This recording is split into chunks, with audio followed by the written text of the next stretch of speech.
City, 6 a.m. An out-of-control satellite radio show is being broadcasted to millions of Americans. At the controls, Greg Hughes, a father. Oh, this is perfect. This is how it should be. Anthony Cumia, an alcoholic. Hey, hi. And Jim Norton, a comedian. It's me! I work here! Glad I got that one out. Are we on live now? Is it happening? This is it? The three men make up the Opie and Anthony Show, a popular radio program known for its cringe style of entertainment and having very few limits. I like where this is going. I'm seeing a lot of options here. This is like different than any other radio. No telling what we're going to hear in here today. Tits, ass, tons of cuss words. It's not like radio, it's like hanging out. In the past, they have been accused of multiple FCC violations and have even gotten their show suspended from satellite radio. This is why. This is American freedom of speech. It's good on every level. Insane. Every second is funny. Wildly funny. And philosophically spotless. Everything you are about to hear is real. Real people, real excitement. This is the Opie and Anthony Show.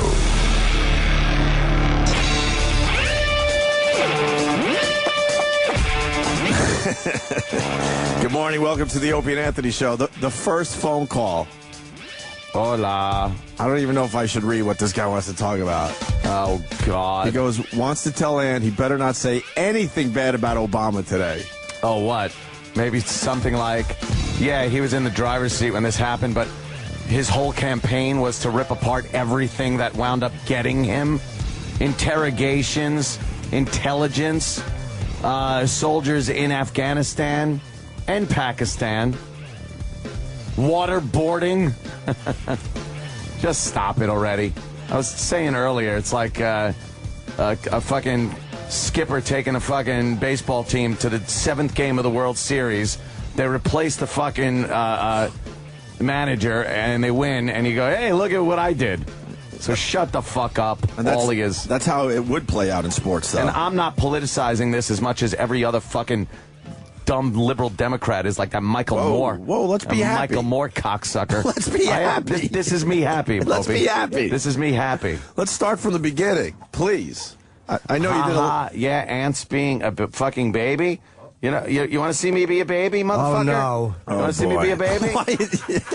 Here. We're celebrating. Airstrike, and wah, boom, you're bounced. Goodbye. That's me being a baby. Let's be happy. Go fuck yourself. I am happy. Let's be happy. I'm happy. And not only are you bounced, you're banned. There you go. Bounced and banned. Bounced and banned. That's a bad combination, isn't it? Won't see him no more. All right. He's like Bin Laden. Yeah. I just buried him at sea. I want to know when this fucking happened, because I went to bed at 10. Did the news break at 10? No, it was about it was in between 10:30 and 11. So I just missed out. About 11ish. And my girl wakes me up at 12:30 at night, and I thought it was some weird fucking dream. I'm like, because if you think back, we started to think we would never catch him. Yeah. Is that fair enough? Yeah, because with everything else happening in the Middle East and shit, and with Gaddafi, it not even a backseat. It took fucking no seat. It was gone, that story. Not many people were thinking that we could get Osama Bin Laden anytime soon. Yeah. And she wakes me up, and I'm like, what do you do? I didn't know where the hell I was. I was in a deep sleep. Mm-hmm. She goes, they got Bin Laden. I'm like, what are you talking about? I'm trying to sleep here. And she's basically shaking me like, no, I think you want to know this. Might want to see this. So, just like everyone else, you did a radio show last night. Well, a compound show. A video. Completely interactive. Perfect. Yeah. I turned on the TV like everyone else and just watched for 2 hours and just stunned. Like, my feeling was stunned. Like, is this really... This really just went down? Yeah. Wow. It was cool. Wow, what a day. The little trickling in of information. First it was very shocking that the president announced he was going to give a speech at like fucking, 11 o'clock at night. It was like, oh, the president's going to come on at about 11:30 and give a speech. Yeah, walk me through this. Cause, like very I said, important. Okay. Yeah, so what were you watching? A Sunday night. Well, I want to slow way the fuck down. That was my angle, just being woken up. But you were there from the beginning. So you're watching TV, and then how did you get the... First of all, I was watching another atrocity. That would be Jay Moore playing a flaming fag on a Criminal Intent episode. That was supposed to be Charlie Sheen. I know. It really was. He told me it was supposed to be Charlie Sheen. Dude, it was. He was trying to like do the Charlie Sheen thing. Well, you know, he was doing the Charlie Sheen thing. Right, That's how it was written. Yeah. But I was watching it, and he was hysterical. And then he was like trying to be a little gay because he was a fashion designer and stuff. And it was funny to watch. Did your girl make the episode, or was it? Oh, it was one of those 2-second passes over a picture thing, and really, yeah. But did you spend all day down there? Yes. Doesn't that suck? We were laughing. We were at home, and I was going, "Wait a minute, freeze frame." I go, there you are. Oh, she was an extra. She had yeah. That's cool. So it was funny. But then we get done watching that, and I start playing a little Portal. I'm almost done. Nice. And then the news breaks in, and it's like, hey. We got the president making a huge announcement. We have some speculation as to what it is, but I had CNN on it first. We have some speculation as to what it is, but we're not reporting. We've actually got a call from the White House, actually praising us on our what? Jimmy's really upset. I'm not upset. But no, I didn't mean it like that. Maybe I described it the wrong way. But it's really getting into how the news broke, and Kenny's trying to hand out T-shirts. Kenny's talking about Bin Laden's death, and Kenny's anti-social network shirts. Yeah, but I wouldn't have distracted anybody if I just, I was just going to leave him down here. I'm a professional. Yeah, I know. I just you look like you were looking for a place to put him. I just saw Jimmy's face. Jimmy's like, yeah, I was like, just put him there. He gave him up. I gave him up. Yeah, it's like, this one. So again, but they didn't speculate what the news was? No, the CNN wasn't doing any speculation. They were saying, it's why a big wouldn't announcement because they wanted to be the responsible network. They said, not like some other networks that are speculating, which instantly made me switch to Fox News. Of course. Like, that was the dumbest thing they could have said. Yeah, that's just So dumb. we go to Fox News. Wait, yeah, because why would you, if you have the info, you got to give it out, because if you're making it sound like it's really big news, we're speculating, but we don't want to say anything, you're going to go on your Twitter, your Facebook, Fox News, MSNBC, wherever. Right. To find it. The great Andy Levy from Red Eye was, I saw a tweet from him 45 minutes before anything. Really? And it's like, Osama Bin Laden dead. Wow. And, he knows. Of course. Wow. So, yeah. So I'm the one that told him. Oh, were you? Yes. Oh, what a guy. So I switched to Fox News, and Geraldo is on. Just so happened to be Geraldo's show. Thank God. Because Geraldo... He's meant for this. He's meant for this type of news. Losing his fucking mind.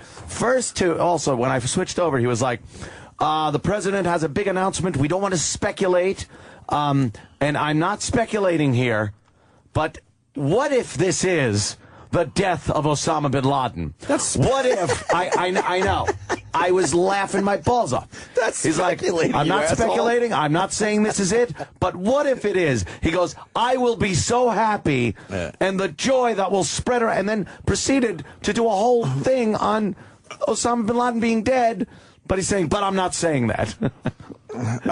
I do have a few Geraldo clips. Some choice Geraldo clips. These are from On the Street, though, so it's probably after. Oh, yeah, that was after the newsroom. Yeah, so when continue. it was his show. So then he was doing a lot of this, too. We can only speculate on what. Wait, hold on. I'm getting something here. Yes, we do have confirmation from. And then he talked about some source. Something. One of my sources, and he is dead. And he started going, yeah! Ooh! Really? He's clapping, laughing. So we probably should get that audio. He was going bullshit. He was losing his mind. I couldn't tell you. I was like, what? This guy's a maniac. Did he say his name correctly? I heard he didn't say his name correctly. What, Osama? Did he go with the Usama? Well, Fox is Osama. Fox loves saying Usama. Everyone else is Osama. I like Osama. Why do they say Osama or homicide bombers? UBL. They even spell it U.S. Yeah. A-M-B Usama. They were calling him. Yeah, they do spell U. Are there photos? I saw one photo of his face. But his beard looked too dark, didn't it? Is that for real? He probably dyes it, I'm guessing. Wait, is it not? Just for terrorists? They got a picture already? It just seemed a little convenient that, like, there's a picture, like, and it's, like, of his face all bloody. It was just, I don't know. His eyeballs were shot out. It doesn't look right about it. You know what? Something didn't look right. Wait, can I see that picture? His mouth. I haven't seen it yet. His expression on his mouth looked like a picture that I've seen of him alive. But then the top half looked like they could have like photoshopped and then morphed it into his mouth. Well, see this one. Now, his beard's very dark. Wow, he looks way too young for 10 years later. Yeah, because I've seen pictures of him with a complete gray beard. But he could dye his beard. He's in hiding. Well, it could. Doesn't it almost look like it's like two different qualities? Yes, like the bottom half is a live picture of him. Yeah. Like cover up that. It looks like the picture I've seen 1,000 times. Cover up everything but his mouth and mustache. If they get caught photoshopping, that's... No, this might not be them. This might just be some guy that Can you decided. blow it up? Is it possible to blow it up? Oh, you think this might just be someone that's trying to get some attention for his Twitter feed or something? It's just like... I see what you're saying. This photo turned up, and I think it might just be somebody that photoshopped something, and it got out, and everybody spread it around. People are starting to spread... His mouth doesn't look silly enough. You're absolutely right. I think someone is pulling one over everybody. And then they took somebody else's top of the head. Yeah, because... They just took the bottom of them. If you look at the beard quality over the skin, it looks weird. Yeah, absolutely. Yeah. And then the skin gets very and I mean, pale. They said they shot him like in the head. Yeah. With what? His head is completely intact in this photo. It looks like that guy looks like he was bludgeoned about the head. And this picture's going everywhere already? Well, no one's actually saying it's the picture, except for a lot of people that are like, dude, check out the picture of Bin Laden, he's dead. But they say there is a picture. Are they trying to say that dark spot is the entry wound on top there? Over his eyebrow, yeah. So wait, there was a firefight, I know. Yeah. And I'm surprised he didn't have one of his bodyguards martyr him and kill him. Well, they were also speculating as to that, but... that they had done it? Yeah, but they were saying, no, it was an American soldier. 40 Navy SEALs drop in on this motherfucker. He had security. There was a short firefight. There was a woman used as a human shield that they just blasted. Sorry, but... And we were talking about this before on his son. His son grabbed some bitch there and was holding this woman. That's brave. And finally, as I said, Jim Laird has been vindicated. Shoot the hostage. Because... They just after 10 years, I was telling Travis, they could have held up a shield of puppies. Right. and the soldiers would have just blasted right through it. What about cute kittens? Cute internet kittens. Wow, really? Would have absolutely just been shot to get through to whoever the fuck was behind. Because it's you lay down with dogs, you're going to get a lot of lead in you. So go back. So Geraldo's losing his mind. Geraldo's going crazy. So the news is official at this point. Or there it is. Or did they wait for the president to speak before they made it official? They made it official before the president spoke. Fox News, and then CNN made it official. I think we got the two photos that make up this bullshit. Oh, freak. See, that's the guy. That's the picture. I know I've seen that picture before. Good job, man. Very obvious now. Yeah, that's fake, you know. Yeah, good job. That is, fake. Well, the guy fucked up with the skin tones. Yeah. If you would have matched up the skin tones, it might have been more believable. No, it wouldn't have been believable. The beard is too dark. And the quality, Dan is right, the quality of the picture is different. One looks like it's got like that a blurriness to it. Yeah, because they tried to incorporate the one into another, and it makes it like smudgy. It looked like one was much higher res than the other one. Yeah. Plus the face is going in two different directions. Well, it might after getting blasted, but it doesn't even look like the right wounds, though. No. That guy's got blunt force trauma to his forehead, which, not saying it couldn't be a nice army boot on your fucking head a few times while you're laying there. I wonder if one of his own guys killed him, though. I do wonder if it was one of his own bodyguards. Of course, they're going to say we shot him, but I wouldn't be surprised because people who had been close to him, who had been captured or had given up, like old drivers and stuff, had said that if forces were ever to close in, he was to be shot by one of them so he couldn't be taken captive. Who knows? They said American forces actually gave him the opportunity to give up, which is hysterical. He resisted and was subsequently shot in the face. And this is boy, to be that guy. This is just the beginning of the story, too. I'm sure we're going to... I was telling Ant, they got video of this entire operation. And I'm sure they'll release some stuff. Fucking guy that pulled up his weapon and made a pink mist out of his fucking head. This is a guy that knows that he killed Bin Laden today. I just shot the fucking worst guy since Hitler. I fucking shot him. And it was in Pakistan, right by the capital. It was a big mansion. Yeah, that's another thing. Did they burn the mansion down? Yeah, they said it caught fire in the firefight, but you know, things smart. happen. And they got rid of the body too, so no place to go. They must have heard a few of these. Boom. Yeah. Boom. Boom. Which kind of tend to start fires. Just so people know, it's 120 miles in from the Afghanistan border and 30 miles north of the capital, right? And right next to a military academy. Oh, I didn't know that. Yeah. Which leads some people to believe that the Pakistanis, although they've been saying all these years they've been our ally and they want to help, they don't know that there's this giant complex with security all over it. No other place like it in this neighborhood.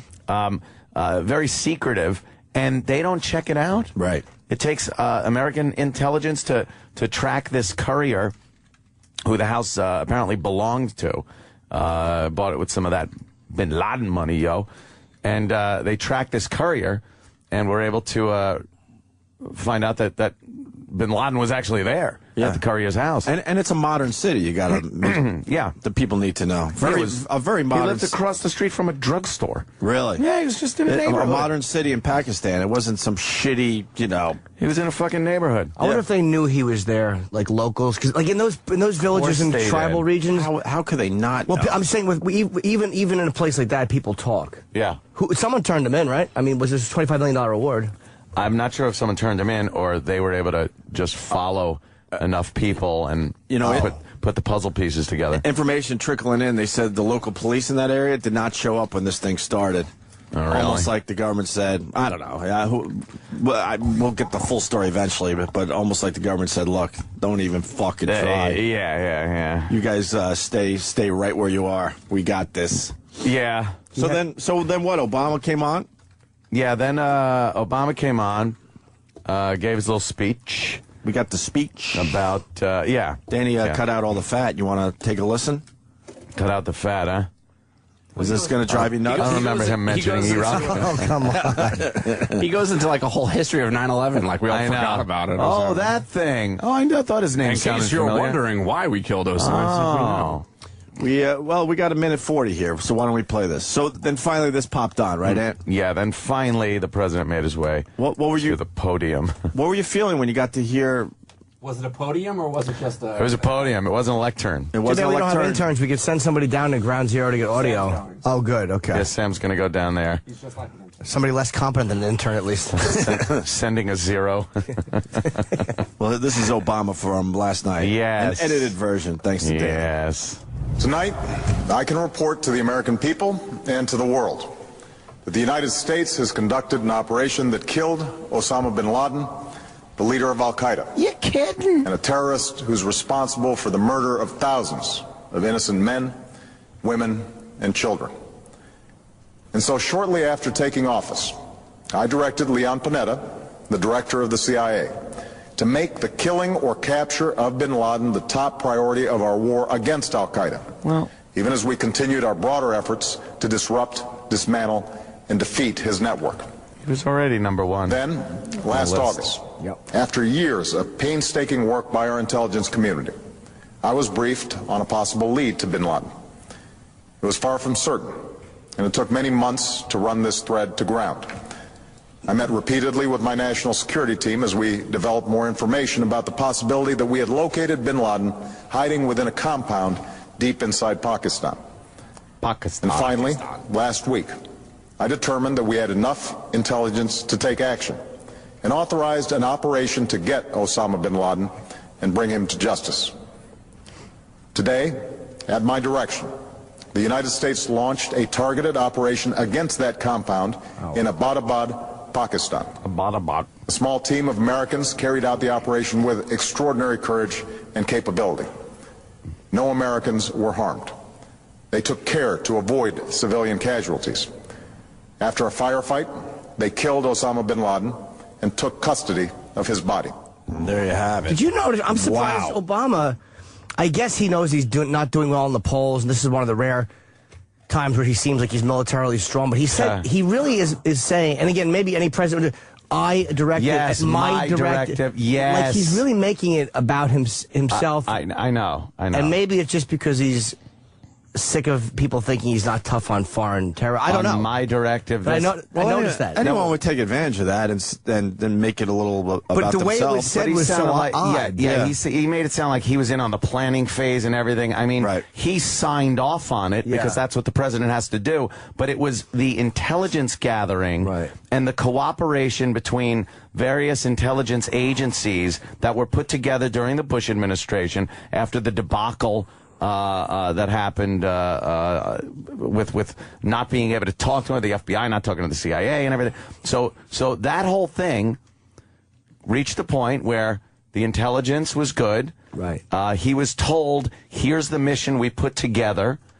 And, of course, the president's not going to sign off on it? Hey, by the way, we got Bin Laden. We know where he is. Can we go get him? Yeah. No.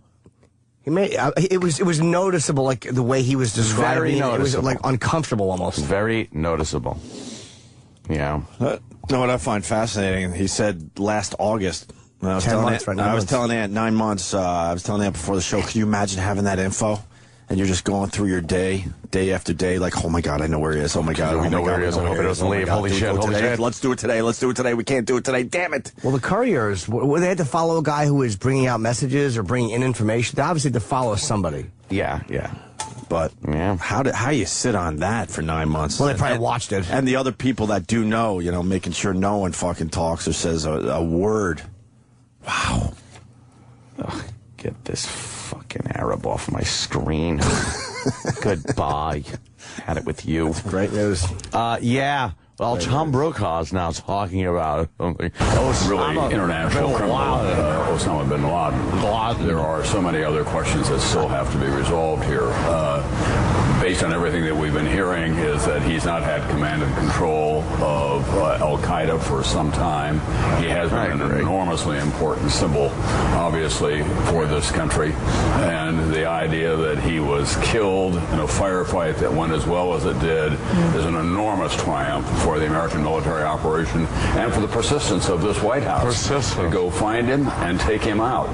I'm struck, Nicole was just talking about the politics of it all, and you can't remove it entirely from that context. But here's a president who came into office as someone who had some real questions about his ability to be a commander-in-chief. Oh, and some of the most impressive things that he's done in the 2.5 years that he's been in office. First, a speech at the Nobel Peace Prize in which he laid out the Obama doctrine about when wars are necessary. The idea that he was going to keep troops in Afghanistan and go against his base in doing that. Yeah. And then, in other words, this operation against what he campaigned for and won the election with. However else you feel about him, that's all to his credit. And Shut to up. this administration and to the efficiency of the military special ops people that are there, and apparently the coordination with all the intelligence agencies. And Mika, the intel community who is. Of course, this is MSNBC, by the way. MSNBC will just lap Obama's ass on this one. I don't disagree with that, though. It's like totally. Whoever's in office is going to get the credit. Like whoever doesn't kind of just gets the hit. Yeah, well, he gets the credit because he's in the seat. Yeah. I understand that part of it. Right. That part of it I understand. But don't start fucking elaborating. You should be a little more fucking humble and realize a lot of the shit that got him, he was against and campaigned on a platform of eliminating a lot of that shit. I mean, come on. That little weird moment, though, where Obama just did that. He's a great speech maker. But I almost think that was, a rookie mistake to describe it like that. Like, 'cause it was so obvious, it made me uncomfortable. I'm like, we know it was you. You don't have to say that. Like, you're the guy. Right. You don't have to keep saying I authorized. Well, he said it because he feels like a lot of people don't think he's the guy. No, I know. And it started to play in his head, and he said, well, the president. I'm going to use this and tell everyone I'm the guy. He's the president. He's in charge of the military. And the military did an amazing job on this one. Yeah. And, he gets the credit. But don't start elaborating on how great of a commander-in-chief this guy has been when the first thing he did was go around the fucking world and apologize for everything that's been done. Everything, by the way, where do you think all this intelligence came from? Do you think he slapped together while he was putting together some shit fucking Obamacare crap that he was actually formulating an intelligence plan, or that was in place from George Bush not wanting us to get blown up again? I think that just the way he described it was almost a novice. Yeah. Like he hasn't had that many victories since he's been in office. Yeah, of course. So he's going to want to use this. I understand the politics of it. And I like the fact, by the way, that he went against what he said. Because there's a weird thing with politicians, like the guys that are stubbornly married to everything, but they said Obama's pissed off a lot of his base because he's come more towards the middle. I kind of like the fact that he did that. But he was just saying that shit to get elected. And they all do that. I understand. But when you take your constituency and tell them what they want to hear, and then you get elected and completely do the opposite, which is what he did. He's a fucking dishonest person. I give him more of a pass than a first-time politician running as an incumbent. Because once you get elected, you're given information you don't have before. Like, once you get the fucking gig, man, they tell you things there's no way you could know. So instead of being married to what he said, he might have went, like he didn't want to, Crystal, he said he didn't want to commit those troops and he took too long, but he did. Yeah. But now, as the incumbent, as he runs again, there's no excuse because he knows everything. But a lot of times you're running, you're idealistic. You haven't been given every bit of information that the president would have. My whole take on it, I don't want to dwell on this part of it because I just don't like our president and his policies, and I think there's a fuck of a lot more people that are at the front of the line on why Osama Bin Laden is dead than our president. That's my opinion on the whole thing. We got Matt in Glen Cove. Remember what he said earlier? Here he is. Yeah. He won't go away. Matt, go ahead. Good evening. What's up, Matt? Listen, Anthony, I know you want to just criticize Obama for taking any bit of credit. And yeah, look, the Navy SEALs were the ones that pulled the trigger and, snuffed them out. Trigger. But listen, Anthony, if George W. Bush was president now and this thing happened, you would be fucking crowing like a rooster. You know why? Because he was the one that, and I don't like the guy. I don't like George W. Bush. I think he was an idiot. I think he was an over-religious jackass that ran the presidency like a fucking cathedral. But him and his people, Donald Rumsfeld, they were the ones that put in place the intelligence and the working together between... Are you fucking kidding me, Anthony? Yeah. Oh, look, when Obama became president, not only did he continue what Bush did, but he pushed further. He put more drones in Pakistan. He actually crossed the border to Pakistan, which Bush never did with the troops. Don't even give me that shit. You don't even know what the fuck you're talking about. Oh, really? How did he campaign, my friend? That he was going to pull the fucking troops out. Yeah, and guess what? What Jimmy just said is exactly right. When you become president, you realize they show you, like Bill Burr said, they show you... Oh, so you can lie. Okay, I got you. All right, so it's good. It's fine for him to lie. Maybe he could campaign like that for the next election. How many presidents campaign and then don't live up to their campaign promises? Bush campaigned like he was a compassionate conservative, and when he became president, he spent more money than he ever said he was going to spend. Well, don't get into spending money with this motherfucker in office, please. Could you please not get into spending money? We're in more debt than we've ever been in. Shut up. Yeah, okay, so I see a recession, trying to get out of the recession is not a worthy reason of why our debt is raised. Yeah, exactly. Yeah, Anthony, you're a fucking biased motherfucker, and... Well, sounds like you are, too. All right, man. No reason to use that kind of language. Yeah. Let's all be happy. No reason for the salty F word. It's a great day for America. Yeah. Let's all be happy. Yeah, kind of. By the way, I was just looking at that. Who programs the pad data? Oh, no, come on. Who did the pad data today and said, and I'm just saying this because it was on the pad data for what? And a lot of people saw this. It says Obama dead. Who was stupid enough to type that today? Who did that? I typed it on the fly real quick and switched it. You typed Obama dead instead of Osama dead? I was typing the other thing, and you guys were talking about What's the other thing that's different? I was typing Osama. You guys were talking about Obama. Why would you type Obama? Because it was an accident. I wouldn't purposely do that. I don't think it was on purpose. I don't think you said that. Of course not. Which I would almost... But why wouldn't you double check that? And you didn't notice... Everyone you didn't notice the president's name that you were typing it in? Everyone captured this picture, by the way. It's the only reason we're mentioning it. It's everywhere on Twitter.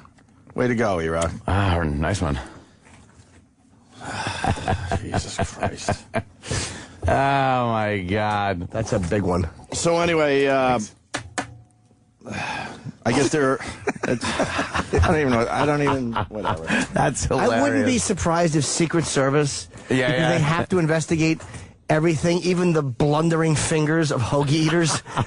If Secret Service checked you out for that, do you understand what a fuck up that is? Yes, I do understand, which is why I switched it as soon as I saw it. I was like, oh my God. Well, I would have kept it up there for hours. And that's not, by the way, it's not... Secret Service doesn't mean secret sauce. It's two different things. That's not bad, by the way, to have... Oh, really? Virus 202... O&A, the number, Obama dead, and then sports with XM on it. I mean, that's not a bad photo to have out there on the internet. Don't worry about it. I'm sure it's fine. It happened on Fox a few times, by the way. Well, they've done that. We got a couple news. Well, Geraldo did it. Geraldo did it? And Fox 5 in Washington, D.C. So it was very difficult to keep the names straight last night. Yeah, because they're both very similar names. One runner off. Which is very strange. Yeah. That could suggest it was in a more urban environment. But again, that would make a difference. That would make a difference. Ladies and gentlemen, if Obama's dead, I don't care. What did I say? Osama Bin Laden is dead. I don't care how he died, but... So you're in good company, E-Rock. Yes. Geraldo made the same mistake. It was like if our president was Hitler back in World War II. Right. It would be a little bit hard, to distinguish between the two. By the way... How come urban in Pakistan means city, but in this country it's a code word for black? Yeah. When he's saying urban area, he means city, but here that is the word we use for urban night is black night in the comedy clubs or urban. Else. Oh, it's an urban crowd we get down there. Yeah. It doesn't mean just a bunch of people from the city. Yeah, exactly. A bunch of Upper West Side snooty old white people. Yeah.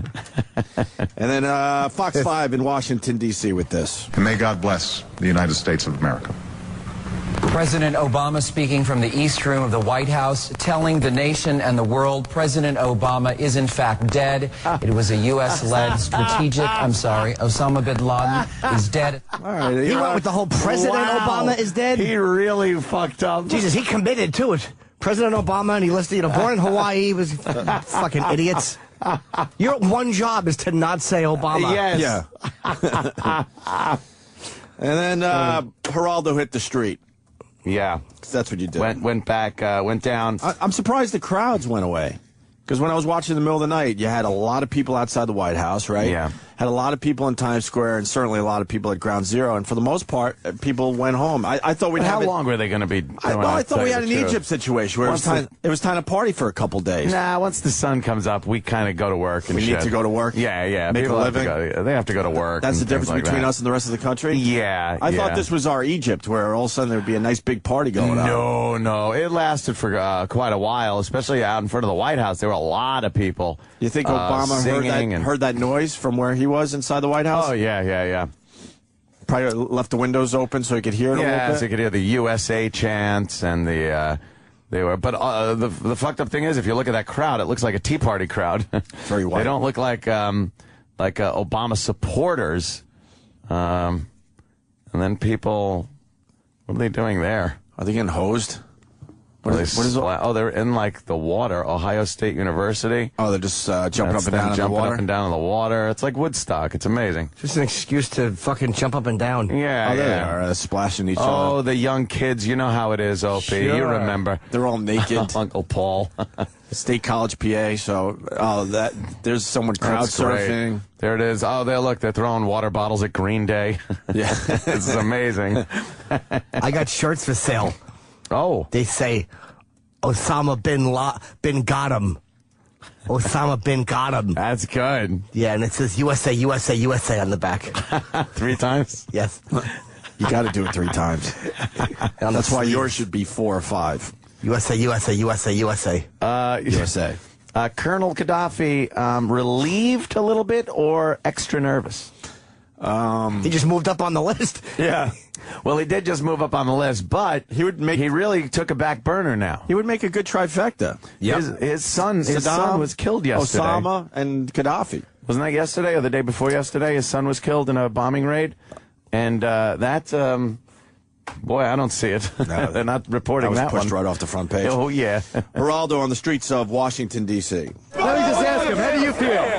I feel incredible. It's something that I've been alive for all of Osama Bin Laden's life almost. So it's been really incredible that he's finally gone. We got him. It's absolutely amazing being here while during this time. Oh my God. How about you? We got him, Geraldo. We got him.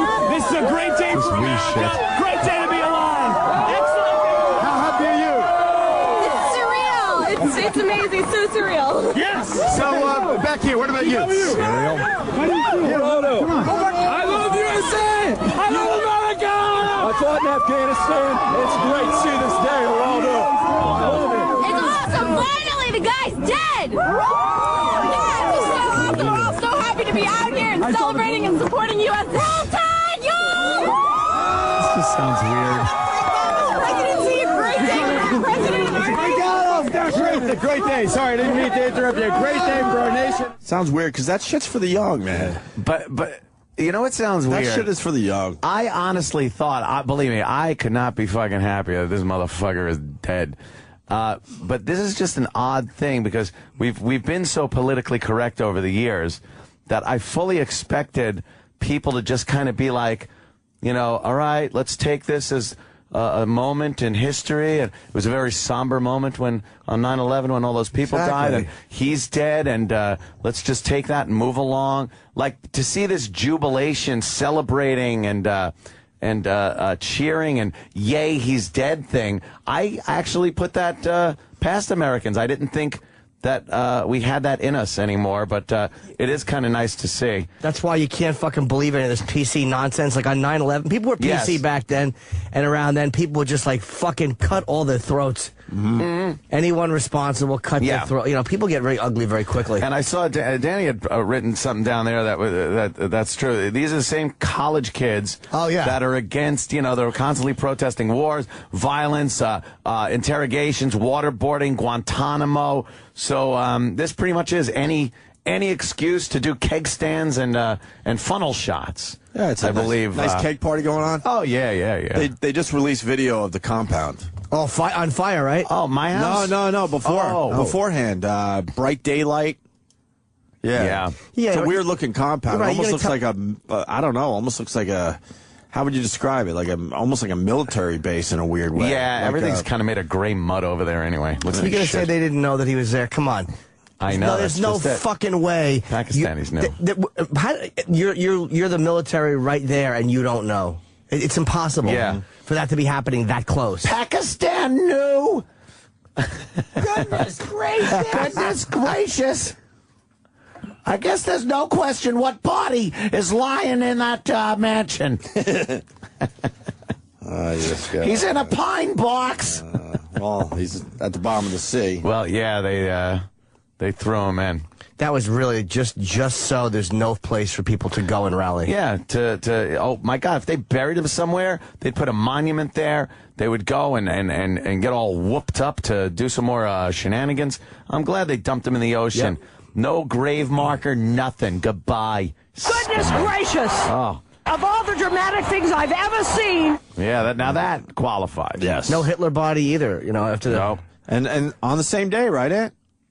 May 1st, I believe. I think so, yeah. That was when they confirmed his death. Oh, yeah. Are they really a day apart that they got those guys? Well, they're saying the same day, basically. Yeah. It was, Hitler? It's a day apart. Yeah. Oh, it is a day apart? Yeah, I was looking it up before. Apparently, a lot of people saying it was the same day. It was the 30th. But yesterday was the 1st, right? Well, it depends, because they're way over there. So what day was it when they did all that? I don't know. Yeah, who knows when you now I'm confused. Well, we're all going to be dead in less than a month anyway. That's right. We got the end of the world coming up. Thanks for that. I'm glad that they got him before the end of the world, because I would have been like, fuck, man. Well, it wraps up this world nicely. It does. You can go like this. Like, nice God could be like, all right.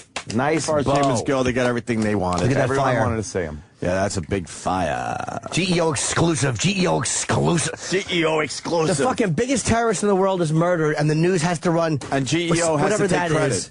They're attaching themselves to the story. Sort of an Al Jazeera looking thing there. Yeah, whatever it is, it's just they're the same over there. Geraldo tries to push through the crowd so he can get his shot in front of the White House. This Geraldo's the best. That Geraldo. A mass murderer has been dealt the final blow. He has paid the ultimate price. Geraldo's the old guy at the club. They're all partying, and there's old Geraldo. For what he did Brett, to us. Let me just, come on. Can you walk through? Make some way there. Let's see some of the guys in the back. All right. Come on, you guys. Yeah, all right.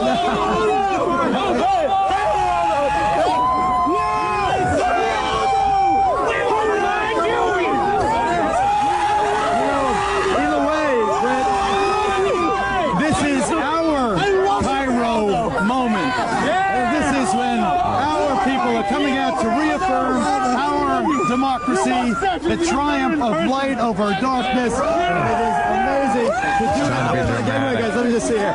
Amazing to do it. Let me see the White House here. Let me see it. And to be in the shadow, excuse me, to be in the shadow of the home of our chief executive, the commander-in-chief who made that, are you in the Marines? Yes, I am. Oh. How bad is he trying for a moment? That's not there for himself. He's trying for a moment for himself. Light over darkness. Shut up, Geraldo. You want to have that nice quote while the White House is backlit and you know what I mean? Yeah. What are you doing, Geraldo? The animal's dead. End of story. The animal's dead. He's trying to get a catchphrase.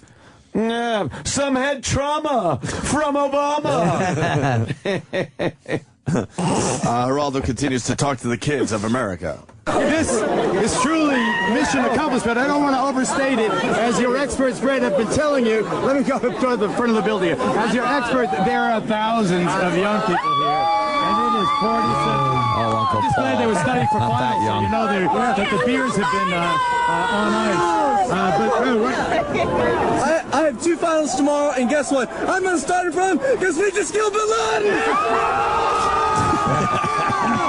That's a more accurate quote. It just sounds bizarre, man. It really sounds kind of bizarre.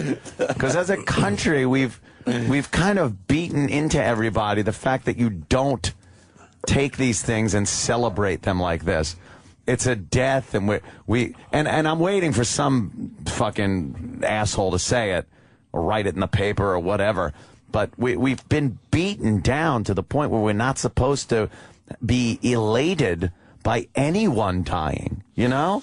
It's supposed to be, we're supposed to always take the high road and be like, well, he's dead, good, the military did its job, let's move on now and keep vigilant. But to see the parties going on and the, whooping and dead guy, it's odd to me. Well, I didn't think this was out there. That's what people there. really believe, unfortunately. I think the majority of the people still believe that. Yeah. I say fortunately. I mean, I didn't mean to say unfortunately. I meant unfortunately they can't express it all the time is what I guess what I was trying to say. Right. Yeah, I'm not surprised. I think the majority of Americans feel just like this and want to be like kill, and all that shit. Yeah. It's but it's been knocked down by the mainstream media in general. The PC and all that bullshit. In the end, the PC is all bullshit because this is how people really think, as far as the majority goes. How does the royal couple feel about this raining on? Oh, how great is it that their stupid nuptials are now out of the paper? But they got their wedding. Everything out of the paper. They got their wedding. Oh yeah. I wish this would have happened during the wedding, right during the vows. Yes, unfortunately, cutting in. I'm sorry, unfortunately, because of they just interrupt their dumb wedding. Important. No, they lucked out because they had billions of people watching that damn thing Friday, so they got their wedding in. I know, but it would have been great if it was the other way around, where all of a sudden all the big anchors had to hightail it out of London to fucking get somewhere else to report on this. Oh, well, yeah. That would have been a bigger story. Oh, absolutely. Oh, hells yeah. Why don't we stop here? Phones are lit. Oh yeah. I mean lit.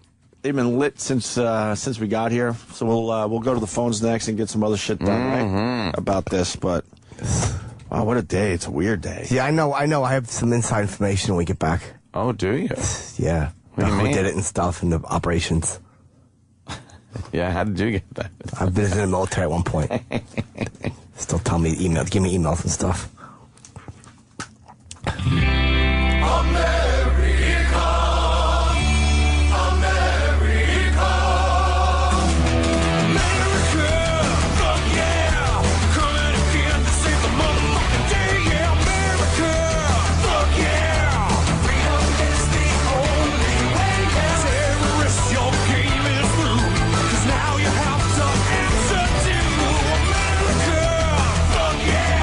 Select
Sirius 197 XM 202. The Virus.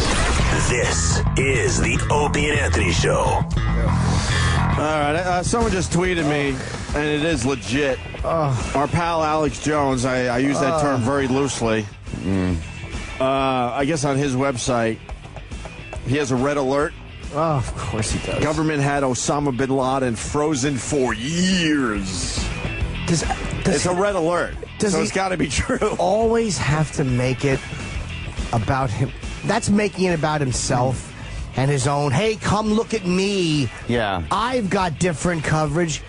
How about no, they didn't have him frozen? How about it went down like they're telling us this time around? Yeah. Can one thing just happen and actually just have happened that way? So there's a refrigeration unit somewhere, and somebody would have to say, listen, make sure the generator's working because we have Bin Laden frozen in there. Like, were there actually people that would guard the refrigeration unit? Well, yes. Stop it. The timing is very shitty. Like Ed was saying before the break, before we came back, if they had him for years, Bush would have loved to have that little piece before he left office. By the way, and here is a dead Osama Bin Laden. Have a nice life. I'm going back to Texas. Or if, in this case, Obama, it would work in his favor if it was closer to an election. Of course. So why would you go with the red alert? Because it's been frozen for years. Because the important thing when Bin Laden is killed is how you can make it about yourself. And your website. And your angle and your website. Did he just sit there, though, and like he's alone, and the story comes on, and he actually takes some time and goes, what can I think of? Let me think. Does he have info? He was turned in. No, let me think. Holy shit, wait a minute. He's frozen. He was frozen the whole time. That's hysterical. Oh, my audience is going to fucking eat this up. It's going to be great. No. All right, I'm on the site. I want to thank Gutshot Drew. It says, in an address to the nation, Obama said he ordered the strike that allegedly killed Osama. The remainder of his speech followed the standard war on terror propaganda script. A small team of Americans, blah, blah, blah. The fight against terror goes on, but tonight, all right. Then it has Bush. So he's matching up all his videos. Right. There's too many videos. I'm sorry. We can't do this on the fly. All right, whatever. But he's saying, what are you laughing at? I just saw someone post it. It's Osama Bin Laden. It says hide and seek world champion 2001. That's a good stretch. That's pretty good. Hey, because he's calling all the way from Israel. It's David, who's a regular to the show, even though he lives in Israel. Is he delivering the condemnation message from Hamas? David. Good morning, guys. How are you? Hi, David. Hello, David. Anthony, I have to call you out. I don't know if you remember a few weeks ago we had a conversation and I said, shouldn't the president be doing what the people want? And you said that the first guy that did taxes wasn't popular at all, but you got to do the hard shit, what people want, what they don't want. You got to do what's good for the country, whether the people like it or not, correct? Yeah. Okay, so Obama, which I don't particularly like for many reasons. They panicked, David. Oh, boy. Jesus, fucking right? gas attack in Israel. Gas attack. Gas attack. You're hearing it here first. So he had some stuff that he voted on. He said that people voted on him for. He said stuff that he wanted to do, and then when he went in and became president, he realized not everything is rosy, and he couldn't pull out, and he couldn't do. Don't give me. Wait, David. I hate the excuse that he said what he said to get elected, and then when he got in, he realized what really happened. No, he said what he said to get in, knowing what has to be done when you're the president. He's not some fucking babe in the woods going like, oh, I didn't know once you're in, you got to do this stuff. He said what he wanted to his constituency. He told every youngster and every black person everything they wanted to hear. He told every liberal everything they wanted to hear. And then when he got into office, he did what, I guess he figured he had to do, but knew he would never get elected if he said he was going to do it.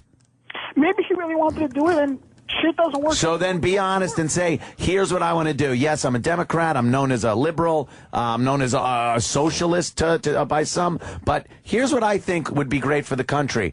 And then let people vote on that instead of vote on a fucking lie. I don't think he went in. I mean, I hate the guy's guts for certain reasons we're not going to talk about here, but I don't think he went ahead and purposely went and misled the country like Jimmy was saying in the beginning. I think he wants to do what's right to an extent, But not always can you do, what the popular thing is. If this would have been Bush, like the other dude said, you would have been praising him from today to tomorrow. Of course, because he would have had put in fucking years and years of changing a broken system that allowed us to be attacked, and boosted security around the nation, boosted intelligence around the world, and put in place interrogations that involved very sensitive matters like waterboarding, which was protested by the likes of liberals and Democrats and Obama alike. And that's the shit that gets answers, my friend. That's what gets answers. I agree 100%, but I don't think he came in purposely lying. If he was a lying scumbag, it just came in and did that just to... I absolutely think he came in lying. I think what he was saying during the campaign was to get elected. And I'm not an idiot either. I understand that everybody that runs for government bullshits their core to get into office and then does things differently. I'm not breaking any new ground here, but he was the one that said he was going to change things. He was going to have a transparent government. This wasn't going to be business as usual. And you know what we're seeing? Business as usual. A guy that lied his ass off to get into the office and is now doing things, to maybe stay a little more popular, to get more votes next time. Whatever his intent is. That's what's happening. There's no change there. Where does the line, this is my curiosity, when does the line, like when Howard Dean got caught on Fox, like he thought something, and they're like, we never mentioned that woman's name until she had already been fired. Right. And then Howard Dean just wouldn't say, I was wrong. Right. He just stuck with what he had been saying, instead of going, I was wrong. Or like even a dumb example is Trump, who's, the birthday, it's like, and then all of a sudden it's produced finally, and he just can't go. Yeah. He has to spin it where he took so long. People just have to keep going. People will look at it, and if it's real, all right, enough with the birth. So, like, where does the line go where someone can go, all right, you know what, I changed. Like, if the public is demanding certain things, if he realized he was wrong, because there are people who are afraid of being accused a liar, is that why a lot of these guys never change their mind or never switch gear? Because there's no way in politics to go, you know what? I know more now, I changed my mind, or the American public seems to want this, so I'll do that. Like, there's no winning for those guys. When you're so adamant, as Obama was during the campaign, I mean, he ran on a complete anti-George W. Bush platform. Everything Bush did, he promised the opposite, because people at that point were disgusted with George Bush. And that's what he ran on. And he won. Obviously. And then, not only does he continue the two wars that he had condemned, but starts up another military action in Libya, where, boy, that sure took a back seat. The fucking bombing of the school, the escalation of our involvement in that took a back seat with this Osama thing. But the Guantanamo, shutting down Guantanamo, he got cheers and raves for that. Pulling our troops out. All that stuff was bullshit. Now, regardless... Anthony, yeah? I think you're right. He's just another liar like any other end person. Yeah. Oh, Jesus. I didn't want to bring race into it, my friend. All right, David. My Jewish friend. Okay, David. All right, let's go to Brian in Pennsylvania. Brian. I'll call it David. Hey, what's going on, guys? What's up, brother? Hey, listen, I just want to say, for all the people who are surprised that Anthony's taking the time to bash Obama today, if Obama went in himself with the Navy SEALs, had a fucking WOW sticker on his helmet, and shot Obama himself, Osama, Anthony would still be bashing him. And stop saying that's hysterical. That's over and over Osama. again every show. See ya. That's hysterical. Is that my new crutch, by the way? We all have. Who was he even talking to when he said that's saying this is hysterical? I know. I don't know. Would that put you in a tough position, though? I know he was talking to the whole audience. Thank you very much. Would that put you in a tough position if Obama had a WOW sticker on his helmet and shot Osama? Shot himself? Where would you be now today? I'd be like, this guy doesn't have military training. What's he doing in there? Lucky shot. No, that's a ridiculous hypothetical situation. Let's go to Tommy in Huntington. Tommy. Hey, boys, what's going on? Hello. We're just getting the feel of the people today. Yeah, man. Yeah, man. I can't believe you guys are believing that they actually killed Osama Bin Laden. I'm a truther, and they had him cloned just to show that they killed Osama bin Laden. I'm a deather. I don't believe it until I see the death certificate. So you get it? I got it. Good one. Right. All right, well. You're not a truther, are you? No, of course not. Truther. He's fucking around. I thought so. Man. I'm a toother. That means I like What teeth. are the truthers out here, toother? I don't know. What are they saying? Because obviously they don't think bin Laden had anything to do with 9/11 because the government did it with missiles and whatnot. So what are they saying, I wonder? I don't know. I can't wait to hear their amazingly insightful, childlike response. Yeah. Whatever. Here's what the thing is: they have to wait to see what the country says. The country being mommy and daddy. Yeah. So that they can say the opposite. Yeah. Didn't happen that way. But they don't know yet because they have to wait until they see what the official report is, so then they can construct what is not the official report. That's the way it is with any child. I hope he was buried at sea on the Great Barrier Reef off Australia, because that would fucking... Look, we buried him at sea. Yeah, we buried him at sea, in fucking 20-foot long Great White infested waters. Yes. What kind of video do you think is going to come out today? Because we're at the beginning of this. There's going to be... You got to think there's going to be today, some great video. I think it's going to take a while to get out. I think we're going to see a still picture. Of actually... of him real. Osama? Not that... The one that's out and around is Photoshop. It's fake. Has been proven to be fake already. So But, that'll be released today, you think? Yeah, I think today you're going to start seeing that picture get out. They've got to release a picture of him. They have to.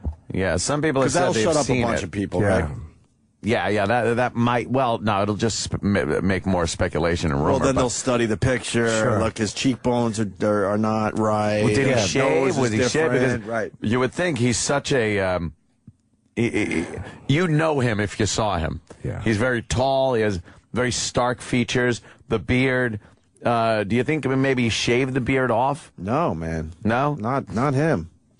And he kept it on there in defiance? Absolutely. I'll bet anybody. He clipped it into a Fu Manchu? I bet you same length. You think he went to Sam Roberts' dad thing with the handlebar mustache? He wasn't walking around the compound, outside the compound. Yeah, but even inside. You passed by a window. You said he was like across the street from a drugstore, right? Yeah. He's not walking around. Maybe it's like, I'm just going to go get some Tylenol. Maybe he's walking around in the middle of the night. I think. That's how I saw Peter Wolf without his rug. Oh, yeah. Bald as could be. He thought he was safe as he was taking a midnight stroll on Sunset Boulevard out there many years ago. And he knew I recognized him, like, whoa. I guess you don't wear the fucking hairpiece all the time there, Mr. Wolf. I just pictured, because he wasn't in a cave. And he was in a residence in a neighborhood. Of course he was living large. I know. But how many years do you think he was living large? Probably many years. Many years. But I just pictured... But how many, you think? The first year or two, maybe? He was like here and there? In the caves? Yeah, in the caves. I bet you for at least 7 years he was living large. He went to a house. He went to a house. And all I could think of was the end of Goodfellas, where fucking Ray Liotta walks out and he goes, yeah, I'm just a schnook. You know? Fuck. I ordered a falafel. I got the potatoes with cornflakes on it. Just getting the paper, edging his lawn, looking at his dumb neighbors. It must have sucked for him for a while. No more caves and AK-47s. Maybe it went the other way, though, and he got a taste of Western living and just got accustomed to it. And kind of liked it. Wearing blue jeans. Maybe he's pissed off he never got to finish Portal 2. Yeah. He was probably in the middle of Portal just going, shit. When they finish this. When they shot him, he was in mid-laugh watching Meet the Fuckers. I cannot believe that's how they end Michael Scott's run. Hey, Homeless Jim's got a good one on Twitter today. A tape will surface showing him still alive and that he pre-recorded just to fuck with us. Yeah. Imagine that. That would be good. Wow. Imagine, like, with every scenario covered. So he's like, they're reporting that they took me out of my compound. I'm still alive. Obviously, I'm still alive. I'm still alive. That would be some, like, Total Recall briefcase for the U.S. How do you, Osama? Oh, he almost said Obama. How do you, Osama? But he'll say the wrong name, and the President Bush can say what he... Oops. He'll fuck it up somehow. If you put in the old one. They need an Osama Bin Laden soundboard so they can play it on the phone. Let's go to Richard. Richard. Suck my cock. Hey, first things first. Happy birthday, Jimmy. Thank you, Richard. It's been. God. I hate the fact that there's other news which is trumping my special day. Yes. Hey, secondly, I found a website that goes into a little bit about the conspiracy theory. Already. Give me a second, I can find it. And secondly, how do those college kids not just burst out America? Fuck yeah! I don't see how they got away with that. But anyways, if you go to dailymail.co.uk/news.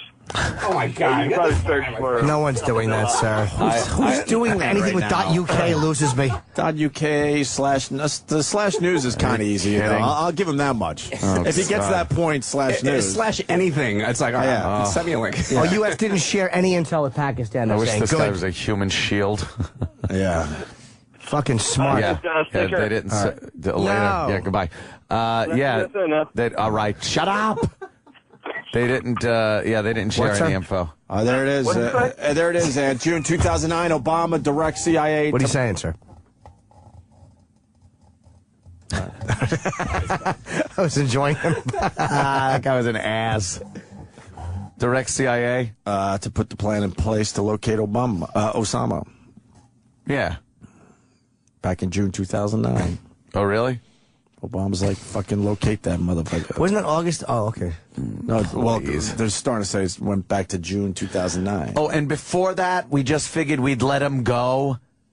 Doesn't anybody remember the guy right after fucking September 11th was the most wanted man on the face of the earth? We shot missiles and bombs into Tora Bora trying to get him. It wasn't a new thing to try to find this fucking guy. Why are you upset? Because Obama's getting a lot of credit today?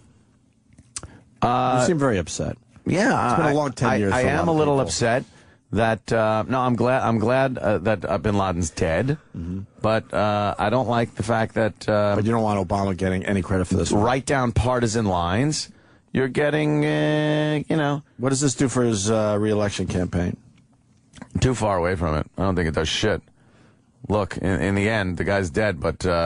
When you put that nozzle in your gas tank, it's still almost $5. I heard gas now is what? 10 cents a gallon today for everybody. 10 cents a gallon? Yeah. Yep. Special Bin Laden is dead prices? Yeah. Yes. That'd be nice. For today only, though. I'd like to see that. There's a few gas stations. You'll find them. 10 cents a gallon today. Thank you. And a lot of people a little scared. A lot of people a little scared that this is going to rile up some of the terrorist groups to get a quick, take the wind out of our sails kind of a moment. And NYPD on double secret alert. I'm fucking not going to those places everyone else is going. Just Where's in that? case. The crowds? I can't wait to get out of the Times Square area. First of all, we're a little too close to there. I wouldn't be down near Ground Zero today. I'm not going to be afraid. The Antisocial Network has announced a gig in Karachi, and we are going to go. That's great. I tell they wouldn't kill. They think you live there. We are going to Karachi to entertain those lovely, reasonable people. Boo. That's wonderful. Boo. Jonathan's not over there. This big juicy cock. I bet that's what Bin Laden was talking about. Who was that Jewish guy? He had a big dick. Big dick on him. He just went to Haiti and came back. What a creep. Andrew in Brooklyn. Andrew. I came from the United States with 2 broken knees and a dream to kill Osama Bin Laden. I think that dream came true. Dude, your phone is terrible. What'd you say? This is Space Show. Yeah. Oh, you do know? Okay. Oh. Andrew. No, he's gone. God damn it. He knows how this works. I wanted to talk to him about the Endeavor. I know. He's very, very hard to keep on the phone. Yeah, that's you asshole. That's the very famous Andrew from Brooklyn that gets real scared and calls us every once in a while. Because the fucking Special Endeavor is going to be, it's delayed because of a fuse box or some shit. But it's the last flight of Special Endeavor. Special Endeavor. Which they used spare parts from Atlantis to make the Special Endeavor. Endeavor. We made him set. That motherfucker. I listened to the replay of that shit. Special Endeavor. Special Endeavor. Special Endeavor. Special Endeavor. Yeah. That guy. That was him. I remember. That was great. That was him. My God, man. Let's say hi to Bill in Boston. All right. Bill? Hello, Bill.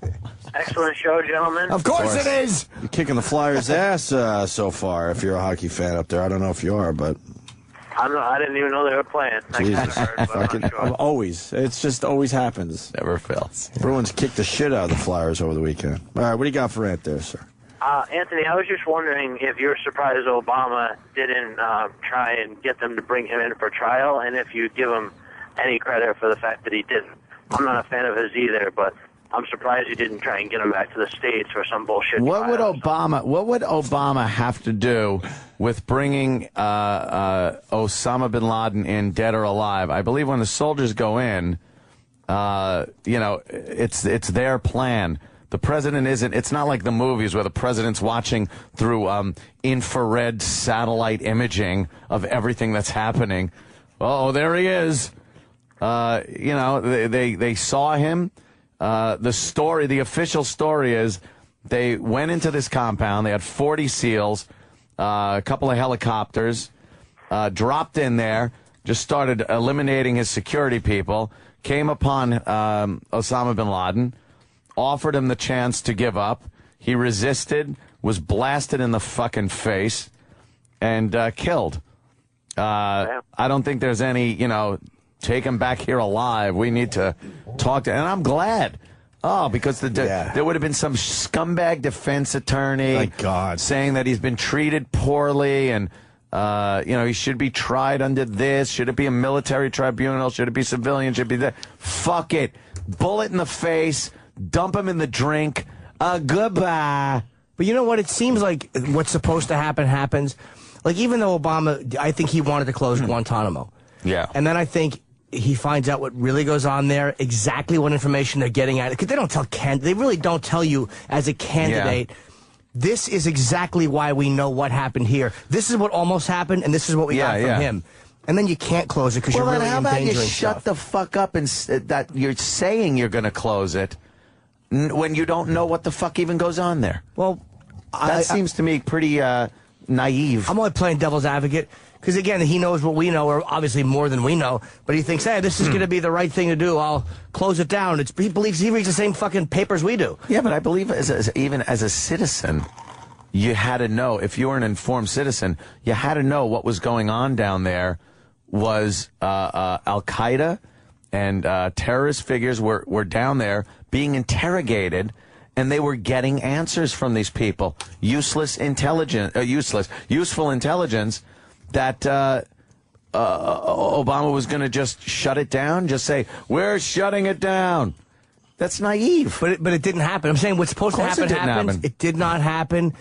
Things kept going. The troops that were supposed to get yanked out, it would have been a disaster. They didn't get yanked out. He comes off as a very naive liberal, thinking that he could just become president and start yanking apart our intelligence system. Yeah.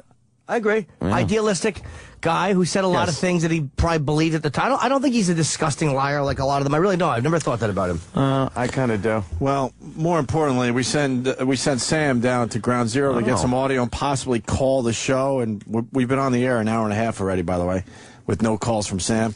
And now we know why. He's hanging out behind Matt Lauer. There he is. As Matt Lauer does live fucking... what a creep Sam live from Ground Zero. Look live at Sam. TV. He looks like a superimposed ghost. Right. Yeah. There's Sam. Sam's getting his face on TV. Getting some FaceTime. Which means nothing to our show unless you hold up a sign or something. Of course. So he's just doing it to do it. Well, that fucking frizzy hair of his. He's in the... People recognize that. He's right behind Matt Lauer's head for the live shot. He has a picture of Matt Lauer and I don't. Yeah. Let me... Somebody tweeted me before. Too bad you didn't get the Bin Laden picture. That would have been a gem. Wow, that biggest picture ever. That would be. That's a big ever. Yeah. That's like getting one with Hitler. We got Governor Ventura checking in. Good. I was waiting for this. Jesse, welcome to the show. It's been a while, sir. Gentlemen, how are you doing? Hey. Well, you don't sound like him, but okay. I was one of the Navy SEALs that entered the compound. I wanted to tell my story. Yeah. Go ahead. Yeah, I'm just going to hang up.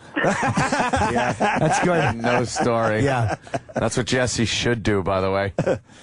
Navy SEALs. They said he was found in a luxurious Pakistan compound. Maybe it was luxurious on the inside. Maybe the inside was the nice. outside was meant to outside looked like shite. Yeah, it looked pretty bad. It didn't look like much from the outside, though. What was Michael Moore's... Some Garden State brick face and stucco. What was Michael Moore's tweet that drove you nuts today? Oh, God. Do we have that? He goes, it's not partisan to say that it took Obama 2 years to do what George Bush couldn't do in 7.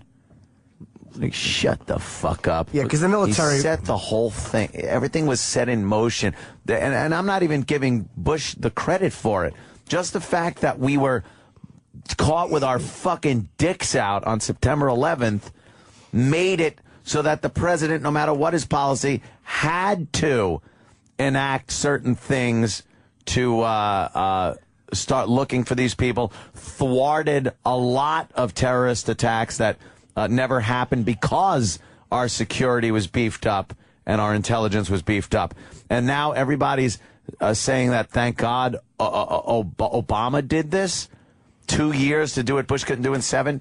Shut up. That's like fucking, saying that if you build a giant building, the guy that places the last brick is the guy that built the building. No. It takes time and effort from a few people. You're very upset today, Anthony. No, I'm not upset. I just hate people like Michael Moore. It's in your tone. And people, yeah, it is. It is. It really is. Yeah. I like the fact that Clinton tried to kill him. And even though he missed, I like the fact that Clinton tried. Are you sent in a cruise missile or two? Are you frustrated that Obama's just going to get a lot out of this? Undeservedly, in your mind? I don't think he's going to get a lot, which is good. I think MSNBC and CNN are going to lap his ass, though. And I think all the rest of the people are going to see. And then once more information comes out, I think you'll realize that he was just a signature on a piece of paper. Are you excited Osama's dead? Oh, yeah, I love it. I love the fact that he's dead. Good. That fucking dirtbag. Every day he must have just thought how great it was. Probably played the video of the towers falling every day. Hey, fuck him. Good. I guess this guy is saying you could Google Earth, and I like to call it Abbott Abed, and you'll see he was living the good life. Plenty of pics. Abbott Abed. He was on Google Earth.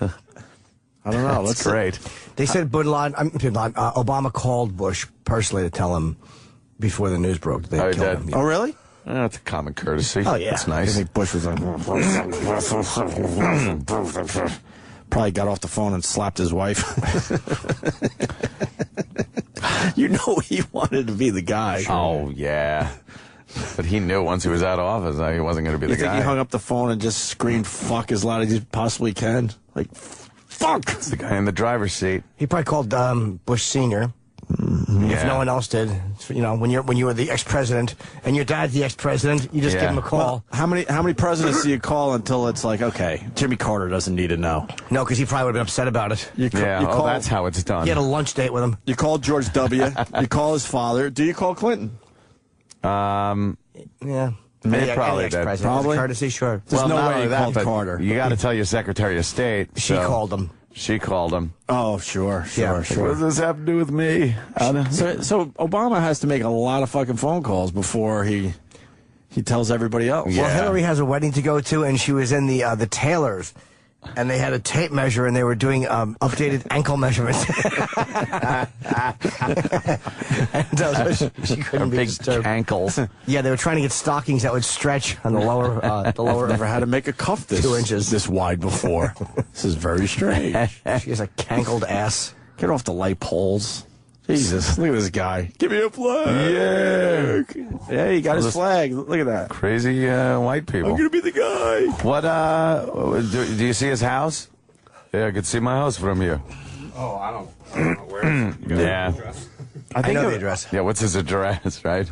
He had Netflix movies that were due back. They're very upset. I think, you see I think right about where you were, Danny. If I remember the maps from last night, the top of the map with the green on the right there is just to the left of that. Right to the college?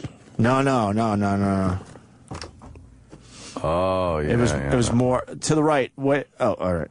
It looks like kind of a city. See up to the right there? Yeah. Now you're... Oh, like the town there? Yeah, he was in there somewhere. No. You got to, yeah. Does They anyone have, know how we could fucking focus in? Well, there's little like people have like pictures and junk. They It's do. like For there's the not like dead a real guy. street. It's not a real street. It's a view. You know. Yeah, a street view. You just see Osama. Yeah, I keep wanting to say Obama. It is very hard. Let's go to- but I wouldn't type it. Let's go to Finch in New Hampshire. Finchy. Hey, what are you down there, love? Hey, Anthony, I want to ask you, how long do you think it'll take for Obama to start apologizing to the Muslim world for this? He already had to say this is not a war on the Muslims, and that this actually helps the Muslims because more people were killed by Osama bin Laden that were Muslim than were American. He had to say that. You know, you got to take the moment and make sure the Muslims aren't upset. So you got to fucking placate to them and can you just fucking announce that the guy's dead and be happy with it without having to make excuses to the Muslim fucking world? You know what? I've almost turned the corner on that because it annoyed me always. Really?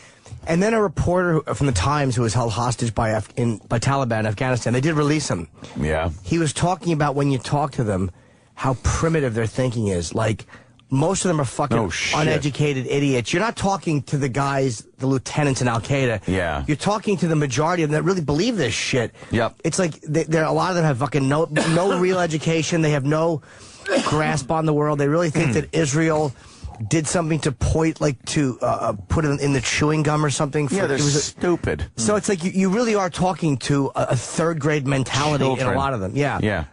Violent children. I know, it's like The Wire, season 4. Off the Twitter, Opie. Using Anthony's logic, listen to this one, Ant. All right. Reagan took credit for Carter's hard work in freeing the hostages. Shut up. No. What? I tried to make that noise. Oh. You just want to go, I was looking and going, what? They were scared shitless of Ronald Reagan. That's why. They knew Carter was a fucking clusterfuck who wasn't going to do dick. And they knew the day Reagan got in, trouble abounds. And Reagan was a guy that, you know, he got in there and fucking did shit that people didn't want him to do. But he did them because he knew it was better for the country. A lot of people hear bitterness in your voice today. Yeah, they do. You do have a few people supporting it too, but as well. It's like your baseball team winning with a shitty fucking coach that you don't like. It's pretty much what it's like. Who cares? Your team still won. Yep. Yeah, but you know what? Who gives a fuck? Like I said before. I never thought of a coach when my team won a championship. No, it's like there was another coach in there for the most of the game, and then this other guy steps in and they win, and you're like, really? And this guy's fucking crowing about it? You wouldn't crow about a Yankees World Series if Joe Torre was replaced with 3 months left in the season with somebody? Yeah, but if that other coach came up and talked about what a great year he had, I would be like, the guy's lying because... So you would be like, I can't acknowledge the Yankees winning the World Series? No, I would. I'm acknowledging bin Laden is dead. Right. And I'm enjoying that. I'm just not liking the way Obama is presenting it. Because that would be like the coach presenting the fact that he brought his team for the entire year, and we ended up here, and they did a great job. And it's like, wait a minute, where the fuck were you? Where's Fox with this whole thing? You think they're going to really just attack Obama on this one? Not yet. They'll wait a little while? They'll wait a little while. And then they'll spin in their favor? Yeah. Once more info comes in. But today, it's kind of crazy to say anything. Yeah, today is just kind of, hey, let's celebrate the fact that this fucking animal is dead. Everybody is happy, except, of course, Hamas condemned the killing. But yes. Condemn killing. That's very surprising. They launch missiles into civilian areas, and they're condemning the death of this fucking savage. Let's go to Paul in D.C. Hey there, Paul. Hi. Hello, kids. Hi. Jimmy, you realize that Obama was raised by a Muslim father, and his stepfather was Muslim. His father was a drunk, lost his legs in a car accident being drunk. Oh, wow, I didn't know that. And then he remarried, and then the white woman remarried another Muslim. And you're telling me that this guy has no sympathy toward Muslims? Yeah, he may very well may. He has a ton of sympathy for Muslims. Yeah, but the thing is this, dude, you gotta understand, every fucking, even though Bush didn't, he had to placate when he spoke like he did anyway, so to me that doesn't even matter. Oh, yeah, believe me, look, the whole Muslim thing, I'm not a big fan of that religion, that's for sure. But as far as what Obama is doing with the Muslim religion, it pales in comparison with what George Bush did with his Christianity and his born-again fucking shit that he made policy with. He actually made policy with his dopey fucking religious shit. Bush, that asshole, wouldn't allow stem cell research. Right. He's obsessed over marriage being... fuck him. Good for the country, but it's against my personal religion, so it ain't going through. Well, fuck you.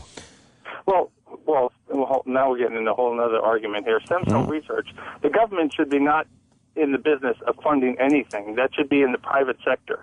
Yeah. You know something? I'll believe that, and I agree with that. And I think the private sector. I think the private sector should be, but they should be. You want to pay for that? Why should we pay for that? Why should we pay for stem cell research? Because it's good for all of us. No, let the private sector do that. Stop with the private sector. Let them all do it, dude. But then let the private sector have as many stem cells as they fucking want. Exactly. Don't restrict them to one string or what have you. Then let them do whatever the fuck they want. They were interfering. That's it. No, they're not interfering. Just allow the private sector to allow them to do. Well, that's how polio was cured. It wasn't the government going, here's was polio season 2 or season 3 of The Wire? That was season 5, actually. Polio was fucking kick ass. I'm not saying the government has to do it, but they were interfering and trying to enact laws against stem cells, and they're making it very difficult. How about they stay the fuck out of it because of people's religious convictions? Yeah. I agree with that, but don't let the 50% of people in this country pay for the fucking thing. I don't want to pay for stem cell research. Really? Yeah, I don't want to pay for welfare, so. Roads. That's fine. Wait, you wouldn't?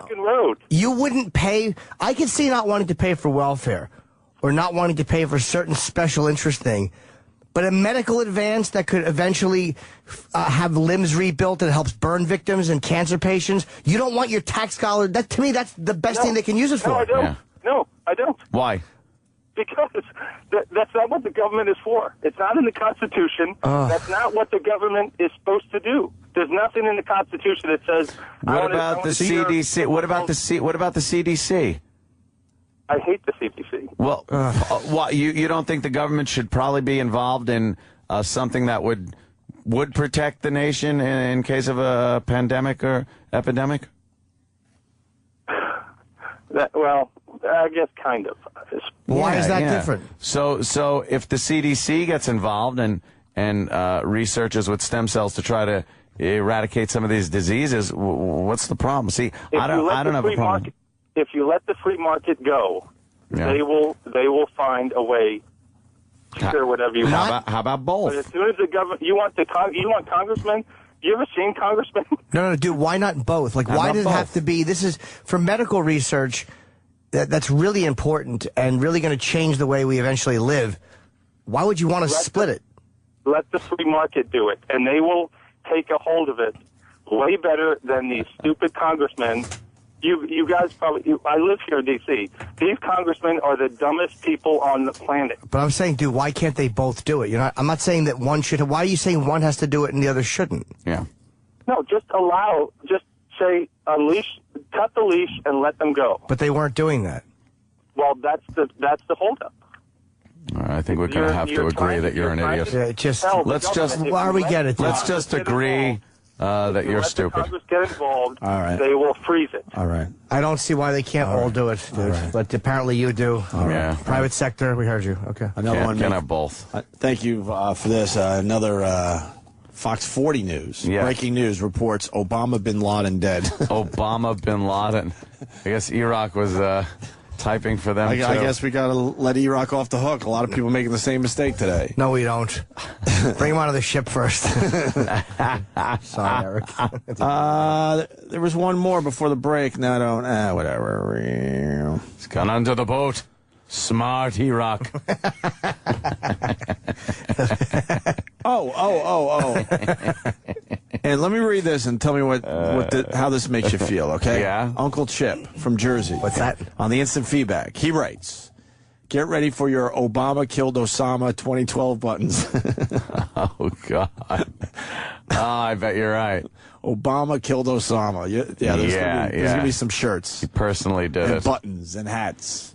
Oh, God. I was expecting Where more, are the George W. killed Osama shirts going to right now? They're going to Rwanda. Rwanda, third world nations? Yes, the Congo. The big buttons that he had made up? The Sudan. Yeah, you'll be seeing that. And of course, because Haiti's still hurting. You give them a Haiti's few. still hurting. You give them a mission accomplished. A George W. mission accomplished. George W. mission accomplished Osama shirt. is dead t-shirt. Yeah, that'll work. Why don't we break here? Oh, my Why is, by the way, on Drudge it says we got him. Why is this picture upside down? That must mean something. Yeah, I don't know what the What's the picture of? It's Bin Laden's face. Oh, just upside down? But upside down. It obviously symbolizes something. I don't know what. That they he's got him? dead. He's standing on his head. Yeah. He's a goalie. They should just had an X or something. Or I don't know why over his eyes. One of those circles with the line through it. Shot in the head. Bin Laden is dead. I was expecting a more sensational New York Post headline, to tell you the truth. I don't like the way they say the bastard. They didn't have time, did, man. yeah. They had to fucking wake some people up and get them back in to get that. Oh, that is kind of the U.S. nails the bastard. How corny. Get on the horn. Let everybody know how to take down these sons of bitches. Oh, get on the horn. Get on the horn. Yeah. Ooh, yo, boy. Boo. And I was trying to think of your sports angle there. Yeah. And Holly and St. Pete came up with it. It's like saying Gruden took Tampa Bay to the Super Bowl when Dungy built the team. All right. See? Very good. That is good. That's a good analogy. I can agree with that. But I think I don't think they cared in the end that the coach changed. No. Yeah, but because the coach didn't get up and say that he was the guy, and other people aren't getting on and saying he's the guy. When you see Tom Brokaw up there on MSNB fucking communist, MSNB commie, that's what I call it, that's nobody cares, and really? Nobody cares about the biggest story? Yeah? Yeah? Oh, what? Oh, wait, what do you think? Just leaving is gonna... You think leaving the room is gonna save you? You're chasing him? Are you chasing him right now? I'm chasing him. You are so out of here. You're out. You're out.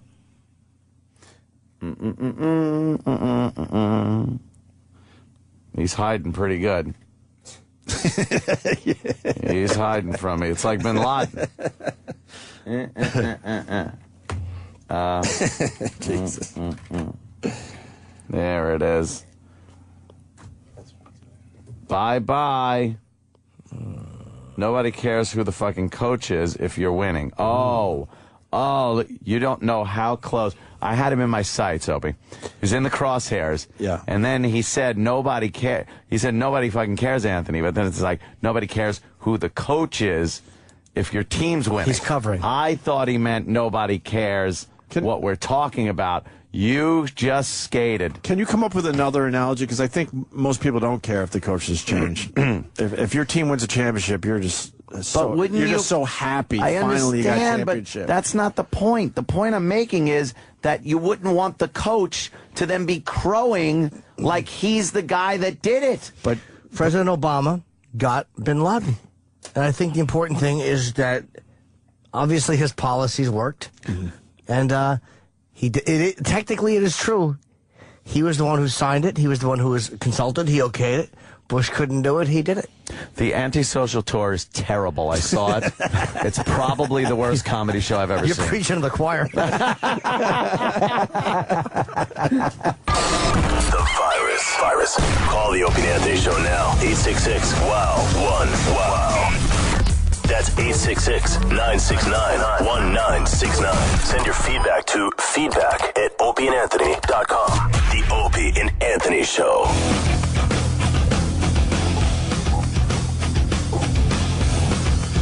I want to know about the guy that took out Osama. Does he ever talk? Do they ever release his name? Does he ever have to pay taxes again? Like, what happens to a guy like that? Nothing different. You really think so? No, please. Of course. Nothing different for the guy that took out Osama. His life will be amazing. They're not going to, like, publicize it, but I just wonder if there's some little things they take care of. Little things. No. They you don't think so? No. Guarantee they don't. The guys that What about the $25 million? Wasn't there a bounty on That's his job. That's his job. So he doesn't get the cash, obviously. No. It'll probably go to it would go to an informant or somebody that someone's really gonna get that money, you think? Some information. Mm-hmm. Yeah, someone or maybe they'll divvy it up between a few people, but all of a sudden there's a really, really rich Muslim. Oh boy. Well, he'll that be guy's here. In trouble. He'll be here in no time. He'll be living in Columbus. I think they all go to Columbus, They Ohio. go to Columbus, huh? And hide out. So, yeah, you think that guy's life doesn't change at all? Because he can't really capitalize. It changes in the military. I think he's probably treated like a, holy fuck, you fucking killed that guy. They don't even give you a card just in case you got a speeding ticket that might be happening, where you can pull out the card and go, look, I was the fucking guy that took out Osama. I just saw the first kind of animation graphic I saw of the compound. Yeah. And they showed 2 helicopters landing and a fuckload of marbles? Yeah, they look like little marbles, but they were SEALs getting out. One went left, one group went left, one went right. Wait, was this different than the marble thing we just saw? No, it was the marble thing. Oh. And then it showed, I guess, Bin Laden and his security team come out of the front door, where they were completely just fucking flanked and had their back to a wall. And that's when everybody just started opening fire. And then they grabbed Bin Laden's body, threw him in one of the copters, and took off. One of the helicopters had a hard landing and kind of crashed. Yeah, but that wasn't the actual video. No. Oh, okay. But people. But it gave me. It looked like a 6th grade project. What they just showed. But it was the first thing that gave me a line on like how it went down, logistically how they did it. Right. Yeah. So it might even be hard to figure out who shot him if everyone's shooting at the same time. Yeah, but if you're the guy, you just know, and you got your fucking sight, because that looked pretty close quarters. It didn't look like a long sniper shot. That looked like it would have been, through maybe an ACOG or something, or a EOTech or some shit, and just to see his head explode in that must have been amazing. He had to be killed because, again, if he's alive, he's still, he can talk. Yeah. There's a place where he is. Dead he's a at complete the ocean, martyr. Gone.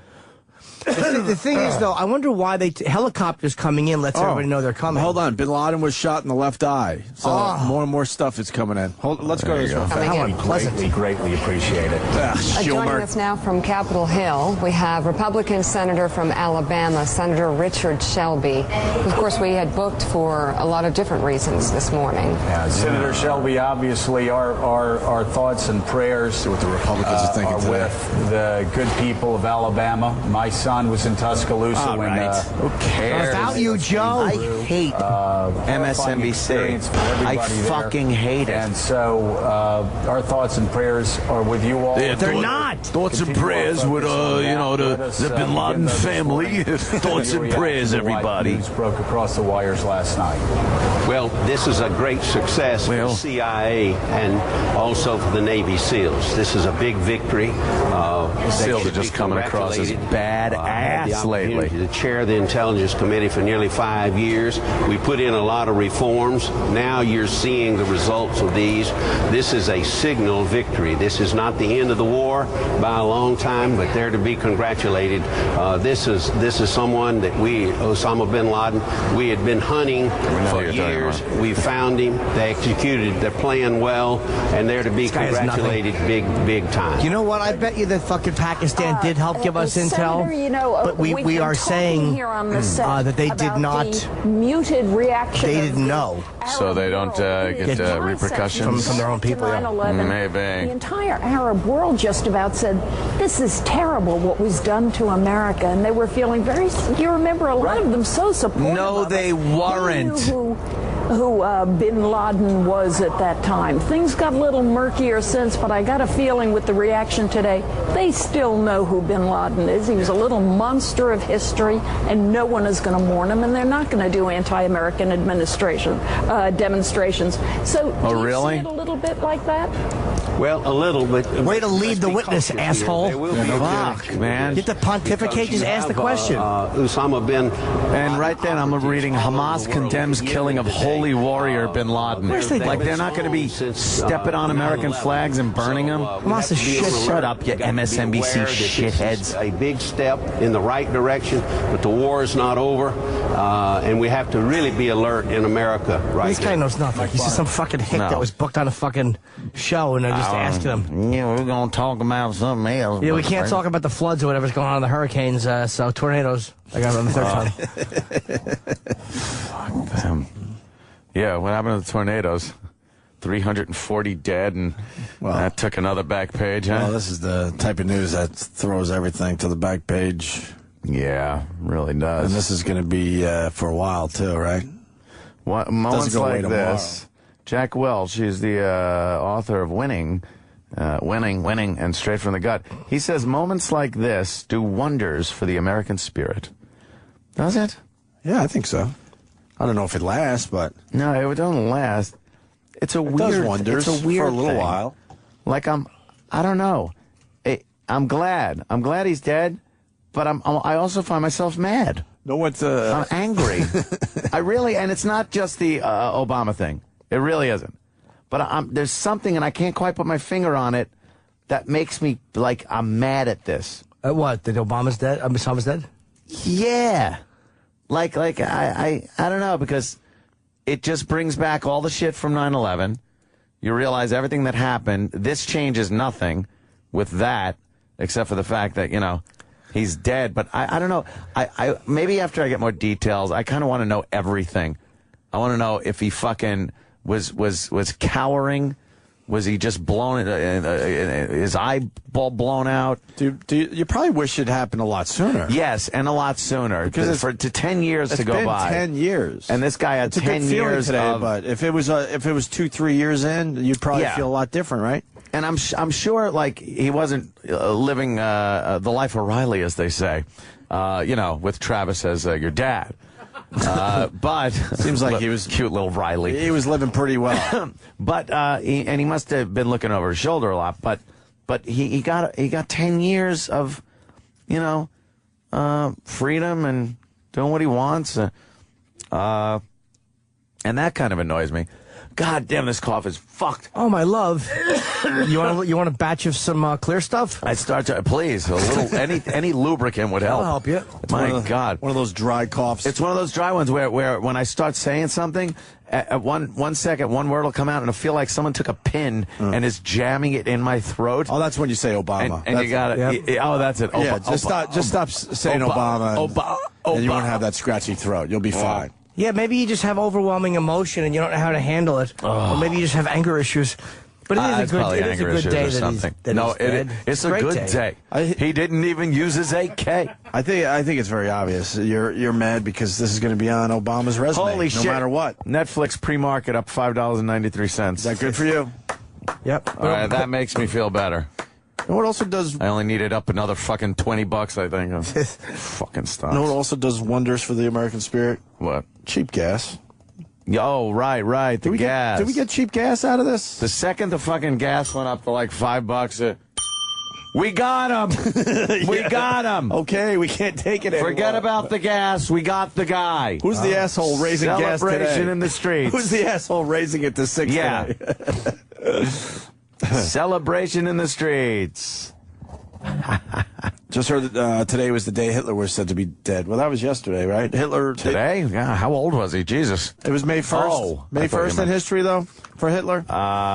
Steve from Bayshore would know exactly. He was dead before May 1st, but that was when it was announced to the world there? Yeah, I think it may be the world. Steve knows the weather that day. It was cloudy with a chance of rain. Steve from Bayshore is saying April 30th. And I would absolutely believe Steve from Bayshore when it comes to anything Nazi or Hitler. It says on Twitter the name of the soldier who killed Bin Laden was Larry Sherman. The Larry Sherman. Just a terrible I name. love that. Jimmy just comes up with names. It's just an awful name. Larry Sherman. Guys, who would want to praise Larry Sherman forever? Not me. You're not going to believe what Ed has. This is unbelievable. Yeah. Ed. Go ahead, Ed. Ed, breaking news from Ed. What do you got, buddy? Fox News. Geraldo said Obama's dead. What? Yeah. No fucking way. Yeah, he said Obama's dead. Wow. No, he didn't. Yeah. Why would he say that? When did he do that, sir? This morning. Holy shit. Wow. That's pretty stupid of him, Why wouldn't that news be everywhere? You would think that clip would have been played by now. And you'd think, like, with a show like that we do, right, that if it did happen, we probably would have played a clip of it or something. What the fuck? We're dropping the ball here. He might have said it last night, but they played Really? it again this morning. Really? Why wouldn't we have a clip? Someone fucked up, huh? Yeah. You got any more breaking news? Like that's nuclear reactors melting down in Japan? Yeah. How about that one? And you know what? I do have breaking news. I want to thank you, sir. We didn't hear that Thanks, yet. Eddie. Wow, Ed. Yeah, good. Unbelievable. Thank God we have Ed on our Call side. back tomorrow to tell us if Bin Laden's dead. If you're going to tweet the following, please save yourself the embarrassment. Yeah. Please. Please, please, please. My cockpick? This is probably the 100th time I've received this today. Oh. And this guy thinks he is spreading this to people that have not heard this yet. Ah. Breaking news. Yeah. Trump demands to see Osama's death certificates. Do not I haven't tweet read that today. yet on Twitter. Hilarious. Do I haven't read not it. tweet that today. Right. Fucking people. I almost believed you when you said you had, didn't you? No, I saw it like that might have been the within first seconds. tweet that pretty much went viral when this thing hit. Yeah. Do not do that to yourself. Today. Oh, wait, what? No matter what Obama says, Bin Laden's not dead until Donald Trump sees his death certificate. Who wrote that? Who do you think? Oh, Michael Moore. Michael fucking Moore. And then he goes #deathers. I coined the phrase a deather last night on Live from the Compound within minutes of the announcement of his death. I said that I am officially a deather. That's smart. And I coined that, so hoo-hoo. Yeah, it's the top tweet in the trending topic, so why would you think people haven't seen that yet? Yeah. February. What? Turk February? Turk February took him Someone out. said they sure it wasn't Turk February that killed Osama. Yeah, on a secret mission. Yeah. On orders of the president. Yeah. Turk February was shipped in by himself, and he lived in the culture for 8 months. He learned the language, bought a hat. Did he speak Farsi? Yes, he did. And Mirzi.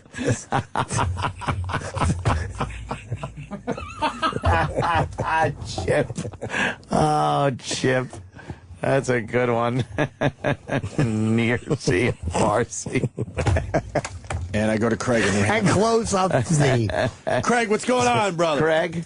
Hey, Ann, what's going on? It sounds like you got a couple of Danny's pubic hairs in your throat. I hear you can root his little cock without even getting a watery eye, you half a faggot. Fucking change your attitude. What's the problem? Language, sir. Sir?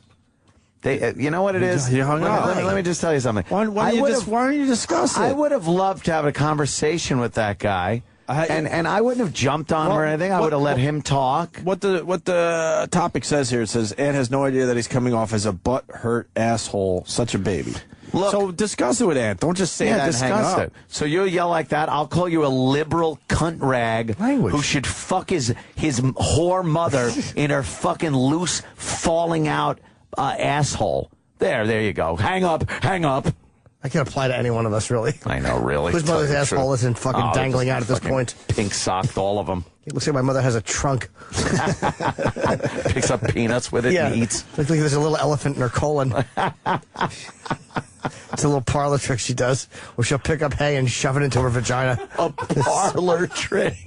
I love that you call it a parlor trick. Her asshole acts like an elephant trunk that she scoops up hay. Doesn't do woman things. It does elephant things, yeah. It does elephant things. Parlor trick. Let's go to Andrew. She'll lay on her stomach and her asshole skin will actually throw a frisbee. It's really creepy. Jesus. Sorry, Mom. Fort Riley, what's up? Hey, just calling to say what's up, guys. Welcome aboard. Hello. I had a question for Ant. Yes. Do you believe blacks? Sorry. Do you believe that President Obama should not get credit for this whatsoever?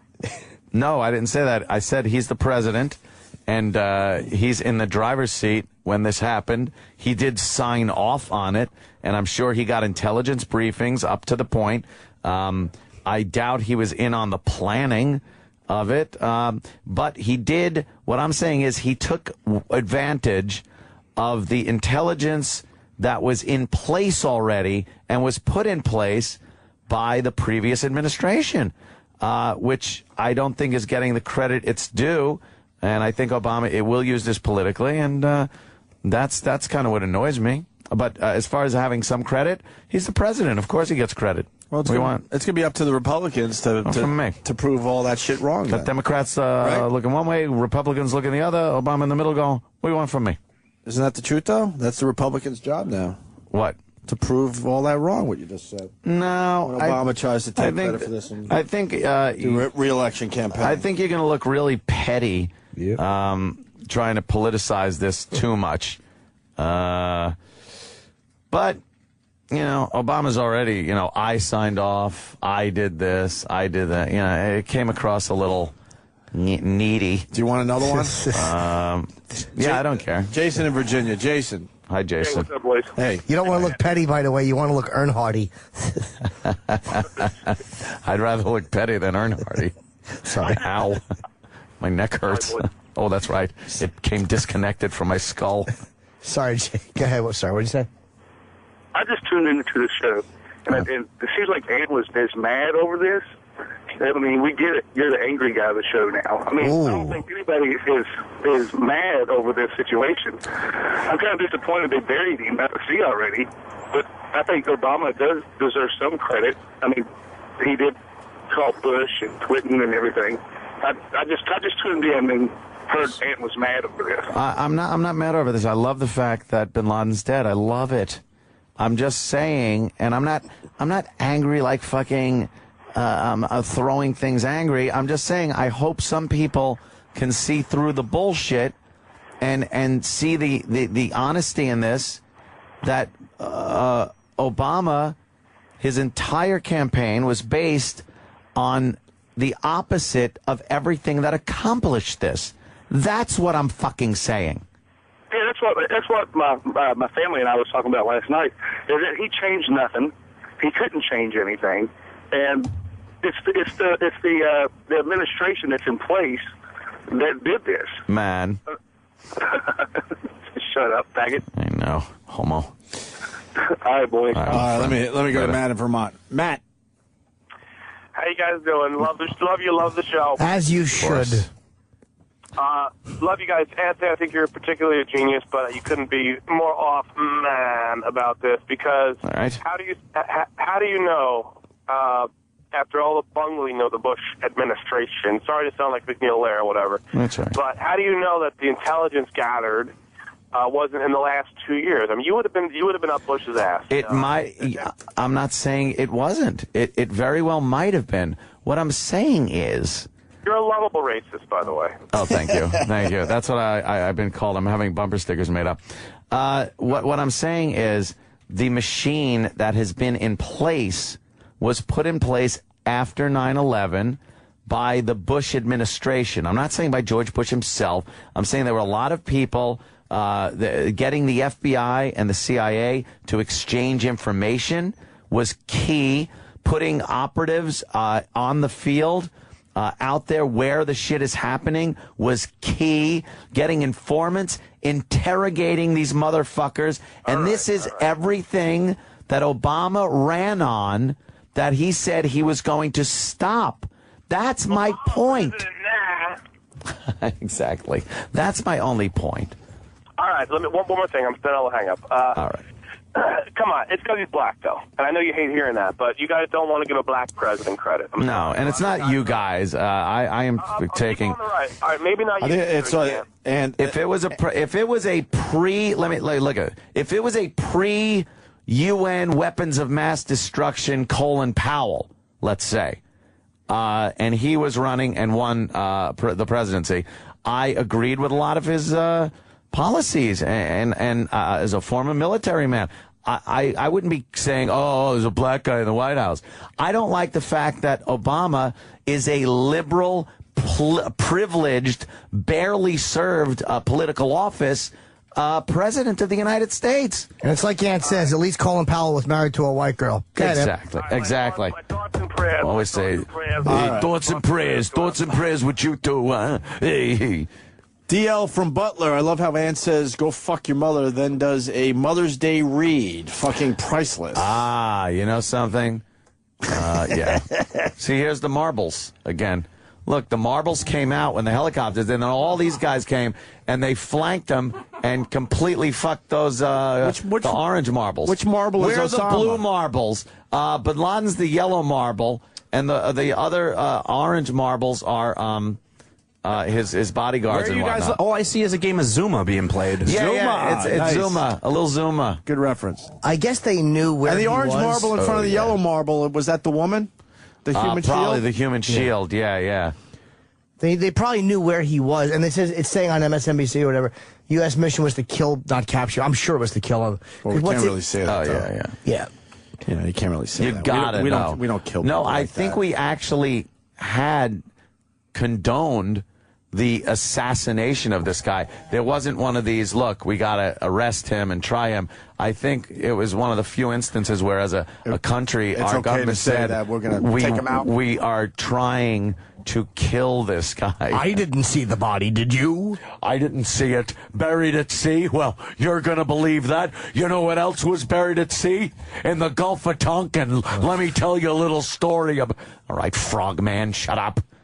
G.I. Joe with the kung fu grip. Exactly. Does he show his face on TV today? Of course. If anyone will talk to him. While you were doing that, I was wearing a feathered stole. Thanks for your service. All right. Good news. Sam is back from Ground Zero after hanging out with Matt Lauer. How is that good news? That wouldn't even be good news on September 11th, 2001. We got some audio from people hanging out at Ground Zero today. Oh, good. And I think, Anthony, yeah, you're going to be happy. Oh. We got some audio from Ground Zero. Should we do it now or after the break? It's up to you. How long is the audio? Where are we at with breaks as far as live reads go? Should we take one here? We got Mother's Day shit we got to push, right? Mother's Day shit, Opie. It's great Mother's Day gift ideas but that we are talking about raping someone's mom. Giving our listeners. Mm-hmm. Yeah. So that's how I think of it. Let's I get home and then I start mouthing off and complaining about them. Let's break. Audio from Ground Zero next. Stay there. The virus. Sirius XM. You're listening to Opie Anthony. Opie and Anthony. Want to thank Dan in Jersey. He just heard a song on 96.5 in Philly. That was Ding Dong. No. I don't believe it. The Witch is Dead, but with Osama worked into that. Ding Dong. Please find it so bad dead. I almost threw up. Why are you listening to 96.5 in Philly when you got us on some channel somewhere on Sirius XM? Well, we're at channel 1575 on XM, but that's going to be switched to 1138 unless you don't have that type of radio on Sirius, in which case it'll be 1216.2. Is this a joke? Not what I just did, wasn't. Brian Butt Ugly. Anthony sounds great. Yeah, I know. I do sound like I've been gargling with fucking Drano. No, I think it's what you're saying, not how you're sounding. Oh, okay. I don't know. He's probably digging what you're saying. You got some people out there definitely agreeing with you. It's terrible. Wow. Goddamn. Oh, here it is. Let's say hi to Maddie in Newport. Maddie. Yeah, we were just figuring this shit out ourselves, so it's good you called. I was trying to figure out. I'm sorry to talk over you. I was trying to figure out when the attack actually went down because, man, it popped in quick last night, and it's looking like this dude, Sahib Asfar, from 250 meters away, saw helicopters coming in, spun around 3 times. One seemed like it crashed, loud explosions, fire, and he tweeted it around 1 a.m. local time, Pakistan. Yeah, a lot of people are saying this guy actually live blogged the whole thing going on. Did he? Yeah, I just popped it. I wanted to get into you guys before it got too busy. Yeah, he happened to be on his Twitter. Was it Twitter? Happened to be on his Twitter as things were going down, so he's just kind of commenting about, the noises he heard and what he saw in the sky, and it turns out that was the whole Bin Laden thing going. Yeah, one of the helicopters had a hard landing, but no one was apparently no one was hurt in that. I'm just trying to figure out how fast they went from the attack to getting them to telling us, and that was fairly quick. They said How it long was did the whole one. thing They said it was 1 a.m. It took 40 minutes. The whole thing. They were in thing? the compound for 40 minutes, and then they got out of there, which is pretty fucking fast. Think about it, especially when you lose one copter and have to bring everybody in the only one that's left. You have to run out of there, right? I mean, could you fit everyone on a chopper like that? Well, they must have grabbed every computer, every that's piece another of thing. Technology. They had to search it. After the firefight, I'm sure they fucking ransacked a few things and made sure there wasn't any pertinent info somewhere. Grabbed every computer and shit like that, and then just got the fuck out of there. They had to. And said that everyone had to get on the one chopper. Yeah. Because the one was useless. One was fucked, and So I think they threw. It must have been flying like a stuck pig with wings on it. I think it was a big Black Hawk anyway. So those things. So you're thinking that this IT consultant thing is a hoax? You didn't really see it? What's that? No, we don't know. No, I'm not sure. He said he heard a bang. He doesn't have that much detail on anything, so Right. could have been anything. There's no reason for it not to be legit. No, there's no reason. Yeah, I mean, we're it on his could be. feed right now. What do you got, Danny? Can you read through a few of these? Yeah, I found the actual Twitter and just kind of Is he scrolled. American or Pakistani?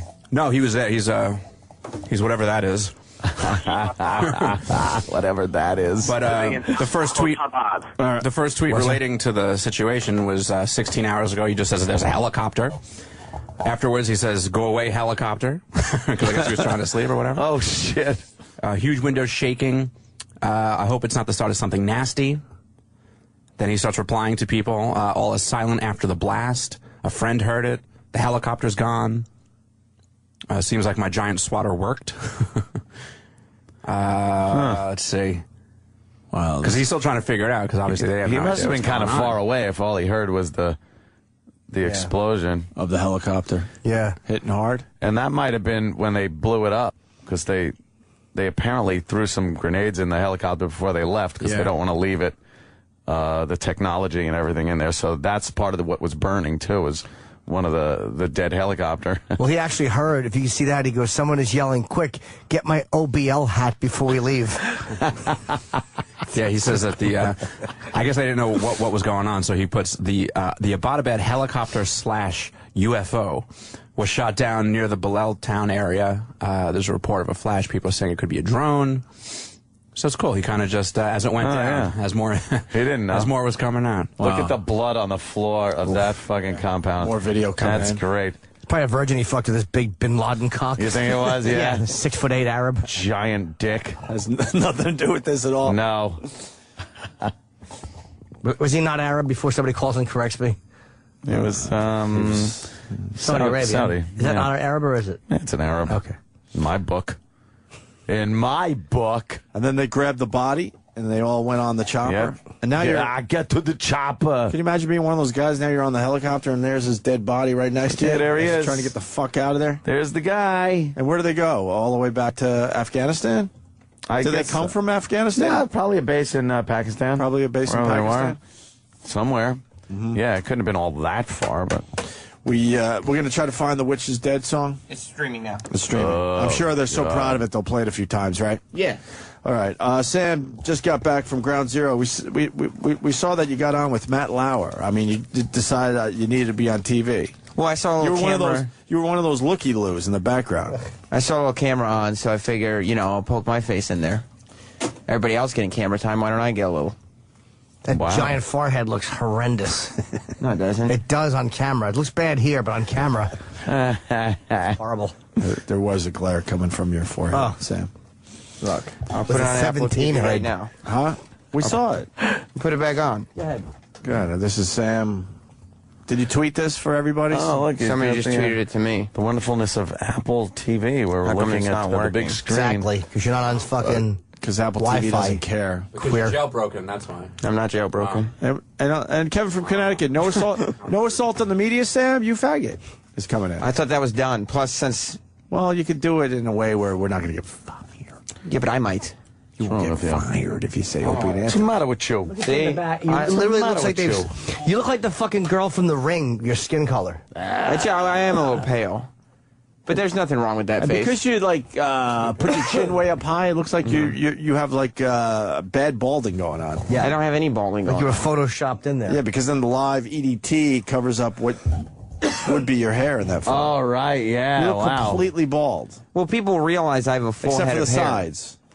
Well, they do realize that, that's for sure, yeah. I mean, that's a well-known fact. Right. How was it down at Ground Zero? Well, most of the people were either TV crew members or just people that were crowded around TV cameras. There wasn't a lot of celebration anymore. But the people who were on the TV seemed like they were plants. Like the networks all had their people that they had. And I wanted to get a pulse on what America was saying down there. Not just schleps. Right. Yeah. Okay. Real people who were down there. So I talked to a lot of people, and I pulled samples from all kinds of different people, women, young people, everyone, so we could hear what America was thinking today. Oh, that's great. That's America. By the way, Stephen S. from Bayshore writes, each of Sam's bits is an assault on the listeners. Oh. Well, Stephen S. from Bayshore can turn something else on then. How do you like that? Oh. Yeah. I don't think it's up to you to tell the listeners to change the dial. Yeah. Well, will you tell them for me then? Because somebody's got to do it. Here's Why don't Sam. you tell him at 10? Here's Sam. Here's Sam talking to the people at Ground Zero. He runs into Ann. Well, Ann, this is the Lovely female. lady? Lovely lady. She was not as happy as some of the other people were, but this is like a female perspective on what's going on with the American public. All right. We're here with Ann out in Ground Zero. Ann, what's the haps? The haps is the crowd is here to, I don't know if it's necessarily celebrate, but certainly mark the event. How are you feeling this morning? I'm feeling a little bit vindicated, a little bit happy for people that will finally have some closure.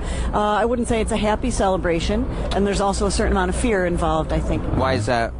I guess if someone's going to retaliate, maybe this would be the time or the place again. You know, emotions are stirred up once again.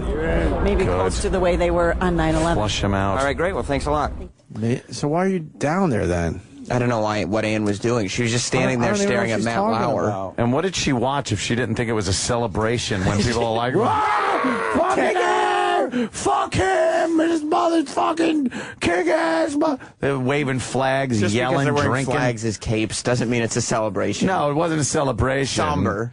Very somber. Remembrance. Yeah, a remembrance. I don't think she knows what a celebration is. Like Ann said earlier, there were cake stands going on outside the White House. That was a celebration. Not with Ann. Taylor and Johnny. Johnny has been celebrating. Taylor is a nonviolent biracial student. Yes. These are the young people of America. Nonviolent biracial student. Yeah, I wanted a good description of everything. These are what, the students are saying. You got Ann, who is middle-aged woman. And now you got some of the kids. Yeah, down at Ground Zero. these are the young people. All right, Taylor and Johnny. We're down at Ground Zero with Taylor. Taylor, what's the haps? My roommate burst in at like 11, said this happens. One of the other roommates and I went down to Times Square, found that everything was like really joyous and, I don't know, slightly violent. There's a little bit of harshness, and that freaked us out. So we got some candles and sat in a circle and sang Kumbaya. That was cliche, but I don't know, it got a group of people together. What's the vigil for? A couple things. People kept telling us what it was for. It was for the people, the victims of September 11th. It's for the soldiers, but more than anything, for me at least, May I interrupt? More importantly, it's for all Americans. That is any single American, if they live in Los He Angeles, smelled the booze, New York, or if they live in Alabama. Sounds like me from the Compound Show Saturday. Holy It doesn't shit. matter. It's for every single one of those Americans, and that's important to remember. What's your name? I'm Johnny, and it's important to remember that. I'm Johnny. Johnny. I hate how he says his name. Taylor got annoyed that he realized that I was now focusing solely on Johnny. I was completely done with Taylor and his passive, nonviolent ways. Because I wanted to hear why they were singing Kumbaya. Doesn't matter anymore. Remember, what's your name? Police should have I'm tuned them Johnny, up. and it's important to remember that I'm Johnny and I'm an American. Based on what Obama has done and what we learned last night, how happy are you with the job he's done? Obama, I am fanatic about what Obama has done, because the fact is he's done everything he said he would do. Literally everything he said he has done, and he finished it tonight. Now, do you think this is a young Obama being in office to get this done? Absolutely, absolutely, because he focused on what he had to do. George Bush decided on a war that he hadn't. We went in there for nothing that he actually told us he was going in there for, and we all know that. That's true. But we're happy about Obama today. Well, I've been happy about Obama since the beginning. Of course. And I feel like today there's no question that he's going to be reelected. I just can't even. I can't even respond to that fucking piece of shit. What's wrong? He's pointing out the fact that, look, you look at Obama, was he the zebra? No. What do you mean? Well, the multiracial. No. Johnny was the one who was celebrating. They call him an All in the Family. I know. As long as it was on All in the Family, you're safe. That clip somebody showed the other day. Someone that wears glasses is a four eyes. A fag is a queer. No, a guy with glasses is a four eyes. A guy who's a fag is a queer. Yeah, that was it. It's one of the best quotes. You can do it through Apple TV. Send it to Apple TV. Are you guys hearing that music? Because I hear that in my head a lot. It's just a button. Yeah. God bless America. What's going on? That I love. Stand beside her and guide her. Why are you playing that? Through the night with the light from above. From the mountains happening? to the valley. Hey, where are the white women at? Just because a guy is sensitive and he's an intellectual and he wears glasses, you make him out a queer. I never said a guy who wears glasses is a queer. A guy who wears glasses is a four eyes. A guy who's a fag is a queer. Best. That was on television at some point. That's great. I feel like I'm in front of the White House. I just read a tweet that made me laugh. Wow, go ahead. Oh, what is it? Some guy wrote, "Becoming Chaz is a documentary about the process Chastity Bono went through to become George Wendt." You got to see how fucking large she is. That's hilarious. good. I don't know. Who's singing this? Yeah, who is this? I don't know. Big finish. What's happening? I don't know. You got to play or something. Now go home and get your fucking shine box. Oh boy! Someone says check out Elo's latest tweet. What did he do? No. What did he do? If he said something about what America, did he do?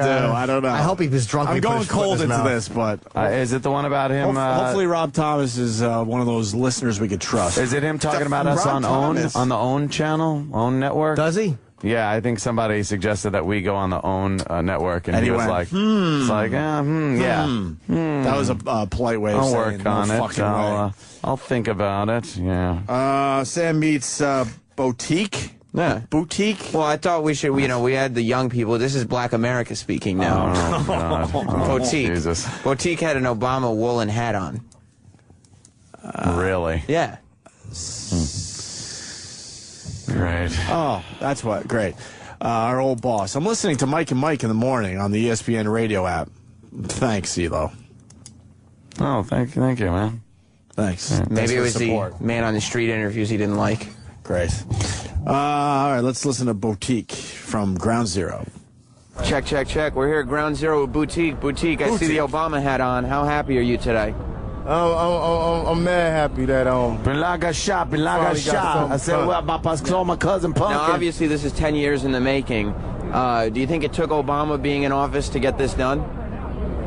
Well, obviously, I mean, it's done. It wasn't. You can't argue with that logic. Oh, God. You know what? See, this is a man of logic. That was a logical point. Very logical, lad. You gotta Obviously, give it's that. done. Gotta give him the logic there. The dummies are going to lap this up and just all I could hope for is that this wears off by. It's not going to wear off. You election heard day. Johnny.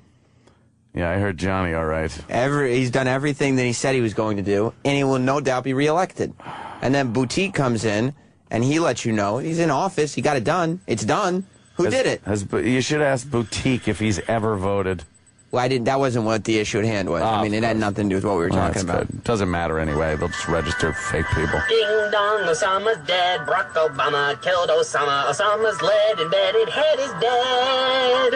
He goes where Al Qaeda goes below. This doesn't deserve to be on Apple TV. This is how this should be played. And sing, ding dong, the dairy-o. Sing it high, sing it low. Let them know Osama Bin Laden is dead. I dare you to play that again. Wow. Wow. Back to Boutique. Check out my picture of Matt Lauer. Well, enough. You and Matt Lauer. Exactly. It's not even a hanging good out. picture. What's wrong with you? Well, it's a little stretched out because of the TV, but I just wanted to make sure everybody knew that I was on with Matt Lauer today. If you would have yelled Opie and Anthony or Little Jimmy Norton I was or something, silent. it would have been good. Matt Lauer was talking. But it doesn't mean anything if you were silent. Did you guys see me? I'll show you. Other shows yell out their shit. We can yell out our shit. No, we're not like other shows. CNN's What reporting. happened? That's Derek. CNN's reporting DNA not a match. What? CNN reporting DNA not a match. This is not good news. I'm just fucking around. Oh, man. That was good, though. You do that, I do this. What's happening? This asshole decided he needed a long, dramatic intro to his song.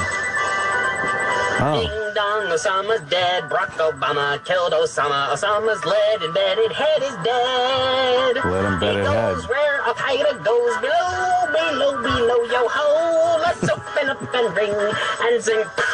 Ding dong, the dairy-o. Sing it high, sing it low. Let them know Osama Bin Laden is dead. I could come up with a better song while I was shitting. Really? Yeah, absolutely. Well, when do you have to shit? I'm doing it right now. That is all right. I always go in my pants. Horrible. Are you still working on it? Yeah. All right. That's good. You got it? You ready to go? No. Okay. Here's Boutique. Let's see. It wasn't done when Bush was in there, so. So you think it took Obama coming in? Right, as a leader, he definitely took charge and he got it popping. But maybe Bush should be taking notes. Oh, of course, he should be taking notes on focus. Yeah. That's the problem. And getting it done right the first time. Thank you so much. All right. I hear Sam laughing because you knew how much Ant would enjoy that. Well, what do you think? Well, no, I'm laughing because I'm sitting there. Finally, America has a voice. It's Boutique. Yeah, it's Boutique, all right. Yeah, Because Boutique he's knows. right. I mean, if George Bush had a little more focus, maybe this would have gotten done a long time I ago. am so fucking sick of stupid saying shit that has Anthony. nothing to fucking do Anthony. with reality. Anthony. He's mad happy. Shut up, you stupid fucking Anthony. tired of it. God. Hey, what was Boutique doing in the middle of Times Square at 7 in the morning? Looking for a McDonald's to roust. He was at Ground Zero just watching me do interviews, waiting for me to talk to him. Oh, was he? He was the one guy, I had to approach everybody except Boutique, who was just standing there while I was interviewing people looking at me, as if to say, I have something to say. My voice needs to be heard. I'm Boutique. I have a better song, by the way. Oh, do you? You do? Yep. I think it's better. Oh. You need a setup or anything? No. No? Music? Yes. What do you need? That music. You gonna sing over him? No. Do we have that, E-Rock? The Witch is Do Dead? you have the Ding Dong, the Witch is Dead from... Ding dong, Bin Laden's dead May 13th at the social networks in D.C. Ding dong, get your tickets now. What an asshole. What an asshole. Ding dong, the plugs are alive. Oh, what an asshole. Fucking Jimmy. God damn, man. All right, we got one more from Ground Zero. Oh, yes. Oh, what brain surgeon is this that you've... Herman. Well, you know what? This is just working class Joe. All right. Pat from Winati. Chaz Bono is trans-fat-gendered. He's the greatest. This is Herman. The king of the one-liners, Pat. Herman and Anthony, as a matter of fact. Oh, and wow. these are just... Are they life partners? No. Couple of working Joes. American working class. They've been down there since 2 o'clock in the morning, celebrating. Right. Oh, boy. Happy. Don't they have jobs to go to? No, the working class is currently having trouble finding those. Are they? Have they been partaking maybe in some beverages? They did not seem intoxicated. Oh, okay. Especially not as much as our buddy Johnny was. Yeah. We're out here at Ground Zero with Herman and Anthony. Guys, what's the haps? Oh, it's a hot new show in New York. I came out here about 2:30 in the morning. Wow. I saw the commotion about 1 o'clock on TV. I said, you know what? I gotta come out here. I gotta join the fracas. So what's the celebration been like for all this time? It was a sense of pride, actually, amongst the crowd. I was very surprised. I heard them singing songs of patriotism. Nice to see something positive in New York City. Absolutely, absolutely. So tell me, after everything we heard from last night into today, how happy are you with the job Obama's done? I'm swelled with a sense of pride. Swelled. This is a great feather in his cap. I'm very happy for him. You think he deserves the credit? It's a feather, Obviously, nice feather in his felt hat. Absolutely, he does deserve the credit. I mean, I'm a little skeptical There's about a fine why bone it took through 10 his years to do it.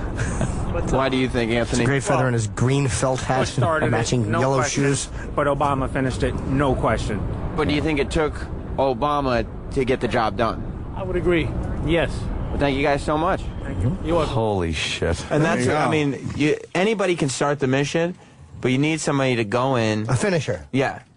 I'm not going to deal with this fucking... Closer is great. With great this word. caller. Agrees with Ann, but he needs to give Obama some credit. It was on his watch. Yeah. Didn't I say that 5 fucking times already? So. That I do know it was on his watch and he is the president, so he does get that credit. Well, that's why I answered. But to just blow off the fucking years of intelligence and research and FBI and CIA and covert operations and interrogations and waterboarding and Guantanamo Bay, all that shit that he ran against, that he said he was getting rid of, that's what wound up getting Bin Laden. Yet he's the fucking hero in this? This was addressed by Boutique already. It wasn't done while Bush was in office. Boutique's a stupid who doesn't know shit about the real world. He's biased. He's biased. So you don't want to deal with that guy? No, fuck him. I answered that question already. Well, I don't know. Let's hear it. I want to hear what the guy says. Yeah. God. Everybody deserves to be heard out today. Attaboy. Mm-hmm. Oh my God! What? Unbelievable. We already know why. Matt in New Haven. Go ahead. What's up, Matt? Anthony. Yeah. Why after this manhunt of 10 years, why would they just toss the body in the ocean? Oh boy! How about Islamic tradition? First of all, they don't want to fucking piss off Islam in general. I don't think they care about that. I really think they there's no place because for of them to go. Islam law, they did the proper thing and buried him before sunset the next day. Did you see what happened at Jim Morrison's grave, my friend? Just because of fucking dopey hippies that fucking loved the Doors, it was a disaster. Do you know what Osama Bin Laden's grave would become? It would become a fucking holy land. It would become a site where Al-Qaeda and budding terrorists would go for inspiration. So it's good that they just got rid of him. There's no fucking sign of him left on the surface of the earth. And no place for people to go to reflect on what he did and be inspired by what he did. I think it's a brilliant fucking move. I agree. You know what? You just changed my mind about that. Thank you, sir. That does make sense. I tried to. I said that earlier. Guy who wants credit for Anthony's statement. All right, thank you, fellas. Punching out. Thank you, sir. Oh, what's this? What's that? Sounds like a lot of Bin Laden songs on the internet. Pinball machine. Oh God. This sounds great. I like that. That's kind of cool, right? Pendulum is swinging back the other way.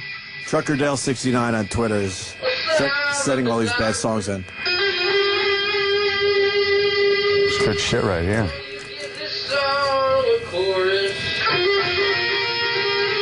I like it. I mean, I hate it. I don't think you put a lot of work into the writing. I disagree. Okay. The works of Chuck Norris. Chuck Norris. Osama Bin Laden. This is Osama Bin Laden. You can't do that. You got to do a song from a song, and it's got to make sense. Really? How about like Osama? All right. Boom. Yeah. Osama. My house is on fire. I'm Osama. Hey, that's a good one. This is good. Giddy up, boom, pop, boom, pop. Something. All right, we got a funny one. Some with the chopper. You're right. Yeah. Get to the chopper. Had whiskers on his chin and bod. This is the story of where he lived and trod for Osama Bin Laden. Sing another quad. No. Shoehorning. Ruled by a ring and rod. Taliban, tallywhackers bowed at his every time. Tallywhackers. With a witch, the memo shot for Osama Bin Laden. Sing another quad. Some sir. I don't like it. I like the one Ant was Everyone's working trying. on much better. Yeah, you know. Mine? Well, I'm It lazy. was okay. I'm Jimmy's lazy was with good. parodies now. I just fucking throw out an idea, and that's about it. We'll try to fix it in production so it's a real parody. Yeah. Love the Human Shield marble, by the way. I've just been watching these blue marbles here. Yeah. They show everybody running back Horrible. to They can't come up with something better. Get to the chopper. That's the best they could do. It's a short notice. All right. Well, It's it's not short notice program are they anymore. using? It's almost 12 hours ago at this point. Yeah, it's true. They should have like People want something us like to an talk to- Avatar in 3D. People want us to talk to Alex Jones today. For what? You may have a theory on what's happened. Frozen body. Yeah, it was frozen, exactly. Like chicken tenders. He'd have freezer burn after all this while anyway. His body was frozen. What? He does that so he could think. So he could come up with more horse shite. Oh, this stupid cold. Bunch of fucking bullshit. Your mouth's full. Oh. What we could do? Take a little break from the Bin Laden stuff. Yeah. We still got to get a winner for the most annoying 30 seconds. Oh, my God. Jimmy wasn't here when we went through a lot of them. So How about that Jimmy can help us vote. fucking interview that Sam did from Which one? Ground Zero? Boutique? Boutique. Boutique was good. That qualifies as annoying to me. It's more than 30 seconds, unfortunately. Boutique's a fucking douchebag. He knew what he was talking about. Did he know the haps? And you heard what Johnny said. Yeah, do it for Johnny. Johnny said Obama is a guy who's done everything he said he was going to do. He did. You know, he's done everything he said he was going to do. Everything. Where has this guy been? What fucking country has he been residing in? He was intoxicated. Yeah, that figures. And he'll be voting. Oh, yes, he will. And guess who he'll be voting for? He'll be voting too, Ann. The guy who he said was guaranteed to win a second term. Guaranteed. President Barack Obama. Listen, we got 12 finalists. Why don't we... What happened? We got 12 finalists, so why don't we try to cut some of these out of the... yeah, let's do that. Of the mix, so we'll play a few of these. Also, let's not forget Stone Cold Steve Austin coming in to say hi. Yes. We had a great time with him last time he was in, so... Stone Cold's always good. I want to hear his Absolutely. opinion. William Desmond is one of the finalists. Jimmy, we really need you to help us with the votes here, because you haven't heard a lot of these. I'll make the final decision.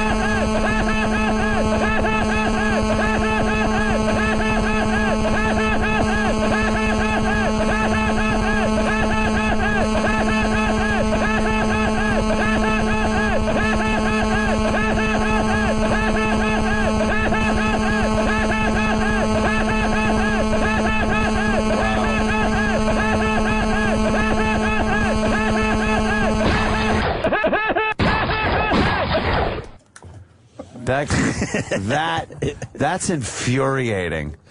So like that really makes me mad. So that stays? Yeah. Jimmy, does that stay? We got to get tough on these guys at this point. Yeah. Now remember, some of them will be funny, but not annoying.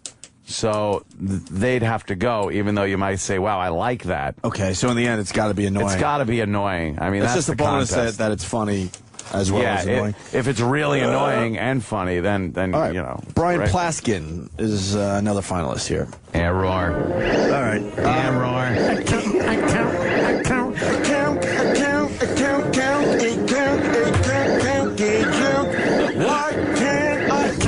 count? Error.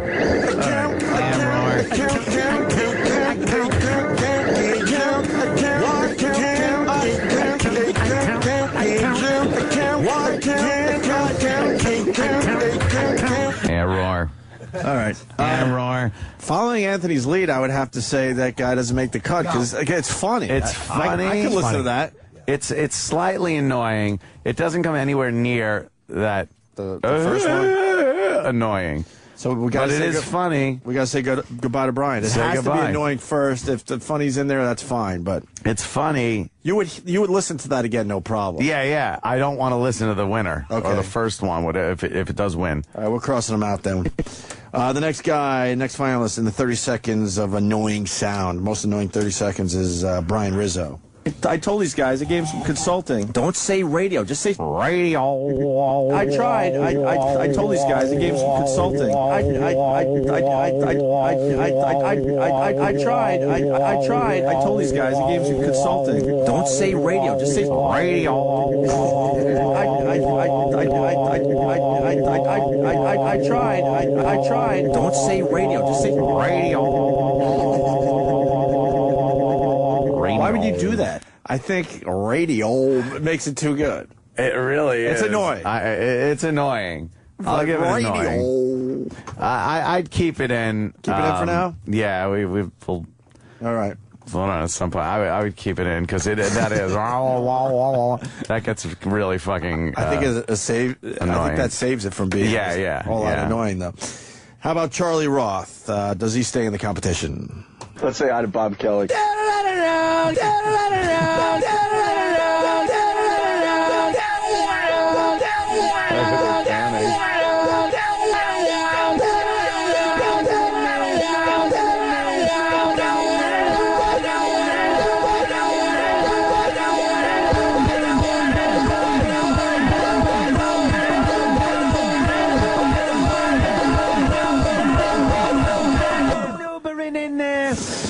Very annoying. Yeah, that's fucking annoying as fuck. After hearing that, there's no way Brian Rizzo's going to win the competition, so we should cross him out. I know. Right? I hear you. Yeah. I agree. So we go backwards. Yeah. And say goodbye to Brian Rizzo. Sorry, Brian. Charlie Roth is still in it. Yeah. Moving on to Coke Logic. We know this guy. Of course. Okay. But what are you doing? Forget. Look at, 'cause you want that gay. Kim Kardashian. Do it. Okay. Place in your tampon.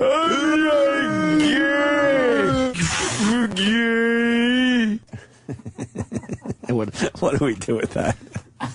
What do we do with that, Jimmy? It's to you. That's kind of funny. Help us out. What do we do with I think that? it's more funny than annoying. Yeah. And it sounds smarter than most of what's said on the show.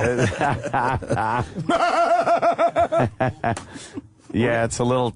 We're going to have to say goodbye to Coke Logic? Yeah, I think we do. Oh, that's going to fuck up the conspiracy guys out there. I like Coke Logic a lot. I think that Coke Logic wins everything because we like them. We say goodbye to Coke Logic? I think we have to. Oh, boy. At this point. This pernt. All right. Good job, Coke Logic. Yeah. We've gotten rid of 3. That's good. Let's see Jess Smith and what he did. Most annoying 30 seconds. Let's say hi to John. Hi, John. Hi, John. Hi, John. Hi, John. Hi, John. Let's go to Jersey and talk to Mike. Mike. Crosby. Mikey. Mikey. Pat.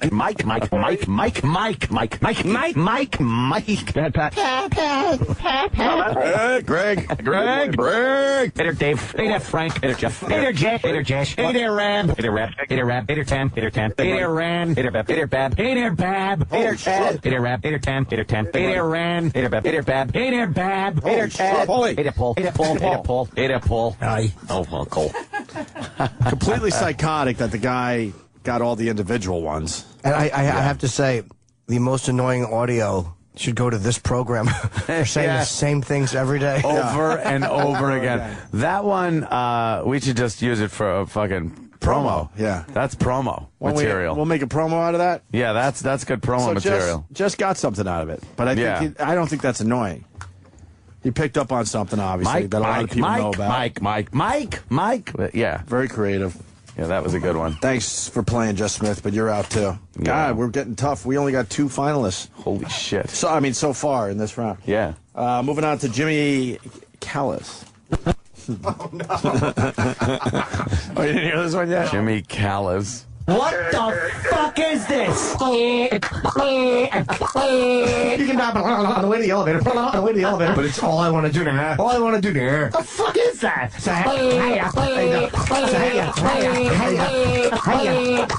Right the front, get on to it. Up again. Plane. Hey, E-Rock. Just to annoy the listeners. That's pretty annoying. That's pretty fucking annoying. Keep it in there? I might keep it in there. I don't think it'll make the cut, but what do we got to whittle down to? 1. I mean, like by today? No, the winner is Friday. Yeah, we can fuck around with Yeah, so I'd leave that in. Leave it in for now? Maybe, Just because we want to hear it again? Yeah. Okay. How about John Heath? Going over the finalists for the most annoying 30 seconds. This is Vuvuzela 2010. Vuvuzela 2010? Let's hear your Vuvuzela.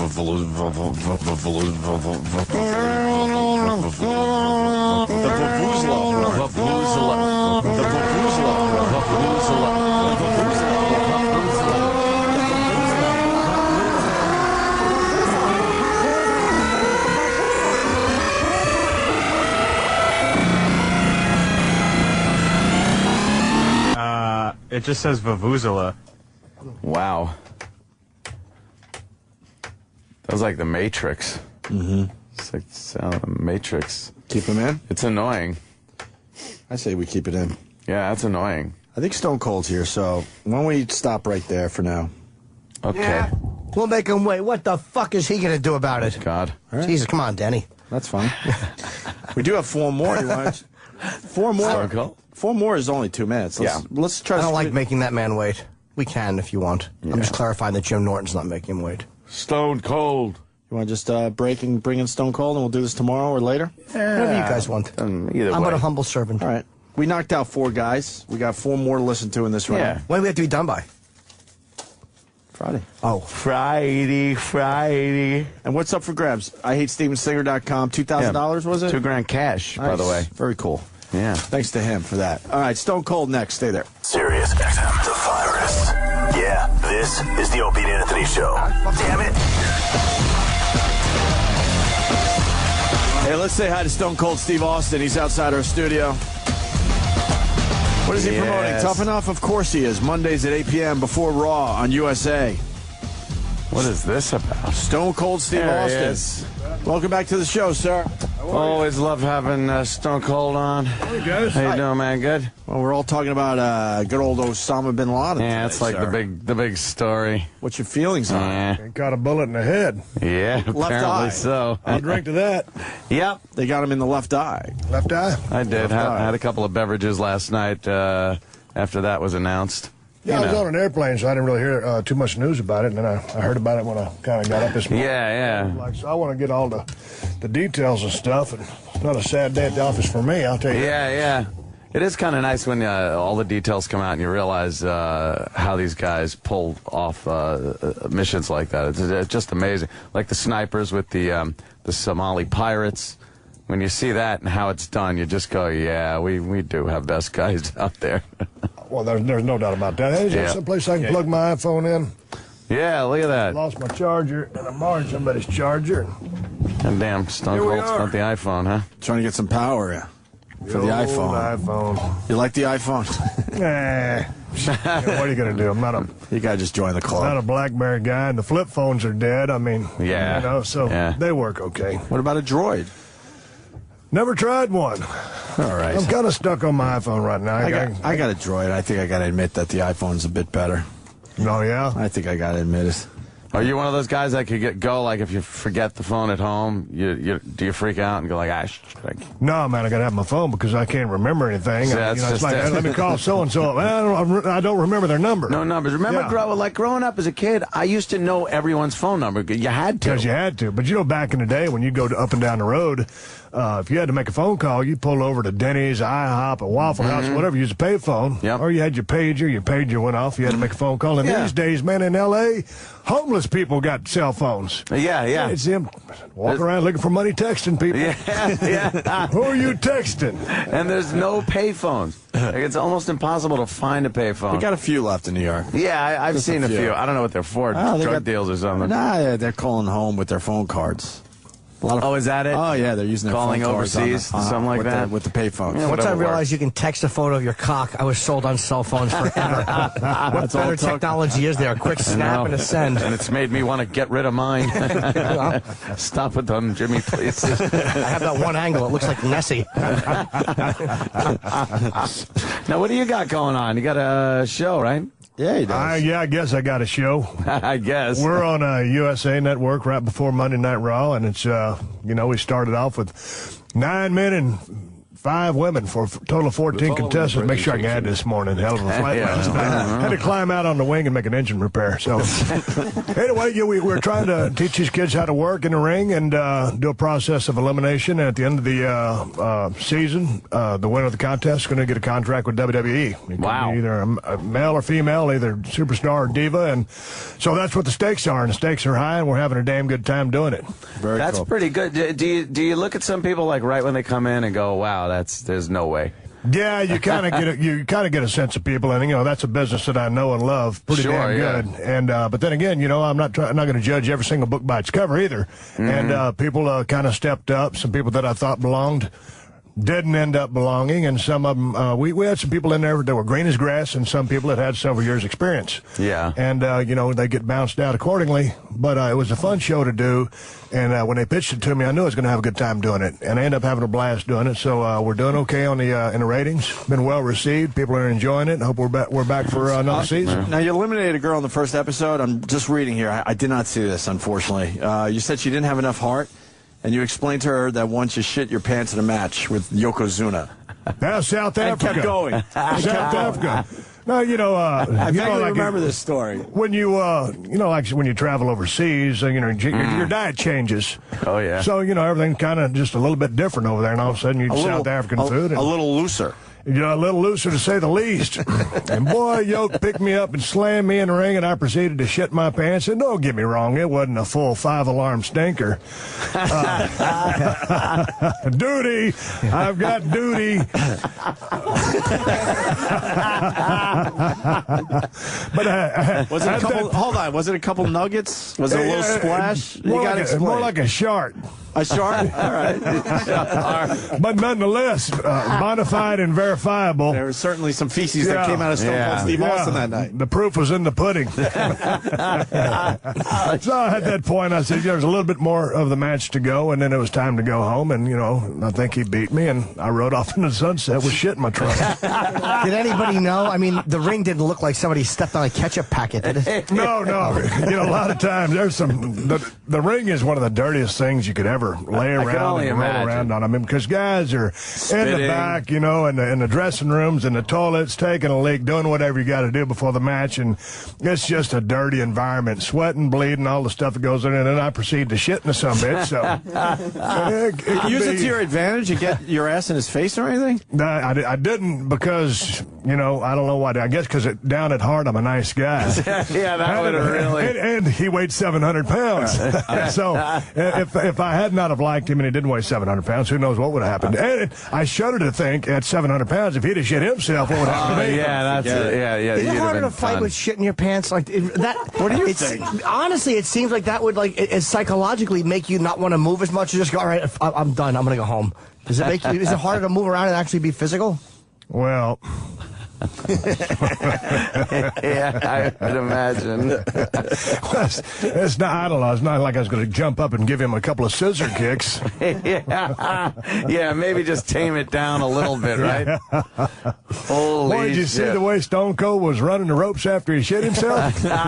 Is this the match, by the way? Oh, my God. Look at Yokozuna. No, it's not a pay-per-view match, and back in the day. Look how fucking big he is. Man, that guy was the biggest sweetheart in the world. Big guy, an absolute monster in the ring. Damn. Of course, he's totally destroying me here.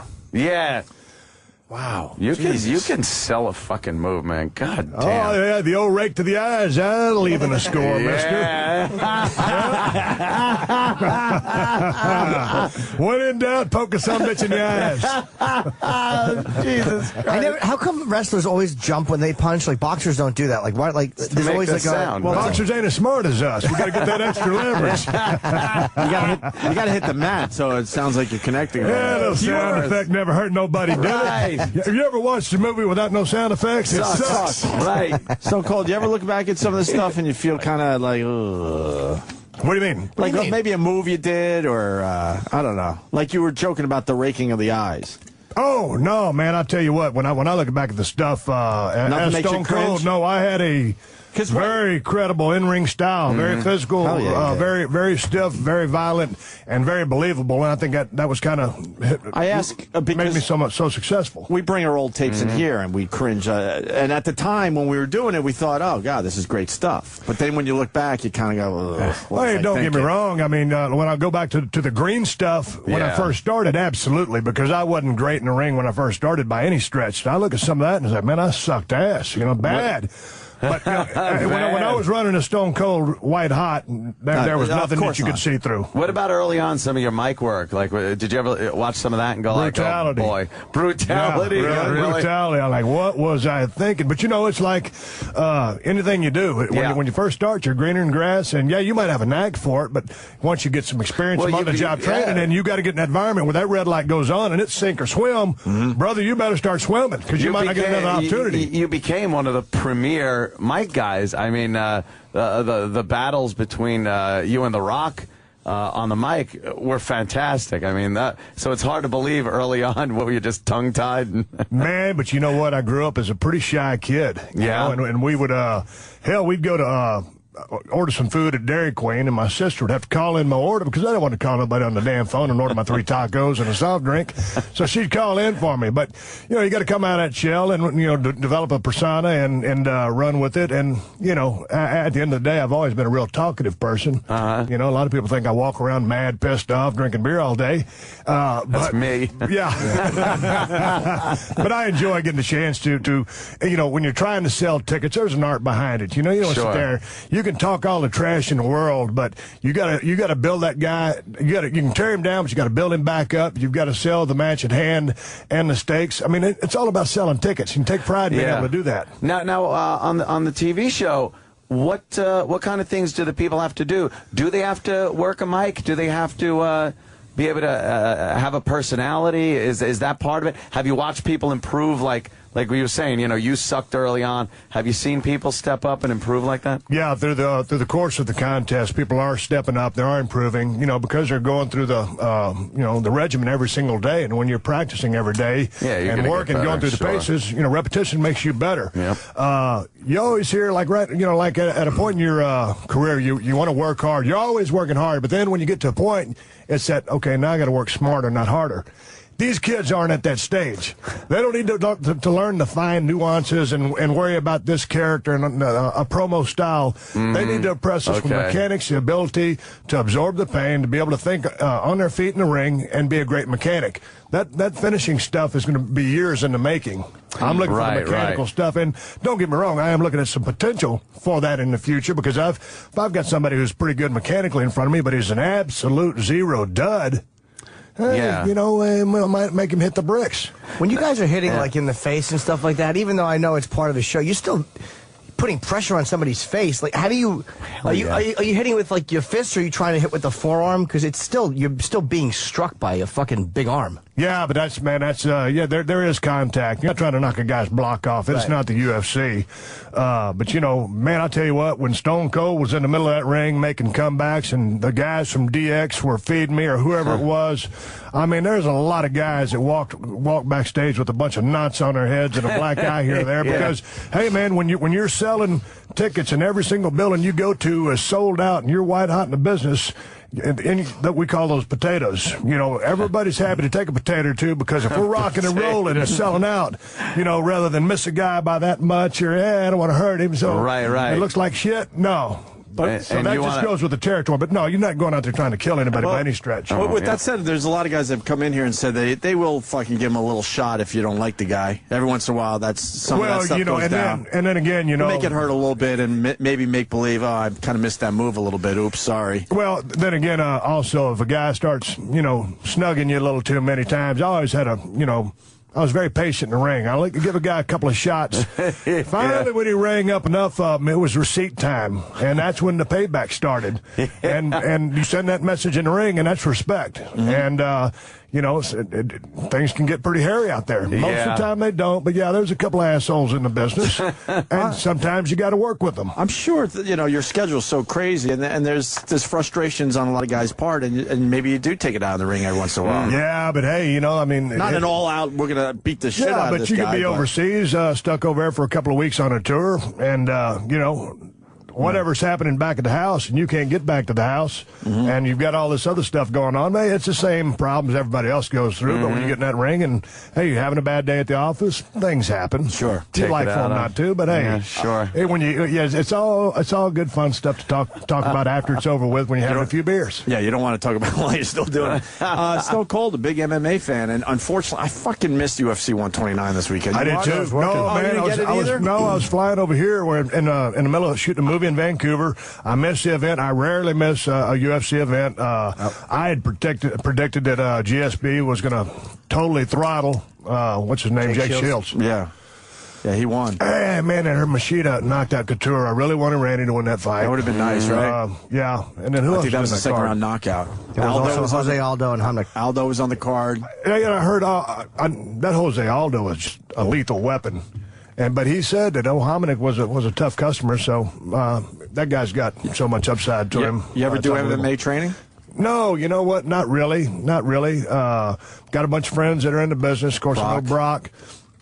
Excuse me. No, I've never done it myself. I grew up in a damn small town in South Texas, but I really appreciate what those guys put themselves through. Amazing. We finally met Brock Lesnar. What a nice guy, man. He's a nice you don't guy. you don't get that usually when you just kind of. Yeah, he's got a sense of humor. He was really nice cool. Yeah, really cool. Totally cool. I think we're all surprised when he came in. Yeah, man, that guy likes to hunt and fish, be left alone, do his own thing, ride around in his jacked up truck and hang out with his family. Right. And that's who and what he is. Yeah. Great guy. We love him. What was the deal? Do you have any info on what the deal was between him and Undertaker? I have no idea, man. I watched that go down. I bought that weird, right? It was weird. It was like, what the fuck is going on here? Yeah, I didn't get it, and man, I would have thought maybe I had some heads up on something, but I didn't know anything. I didn't know anything more than anybody else did, and I didn't know that they had issues. But hell, I ain't been around in a while. But it was an interesting scenario to walk by, and bad timing. Terrible. Oh my God, Lesnar's out of the ring. I didn't think he wanted to hear shit from anybody. No. Guy loses the belt. You don't say shit to him like that on the way out when you've lost a fucking championship match.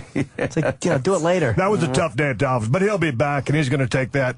He's going to learn from that, and he's going to work more on a stand-up game. I'm telling you, that guy's a phenomenal athlete. Big, strong guy, man. And that guy's a pay-per-view selling machine.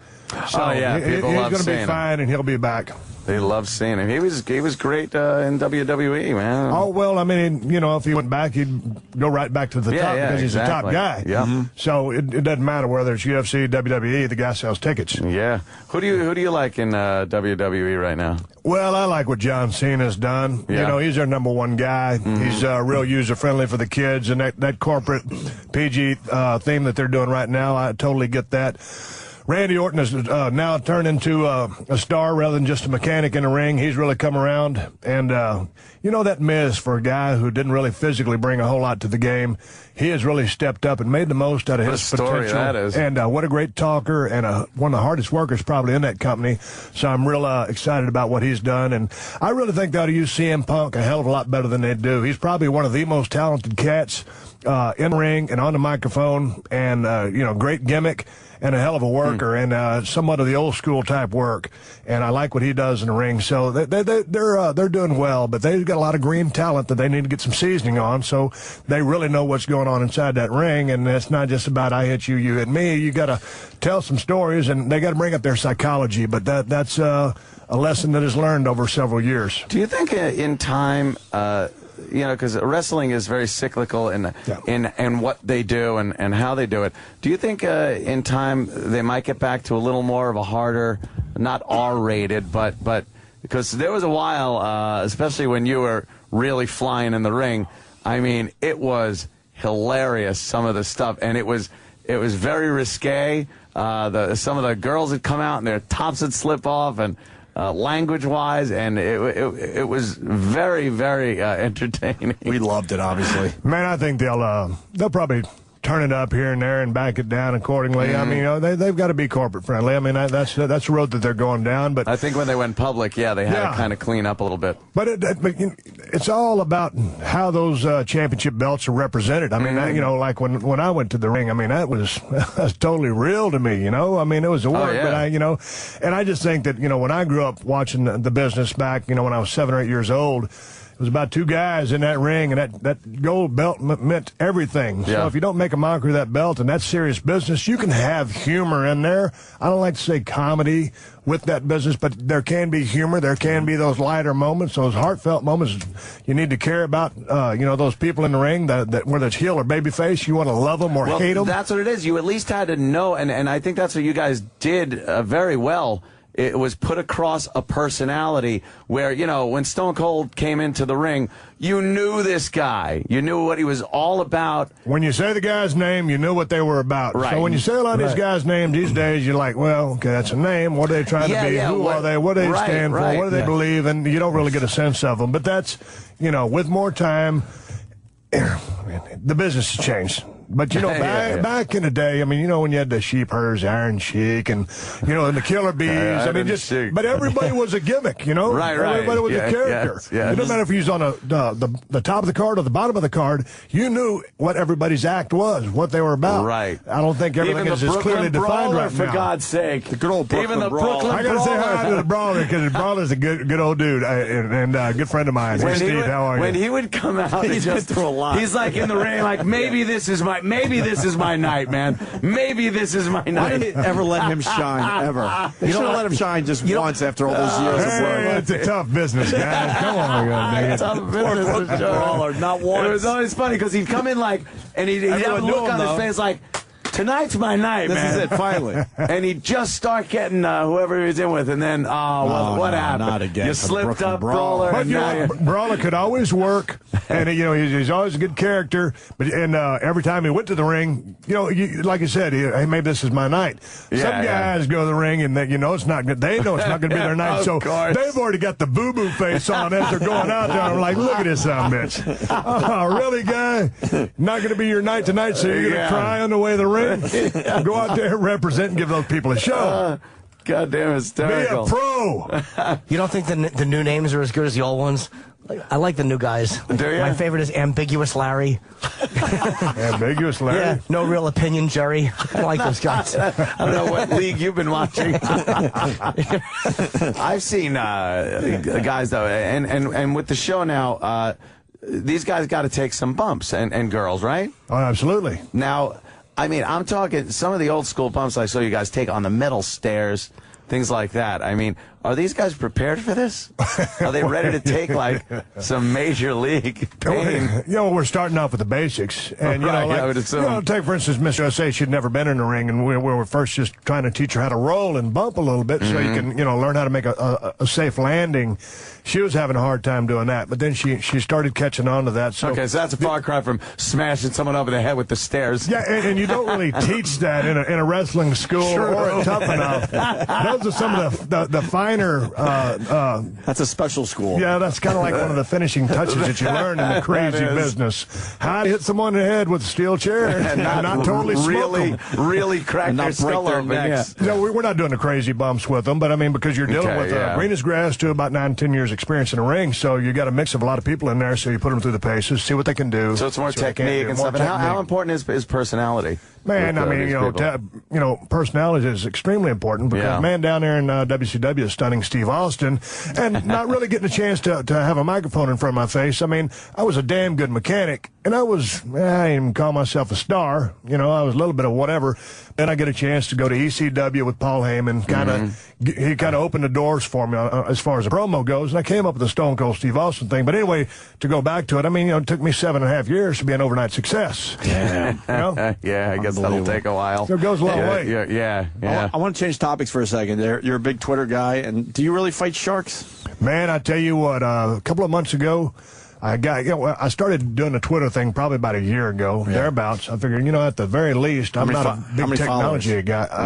I think I'm at 240 or something like that. I'm not a real technology guy, so I figured, well, the least I can do is keep in touch with my fans, through the Twitter thing.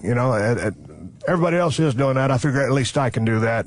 And so, man, I started just, tweeting some bullshit on there. But I would, for my workout, I live right there in L.A., so I was about a mile from the Pacific Ocean. So I said, I went out there, I swam 16 miles, shark bit my leg off, and all this other So then people started just tweeting back, and they just started loving these stupid stories. So now I even have this guy who... Sharks versus Austin guy, so we kind of have the little bullshit things. Versus Austin. I have fun with that thing, and it keeps me entertained. I'm actually a creative individual, and I enjoy writing. And when you're limited to 140 characters, it's easy for me to write some good stuff because it's only 140 characters. Right, you got to edit yourself. Get to the point. Make it concise. I love when you get rid of words. You're like, I don't think I need that word. I got to get rid of characters here. It's Steve Austin BSR on Twitter, by the way, if you want to get shark stories. And and how was it working with Sly? We haven't talked to you since. Man, has it been that long? We talked to you. We talked to you about the movie before that. Yep. What was it? Condemned, I think, right? Shit, I can't remember. But anyway, back to Sly. Man, I had a good time working with that guy. Yeah. And when you show up on set with that guy, Randy Couture was there, and all those other guys that were in it. Jet Li. Yeah, so I mean, some heavy duty cats. Jason Statham, I believe. Right? And so it was a real cool environment. Everybody was coming to do their thing, and there was a lot of competition because everybody wanted to do their thing and make that stand out. Right. And but at the end of the day, Sly was in charge. He wrote, directed, and starred in it, and you get a chance to work with that guy. You see how long he's been around. He's been around for a long time for one reason. The guy's pretty damn badass at what he does. Yeah. And he has a vision as a director. And I really enjoyed working with the guy because I didn't know what he's going to be about, or if he's going to be a control freak or just an idiot or whatever. The guy's a big superstar. And as far as his vision of directing, he knows exactly what he wants, and he tells the damn actor exactly what to do. Sometimes you get these directors and they'll motivate them with fluffy cloud words and stuff like that. Damn, Sly would tell Eric Roberts, who I had a blast hanging out with, all right, Eric, I want you to walk 3 steps, look that way, blink 2 times, and say your line. Oh, okay. And that's what Eric would do, and that's what Sly wanted. Yeah, but I fought with that guy for 2 days, and we were rolling around on this hard surface. I mean, it was a brick floor with sand all over it in New Orleans, hotter than hell. And we're both getting skinned and scuffed up, and I'm thinking, all right, see how much longer does somebody take us. And he kept going, and he kept looking at me and goes, Steve, more intensity, more intensity. I'm like, man, I'll knock this son of a bitch out, right? So he's tough. He's a very tough guy, and had a lot of fun working with him. And I remember, hell, back 30 years ago when whenever the hell it was Rocky came out. Yeah. And hell, I was one of them damn idiots. There must have been 10 million of us drinking raw eggs in the morning, running down the street like an idiot. You know, going to be champion of the world that's someday. going to make you the champ. I didn't do that. I just fucked a chick in a pet store. He took a shortcut. There's more than one way to skin a cat, brother. Any more movies for you, sir? Yeah, you're working on some in Toronto? Yeah, we're working on a movie in Vancouver right now with it's called Recall. Believe it or not, my family gets killed again, and yeah, you're movie families, man. Wow. You don't want to be a part of my family when I do a movie. No. So fancy this, I'm pissed off, turn in my badge and start killing people who didn't get what the punishment that they should have had coming to them. And Danny Trejo's in it, and been having a lot of fun with that guy. Great, He's yeah. great. I've known Danny for a few years, and we've got a young director named Terry Miles, a very artistic, creative guy. I look for big things out of him, and he's doing a wonderful job. So right now it's a good experience, and I've got some stuff lined up after that. Do you like watching yourself on screen act? Nah, you know, that's I'll watch so I can, you know, learn. Right. But that's like going back. If I watch Tough Enough, I enjoy seeing the elimination process in because I'm good at that, and I can help, you know, kind of come up with a better game plan. Some of that stuff is still painful for me. Like, I liked watching my work in the ring as Stone Cold, but if I like that early stuff, that's kind of hard to do. So, I mean, yeah, I would rather watch somebody else's movies, but I hope people like to watch my movies, because if they don't watch them, then I'm not going to be in business. But no, I cannot sit there and watch myself over and over, you know, cry about, you know, this, that, or whatever. It's easier if you're alone. If there's other people in the room, it's embarrassing. Yeah, it is. Because you don't care about reaction when you're alone. It's like I can watch the art, the craft, but when there's other people and you know what each line should get, if anything, it's like... And what I had to do, like when Hunt to Kill came out, I was really proud of that movie, and that was a good movie. And when I first started watching, I was like picking it apart. And after 15 minutes, I turned it off. And I said, man, I can't watch this son of a bitch. And I said, you know what? I said, dude, just let it go. Stop judging yourself. Just watch the movie for what it is. And when I did that, you know, and just watched it like that, I can't believe I didn't win an Academy Award.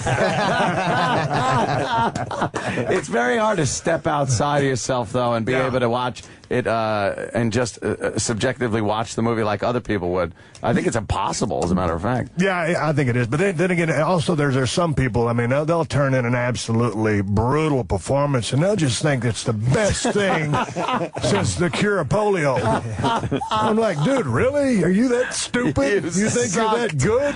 You sucked. A lot of gunplay in this new one. A little bit of gunplay and a lot of ass whoopings. A lot of ass whoopings, yeah. Yeah, more hand-to-hand combat than gunplay. Did you have to play any kind of emotional scene when your family bites the dust again? No, because I want to. Yeah. Then they get gunned down, and I think I shed a tear or two. Yeah. While I was, I got took a round in the chest. So that's got to be that's kind of hard to cry when you got shot in the chest.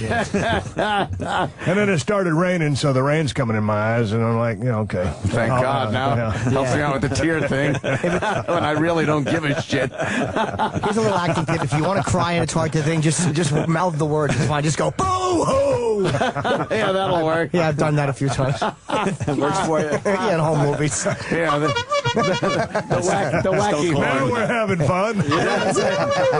You cannot have fun without a wacky horn there, Stone Cold. That's how I let my girlfriend know I'm about to come. I don't want to tell her. She knows to move. Get out of the way. Damn, Jimmy. Can I borrow that? Shit. So we got Tough Enough. Yeah. And that's where is that? USA? USA Network. So are you doing kind of like what Brock is doing on Ultimate Fighter, kind of like a coach and a guide and stuff like that? Well, I mean, you've got Bill DeMott, Booker T, and Trish Stratus are the coaches. I'm the host. Oh, okay. I'll set everything up, set the table. The guys will put them through the paces. I'll observe, do my thing, watch, look, listen, get the opinion from the trainers. Each week, we'll try to teach them a life lesson. Each week, we'll put them through a skill challenge, and then we'll go into my office, make a deliberation. I'll come up with my bottom three, then I'll get those bottom three in the ring that night when it's time for an elimination once a week, and I will grill those people until one of them, I might have my crosshairs on somebody, But I might give them a chance to jump through that window and save themselves. But if they can't do it, then they're gone. So that's a pretty intense process, and that's probably one of the parts of the show which I enjoy most, because I'd like to see all these kids win this contest and get a great contract with WWE, because once they get there, that's when the going really is going to get tougher than it is. But to get through me, you better be physically tough enough, mentally tough enough, and sharp enough to pull this off, because at the end of the day, it is a real deal. Yeah. And, anytime I step foot in that ring, it's all real to me, and I put these kids through the paces. I break them down, and I go over them mentally. What happens, let's say now you get your winner, they go over to WWE. What do they do? What position do they take up there? Now, obviously, they got to pay their dues. They're not just going to be put in the spotlight there. I mean, what are they going to be doing when they go over there? Well, if you're going to win the first Tough Enough contract, you're going to have a big bullseye on your back as soon as you walk in the dressing room. I don't doubt it, yeah. So they're going to have hell to pay, and they are going to have to pay their dues. But you know what? Everybody has gotten the business the way they got into it. I was a lifelong fan, went to a wrestling school, and got a foot in the door and paid my dues and got the shit kicked out of me several times. I mean, that's part of the process. Sure. So whoever gets this contract, I mean, they're going to go in there, and it's going to be an open door. Gonna have to earn respect. They're going to have to earn that respect. Oof. They're going to have to, learn how to work in that ring. Nobody is that's in that contest is really, really accomplished, but good enough to get a start. Right. And it's on-the-job training from there. But if they can't perform, hey, man, I don't know what the contract says. I just know someone's going to get a contract. Yeah, but you can get bounced out on your ass if you screw up, or if you turn out to be nothing. Yeah. Damn, that's because you can win the contest, get in there, and just say, "Wow, well, goodbye." Yeah, can't hack it. It happens in UFC. I know some of the guys that actually go from the house and start to get fighting just don't work out. Not necessarily the winners, but guys that look good on one. After a while, that they just can't do it. And I'm sure it'll be the same here. Absolutely. Has MMA changed wrestling at all? Do you think those things kind of go hand in hand, or do you feel that they're kind of competitive? I definitely think they're competitive. I think there's two demographics, and I think there's a very shared demographic. Right. But I think that, man, I'm a fan of both. I came from the world of WWE brand stuff, so they're very competitive. Very competitive. But at the end of the day, two very completely different things. But I'll tell you what, I really like the promos that, like, a guy like Kel Sonnen was cutting a few months back when he was going to fight Silva. I mean, I like to hear their trash talking, the ones that can talk trash, and same with the guys in WWE. But from that aspect, I think promos can, by and large, be the same. But obviously, the in-ring product is totally different. I think when you get the crossovers, it kind of brings the two together in some way. Like when you get Shamrock going over there and Lesnar. I think that kind of makes people think, yeah, there is some kind of connection. Like, people can go from here to there. And what we've seen guys go from there into WWE, and then Brock, the first to be able to go from WWE into that world, because he comes, he's two-time national champion with an amateur background. Right. He does have a skill set. So, but then, it'd be interesting to see now, because in WWE, you knew he was a monster. You knew he was badass. But now that you've seen him fight in the UFC, he's a total destroyer. Oh, yeah. So would he fit back in the WWE framework? Because he's so legit, he's so tough. It's like, man, this guy's going to be the damn champion forever, because no one can touch him. No one's going to believe in a real shoot. Ring, right. Do you think a few years back you might have tried that? Oh, back in the day, when dinosaurs were still walking around on the earth, and I was young enough, I think I would have absolutely pursued it. Now, I'm not going to say, I was going to be the world champion or something like that. I might have got strummed like a 6-string guitar, but it would have been something interesting to try. It should be said, too, that Dana White knows what he's doing with this UFC, man. He's a great promoter. He seems to be. I mean, he's hungry, he's aggressive, and, man, it seems like he's obviously learned on the fly from when he first started to now, and the guy has his wits about him, and seems to be a hellacious businessman. And how's Vince? Cranky as hell still? Or? No, Vince is good, man. I got a chance to talk to him the other day. A couple of weeks ago, we were filming the Tough Enough stuff, and of course, I saw him in. I can't remember what town I saw him in when I did an appearance. Well, I saw him at WrestleMania. Yeah. So, but no, he's doing good. I think the business keeps moving along, and I think they've got a lot of stuff in the works and stuff that they're working on developing. And so, right when I think think that guy is going to just kind of start relaxing and ride off into the sunset. He cranks it up more and starts working harder. Yeah, that's someone you just can never underestimate. He's always in it. I've learned a lot working with that guy, and he's a guy you want to be in business with because he puts it on the line every day he wakes up. And what's Shane been up to? I don't know what Shane's doing, and I haven't heard from him, and don't have a clue. Yeah, I would say drug cartel. Something's going on with that. It's got to be something like that. It'll come out eventually. He just took all the money and ran. Someone might be setting me up on Twitter. Ask Stone Cold about the wrestlers versus midgets basketball game on Tough Enough. Did you actually do that? Nope, I wasn't a part of that. I didn't play basketball, no midgets. Someone might be setting me up. They said, go over and slap Stone Cold. He likes that. Good point. Stone Cold knows when to hit that wacky horn. He knows when to hit that wacky horn. Cigarette, please. Well, Tough Enough is on Mondays at 8, right before Raw. It's a perfect spot for you on USA. Absolutely. And Steve Austin, BSR on Twitter. I would watch that because it's interesting to me, the process, because you only see wrestlers when they're already doing it.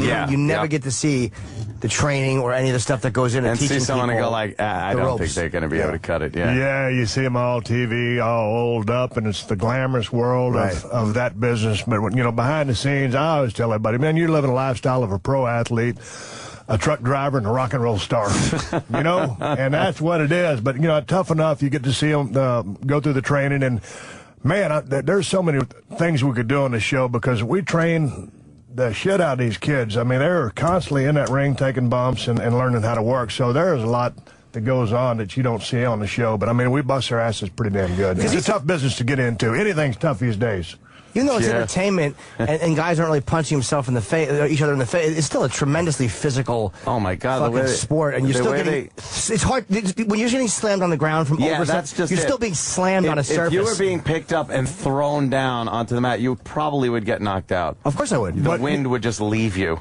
And it's just one thing to do it on a... one match or a couple of matches here and there. But, man, when you're on the road 250, 280 days a year doing that, it's the travel, it's all the bumps, it's gravity, it's physics, it's everything that goes with it. So it is a very hard life, but it's the funnest damn job you could ever have. I loved every year I had in that business. Anytime we've talked to you, that's obvious. Still have the passion. Blatantly obvious, man. Where's the aches, though? You got one ache from your years in the wrestling ring? Got one what? One ache.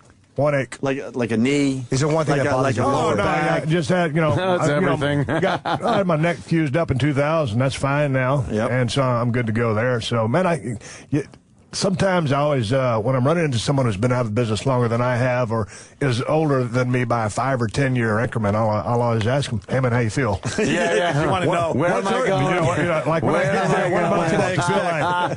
I get tired of some of these guys, complaining about all the stuff they put themselves through. It's like, hey, man, if you didn't like it, get out. Yeah. You knew it was a tough gig when you signed up for it. I know a guy down there, and one of my buddies in Texas who lays tile floors for a living. So he's always on his knees working on those tile floors. So after 35 years, his knees are shot. So that goes with his job. So you're gonna have some aches and pains when you walk away from this business. No different than the guys in NFL or NHL or whatever. Tough physical games. It's gonna take a toll on you. If you don't like it, get the hell out. Yeah. And then what else you gonna do for a living, right? And nothing is fun. How do you guys not get knocked out? We had Anderson Silva in recently. He just gave me a 10% kick in the just to see. I wanted to see what it felt like just to have that foot coming at you. And literally, my brain, because I'm not used to that shit, fucking jostled, and I felt like if he had really kicked me hard, he would have knocked me out with a kick to my arm. To your arm, And I don't know how you guys, even though you're not getting full-on punch, when you're getting slammed to the mat, how the fuck are you not just getting knocked out? Because that, to me, was such a horrible feeling. Well, speaking for myself, I mean, Anderson Silva is one of my favorite fighters and a total badass. If he'd have kicked me in my shoulder, I'd probably shit myself. Believe me, it was a 10% gent. It's the way you'd kick your kid's sister if you were goofing around. You wasn't trying to hurt me. No, I can't imagine that. I mean, Okay. Oh, what? Oh, we gotta go. Yeah, he's got. Wow, look at the time. They Holy got him fuck. doing a bunch. Oh, of they have him interviews gone. here. Yeah. No, we'd keep you for I another. can sit here and talk to you guys forever. I know. Yeah. We love having you in, man. We absolutely do. All right, Tough Enough Great Mondays time. at 8 p.m. Before Raw on USA, and once again on Twitter, Steve Austin BSR. Thank you, Steve. Hey, and it is Monday, right? Yes. Mondays. Okay, so Mondays at 8 p.m. Tonight's episode of Tough Enough is a real hellacious episode and highly entertaining. If you hadn't seen the first 4, check this one out and you'll get hooked on it for damn sure. And that's the bottom line, because I said so. Thanks, man. Thank y'all, guys. The Virus. Sirius XM. Opie and Anthony. The Opie and Anthony Show. Damn it. The Virus. Sirius XM. Hey. And now, the Opie and Anthony Show continues. This is After O&A Live. Here's your host, Sam Roberts. That's what it is. After Opie and Anthony Live, Troy is running around like a madman down the hallways of this building. I would love to know what he's doing. It's After Opie and Anthony Live. Opie and Anthony scampered out of here as quickly as they possibly could, but the rest of us are going to be stuck here for a while. So why not keep the channel live? And is there any guest, to me, no. Is there any guest better than Stone Cold Steve Austin? Another great Stone Cold performance. The one guy who could take the attention away from Osama Bin Laden and his death is Stone Cold Steve Austin. Duty! I've got duty! The greatest new drop of all time. I mean, that came out of nowhere, E-Rock. Yeah, that was pretty funny. We'll play it again. All right. Duty! I've got duty! He was talking about shitting himself. We'll get into Austin more in a little bit, but this Osama Bin Laden being dead story, I don't know if you've heard. Maybe I'm breaking the news to you, but Osama Bin Laden was killed. Yes, folks. What? Unbelievably, I know. The news hasn't really touched on it much, but yes, Osama Bin Laden was killed. The real problem with this, though, and I mentioned it on Twitter. By the way, people were asking me while the show was going on. Yes, the photo of myself and Matt Lauer together on the Today Show is on my Twitter, which is not Sam. But the problem with the Osama Bin Laden killing is that it destroyed the news story that had been built for so many weeks. And I think that the news people thought they were going to get at least another week out of. They'd been milking it all weekend, and now it's dead because of this. That, of course, is royal wedding fever. We all had it. We've all passed it. It's gone because now we've all got Osama Bin Laden is dead fever, which just doesn't have the same ring to it. But we watched on Friday the royal wedding live on the show. Jim was talking about all the different hats that were being worn. My favorite was what? No, go ahead. Oh, my favorite was when Jimmy's like looking at all the people there, and he goes, "Who do you think has to take the biggest shit while during the ceremony?" Well, there's got to be somebody in there that needs to move their bowels. Roland's out there. I wish they would come in here. He will at some point because I'd love. He's slinging guest pitches. Yeah, that's what I want to know. Because last time we heard from Roland, I said, "How'd the pitches go?" And he said, "Dick in the ass." So I'd love to know how today went. And Roland's coming in. Roland. How did you... No, good for you. He dropped my picture of Stone Cold. Did you pitch any guests? Yes. How did it go? What a glorious day today is, Samuel. You had a good day today. Samuel, not only did whoever, whatchamacallit, died... Osama Bin Laden. That's a guy. I know, it's just a B story at this point. Yes. The real story is you got some guest pitches passed? Yeah, fantastic day, Samuel. Fantastic day. No dicks in the ass, then. I remember that. Yeah, that's what it is for Roland. A pleasant day erases the memory of a not-so-pleasant day. But Roland, right before you came in, we were talking about how this Bin Laden being killed, and I was down to ground zero today, so I know that everybody's talking about it. What's more shocking than that? What? Fast 5 made $85 million. That really is shocking. I can't believe that not more people are talking about that. E-Rock, did you see Fast 5? No, but I was following The Rock on Twitter all weekend as he was doing the Dana White gimmick of hiding tickets in certain cities. Look, The Rock knows what he's doing. He's no slouch, and now he's in an $85 million movie. I thought the Fast 5... $500 million worldwide, apparently. Oh, my God. I thought Fast 5 was going to be like, all right, The Rock is in some real duds now. He's just... He was cheesy. I saw it. Yeah? Very cheesy, but people...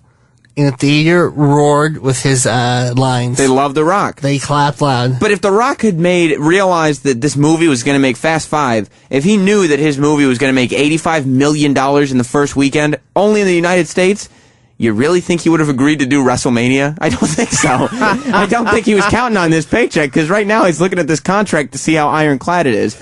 But regardless...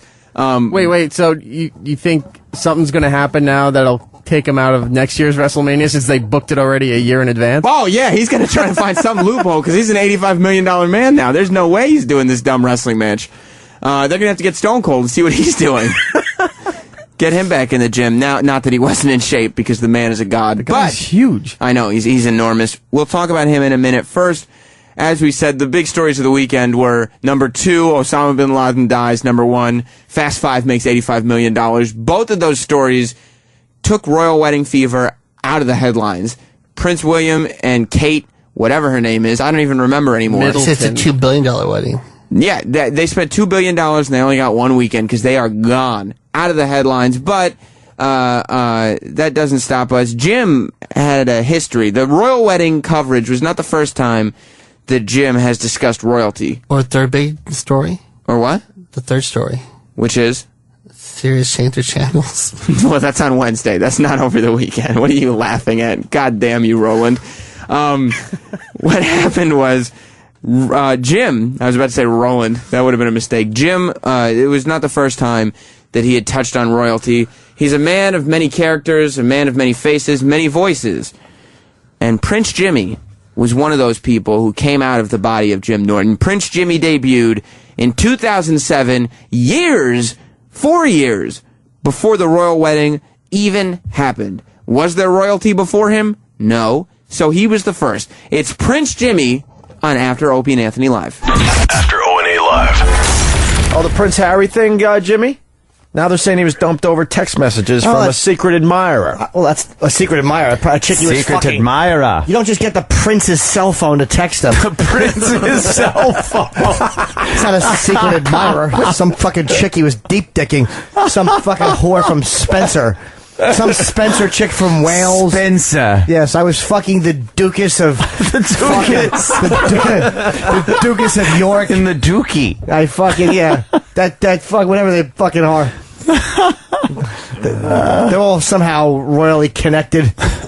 Bunch of incest. Yes, eating the ass of a distant cousin from Windsor, and she texted him, "Sorry I shat in your mouth, Harry. I got nervous when the phone rang."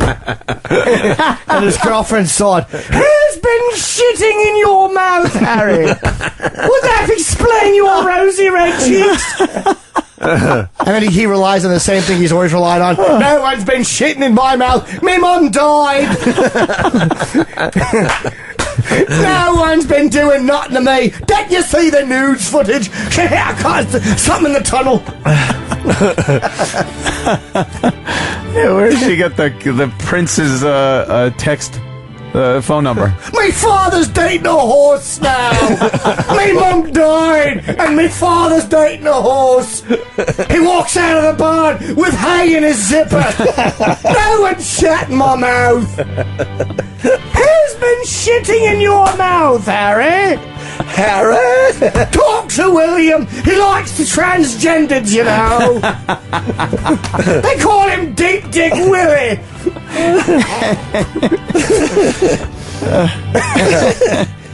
So there's more info coming out about that story, Jimmy. Wow. All right. Piss me off. "It's the Earless from Hampton. She'd like to know if you want to go to the match, Harry." "I can't. I'm blowing off my girlfriend's birthday party." "For a bachelor party where a girl's gonna suck a donkey's wanker." Wanker. "Me mum used to like that. She used to throw up and a crown would fall off." "Did you know me mum died? Here, put this in your mouth, love." "Oh, look, short fat Elton John's doing another tribute to me mum. We get it, she's dead." "The car was going fast in the tunnel. Lick me balls, honey."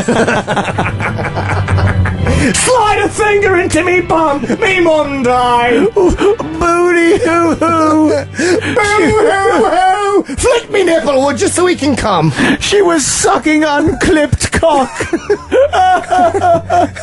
"Dad was embarrassed. She had an uncut one in her mouth when she hit a wall in the tunnel."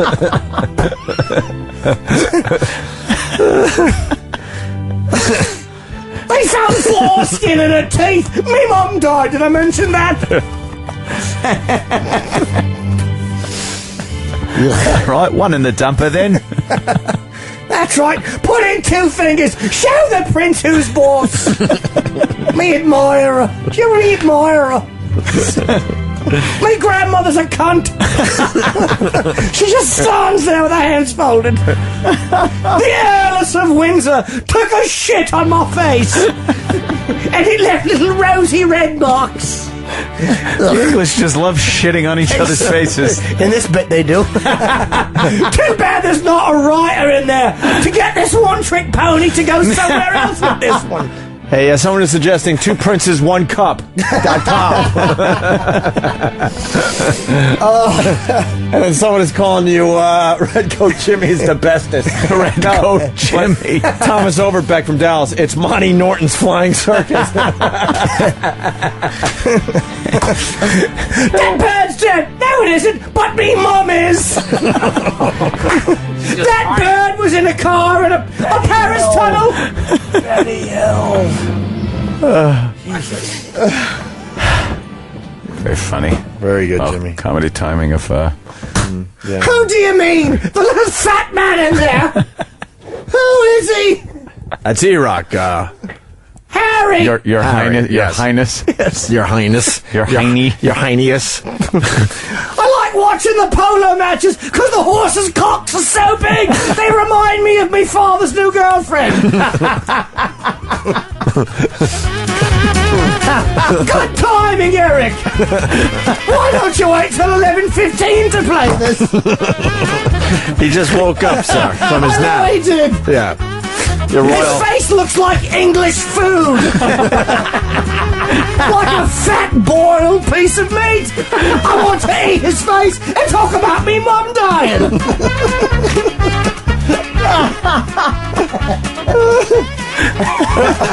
He's a little rosy-cheeked himself.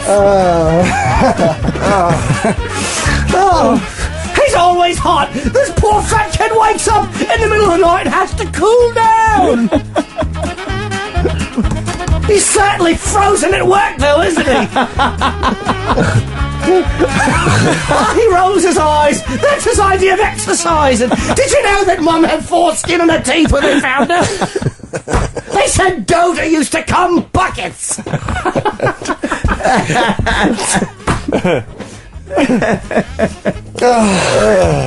Tea time with little Jimmy Norton.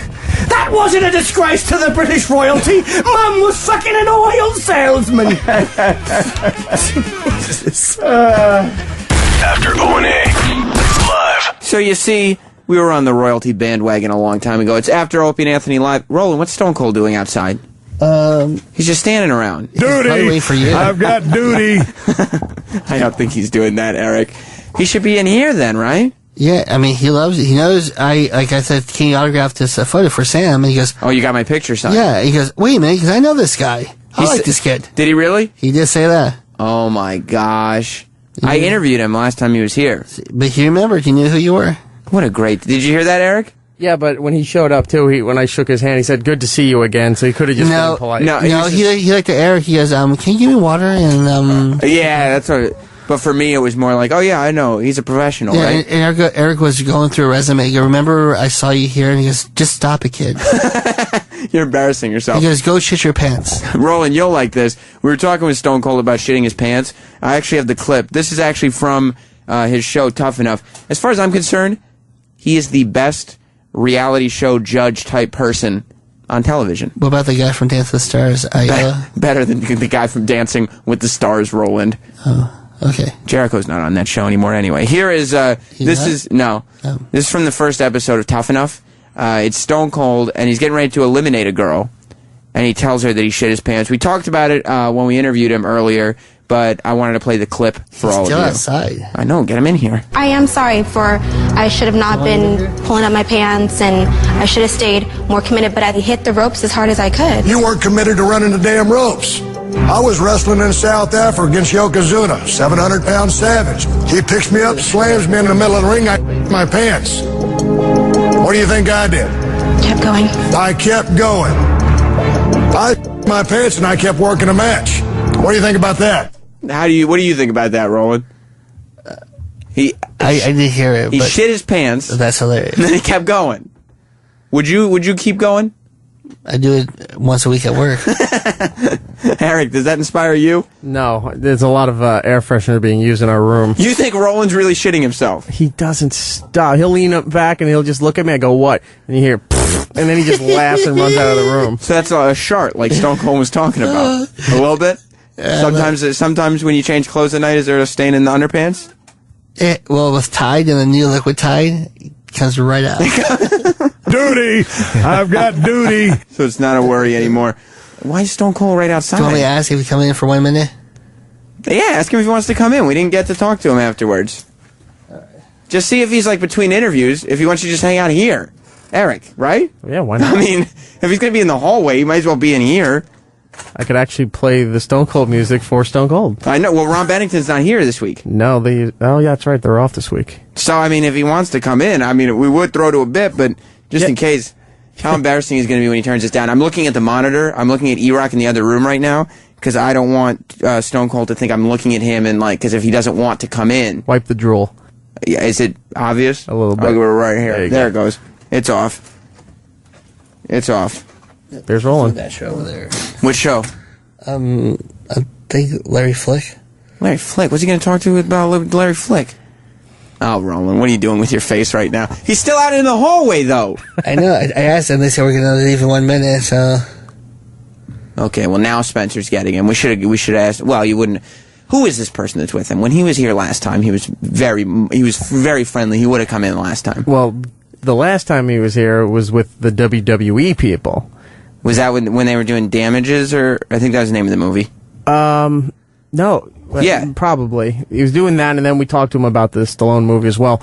But this time, it's the USA people from the USA Network. Well, USA is a fantastic network, but I wish I could have gotten to talk to everybody. I mean, who wouldn't have wanted to hear Whoa, he's here! He's here! Stop complaining, I heard you on the monitor. Oh, Stone Cold, how are you? Oh, I'm doing fantastic. My asshole's clean.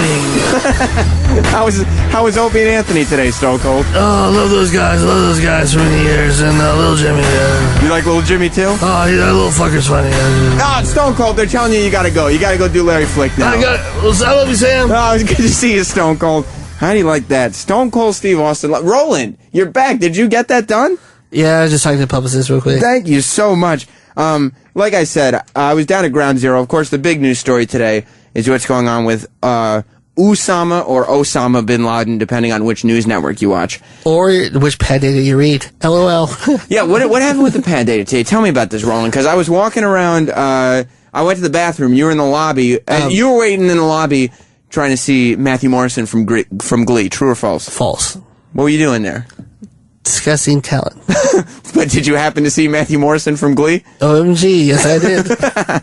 He's the teacher on Glee, Eric. Yes, Roland was very excited this morning. I saw you with your Glee DVD, so I know what you were doing. But look, Roland, I can't blame you for it.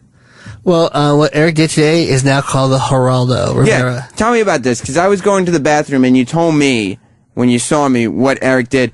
And was this at the beginning of the show? Yes. Okay, so it's the beginning of the show. We're talking about Osama Bin Laden. He was dead. We killed him. The United States troops killed Osama Bin Laden. USA. And what happens, Roland, when we're talking about it here on Opie and Anthony? He put the president's name instead of Osama. He put... Obama? Yeah. What did you write on the pad data, Eric? When they started discussing this, I changed the pad data to... It was supposed to be Osama dead. What did you write instead? Well, while I was typing it, they were talking about the president, and on my error, I wrote Obama dead. You got a little confused. And then I loaded it, and it went, and I go, oh, crap, and then I went and switched it. But then by that point, everybody had taken photos, had Twittered it. I think Wood Floor Liquor called in to rat me out, so. So you're telling me that, because this announcement was made at 11 o'clock last night. So people, like, Opie was asleep when the announcement was made. He wasn't part of the Twitter party that the rest of us were in on. People could have gone to sleep at like 10 o'clock, and then their alarm goes off to the Opie and Anthony show. They wake up, and thanks to Eric. And Geraldo Rivera. They think something horrible's happened to the president. Do you feel bad? I did. Yes, I felt really bad. I do apologize. But then when I saw every major news network had also done the same thing at one point. Yeah, but we make fun of them for doing it. You can't make fun of somebody if you do it. I wasn't trying to do what they did. Neither were they. They weren't trying to do what they did. It is what it is. I mean, you know, you got to. It's the problem for Eric is he's got a lot on his mind. He's running the show at the same time he's listening to the show. And at the same time he's thinking about cake. And he has to hear No, I'm not thinking about cake. Really? No, I was not. What were you thinking about? The yogurt I had. I figured as much. Yogurt? Yeah. What was in the yogurt? What was Strawberry. on it? Okay. Oh, yeah. there's a new something yogurt to make it place, sweet. 16 handles, delicious. I found it over the weekend. Where? 74th and Amsterdam. What are you talking about yogurt places for? I ran into it. It's phenomenal. Well, Roland, I went down to Ground Zero. Oh, well, that's nice. By the way, Eric. Yeah. I didn't get one compliment yet on all the jokes I was doing on Twitter late last night. I wasn't up, so I didn't see it. Well, could you look back while I'm I'll playing go back this and look. and compliment me, please? Thank you. You were at Ground Zero with Matt Lauer. Yes, I was hanging out with Matt Lauer and talking to some people. And this is going to have a point because we played it on the show, but I just wanted to replay it for everybody. This was the youth at the rally. It was Taylor and Johnny. Now, Johnny reeked of alcohol, and Taylor was very nonviolent. So the two of them, and biracial. So the two of them together made for quite a pair. And this is setting up for something, I promise. But this is the youth and how they're responding to Osama Bin Laden being pronounced dead at Ground Zero. We're down at Ground Zero with Taylor. Taylor, what's the haps? My roommate burst in at like 11, said this happened. One of the other roommates and I went down to Times Square, found that everything was like really joyous and, I don't know, slightly violent. There's a little bit of harshness, and that freaked us out. So we got some candles and sat in a circle and sang Kumbaya. That was cliche, but I don't know, it got a group of people together. What's the vigil for? A couple things. People kept telling us what it was for. It was for the people, you know, the victims of September 11th. It's for the soldiers, but more than anything, for me at least, you know, what... May I interrupt? More importantly, it's for all Americans. That is true. Any single American, if they live in Los Angeles, New York, or if they live in Alabama or Ohio, it doesn't matter. It's for every single one of those Americans, and that's important to remember. What's your name? I'm Johnny, and it's important to remember that I'm Johnny and I'm an American. Based on what Obama has done and what we learned last night, how happy are you with the job he's done? Obama? I am fanatic about what Obama has done, because the fact is he's done everything he said he would do. Literally everything he said he has done, and he finished it tonight. Now, do you think that it took Obama being in office to get this done? Absolutely, because he focused on what he had to do. George Bush decided on the war that he had. We went in there for nothing that he actually told us he was going in there for, and we all know that. But we're happy about Obama today. Well, I've been happy about Obama since the beginning, and I feel like today there's no question that he's going to be reelected. Well, thanks a lot, guys. So if we can say anything about the youth that we've learned, it's that while not all of them are terribly informed, they all have an opinion, folks.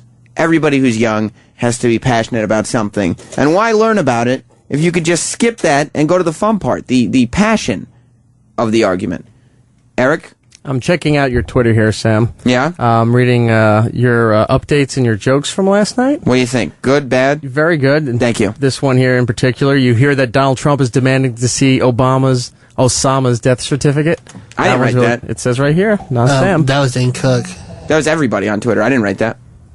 Well, it says right here, not Sam. You're reading the wrong thing. You said it a lot of times. I didn't write that. Are you Carlos Mencia? I didn't write it. Eric, you know what? I don't know why I even Not Sam on Twitter. Check it out All for I yourself. want is some compliments, Eric, and this is what you son of a bitch. Well, you're talking about the WWE draft here. Well, that was much earlier. No, you know what? You're looking at my replies, not the things I posted. Oh. You're just a dick. I don't want to play this game Eric, anymore. here's another Sam one.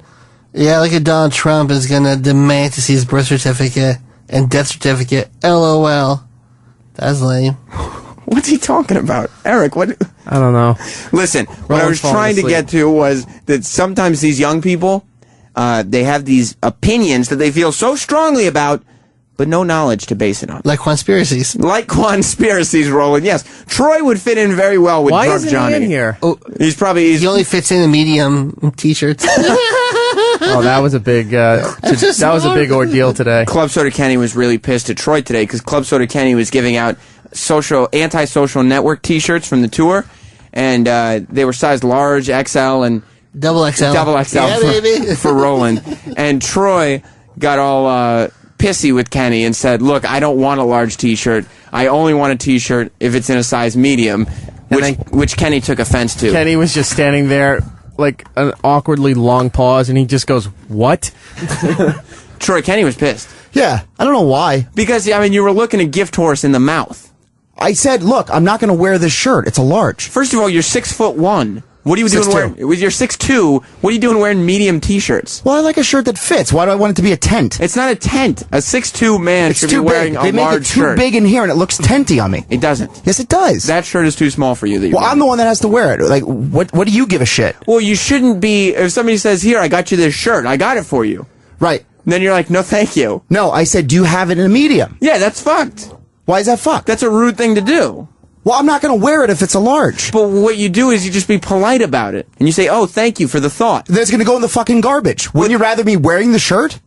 You're not wearing anything. You just tell them, "No, take it away. It has to be a medium or nothing for Troy Kwan." No, I said, do you have a medium? I actually want to wear the shirt, because if he gives me just a large and I take the large, you know what I'm going to do with it? What? It's going to be a fucking jizz rag. Well, why can't you just wear the large and wear an undershirt? Well, I'm not going to do that. Because I want a shirt to fit.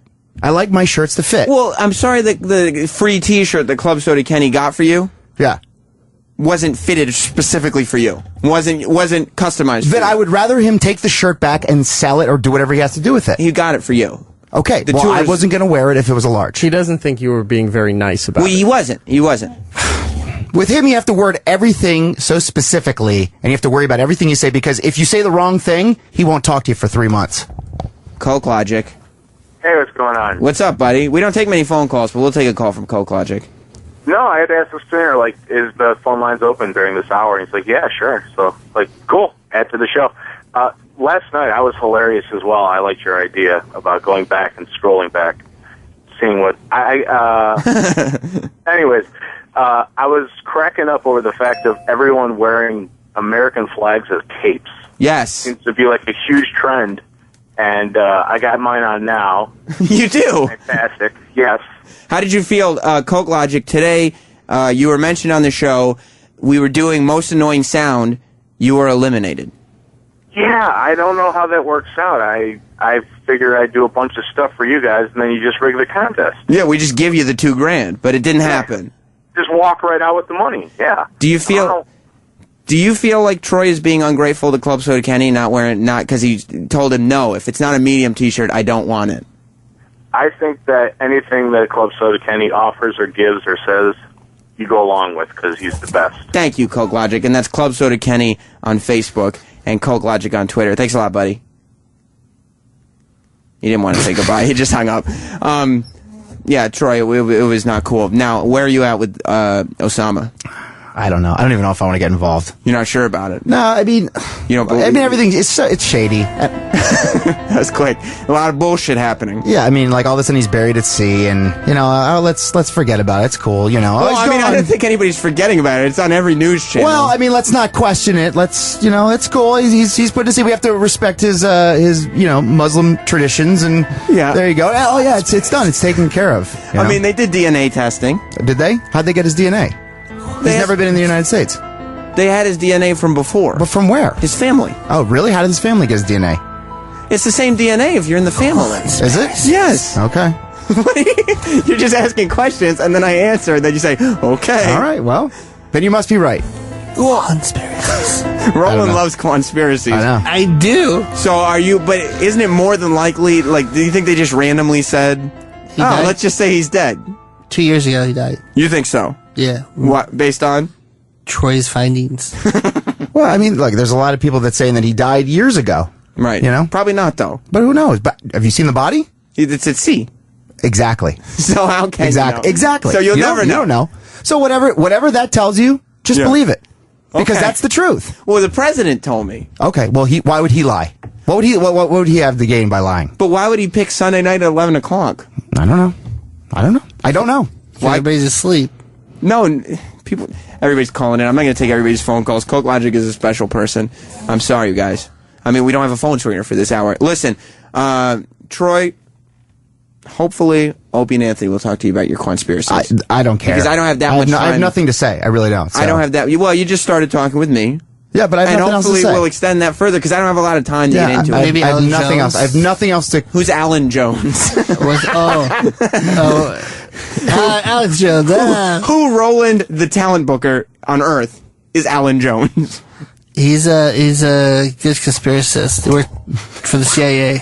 Listen, like Roland said, maybe Troy is with young drunk Johnny, who I met at Ground Zero, who's saying Obama has done it all. Are you a fan of Obama? Whatever. I don't care. They're all puppets. You got questions, no opinions. No, they're all puppets. You got questions. Well, you know who else got questions? Your pals, the 9/11 Truthers. Now, I know you're down with those guys. You're down to ride. We confronted them. It was a long time ago, and it's been a while since we played this. We're going to have to play it a bridge because we don't have a lot of time left on the show. But this was from back in 2007. Actually, you weren't working for us in 2007. No. I believe... one of the truthers was Troy. I don't know which one, but I believe it was. We were confronted. This is when we were doing the walkover from CBS to XM when we were on K-Rock. And while we were broadcasting live on the sidewalk, a whole group of 9/11 truthers came up to us. Yes, E-Rock? Yeah, just so you know, where we're joining this is right where it's getting really heated because this thing went on for about 27 minutes. Yeah, we were out on the sidewalk in the middle of winter for a half hour, all because of Troy and his gang of misguided youths confronted us because they didn't like that we believed 9/11 was probably not an inside job. Imagine Poe was in his office warm, drinking coffee, cocoa. Getting somebody to get him breakfast or something. Watching martial arts flicks. This is it. The 9/11 Truthers on After Opie and Anthony Live. After O&A Live. Do you honestly, as an intelligent person, believe that the government was brilliant enough to pull off faking phone calls with loved ones in answering machine message form? It would be a lot easier and a lot more convenient for me to take the assumption that I have faith in my countrymen. No, I'm not asking that. There are a lot of discrepancies. All I'm asking for is a new investigation. Well, what I'm asking you is, that's again, talk about parroting. You're correct. There's a good word to use, parroting, because that's also parroting. You're doing exactly what he's accused everybody else of doing. You're parroting. Now, I'm asking you, forget the rhetoric. Do you really think, as a rational person, that they faked relationships and phone calls and that the family members bought it? Like your father or somebody could be faked. He happens to be flying that day, and the government's going to call you as the plane is going. I mean, does that make any sense? I'm not taking one stand or another. I'm just not going to mindlessly absorb what I'm told. But you just did, in the fact that you're saying that it could have been faked, you're absorbing, like, somebody's idea of something that's preposterous. And I'm saying, as a thinking person, does that make sense to you? Like, no one likes the official version. We don't like to think that we really lost 3,000 people. Got caught with our pants down. We completely, no one likes to think that. That version sucks. Believe me, that version stinks. I would love a different version. Unfortunately, I really believe that's kind of the version. So I'm asking you, like, and you're saying, well, those phone calls, instead of saying, yeah, that makes a lot of sense, that would be a very difficult thing to pull off. You go with. I can't say that it does make sense because it doesn't make sense to me. So faked phone calls to relatives? I don't know what the answer is, but it doesn't make sense. Well, don't you know what the answer isn't? That it's kind of hard to pull off fake phone call. You can't just gloss throw over that one out the window as being not feasible or. Look, I mean, I'm not saying that the planes were faked on the plane. I'm not saying that. I'm not saying that it's not, but I'm not saying it's impossible not to fake phone calls. We obviously do have the technology to do such a thing. I mean, but do we? Where do you get that information? These are just questions. But would it just be easier to block the signal?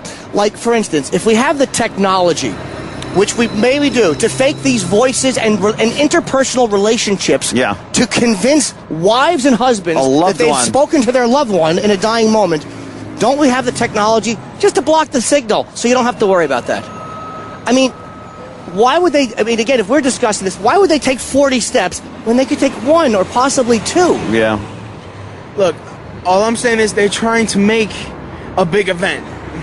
But dude, stick with me. I'm going with what you're saying. Okay. But just try to work with me. You telling me I'm not thinking things out. I am trying to think things out. And there are certain things that, as a thinking person, don't make sense to me. Why wouldn't they just block cell and all plane signals with that technology?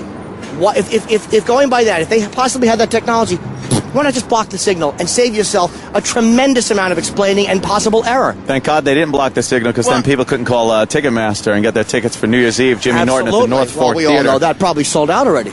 But you understand what I'm saying? Like, why put all of those things to chance? Maybe to really convince the fact that it was Islamic terrorists. Maybe to bring that point home. If you get rid of the speculation, okay, well, they called and it's obviously Islamic terrorists. And you don't think the Islamic terrorists would be so extreme and so hateful that they would do something like this?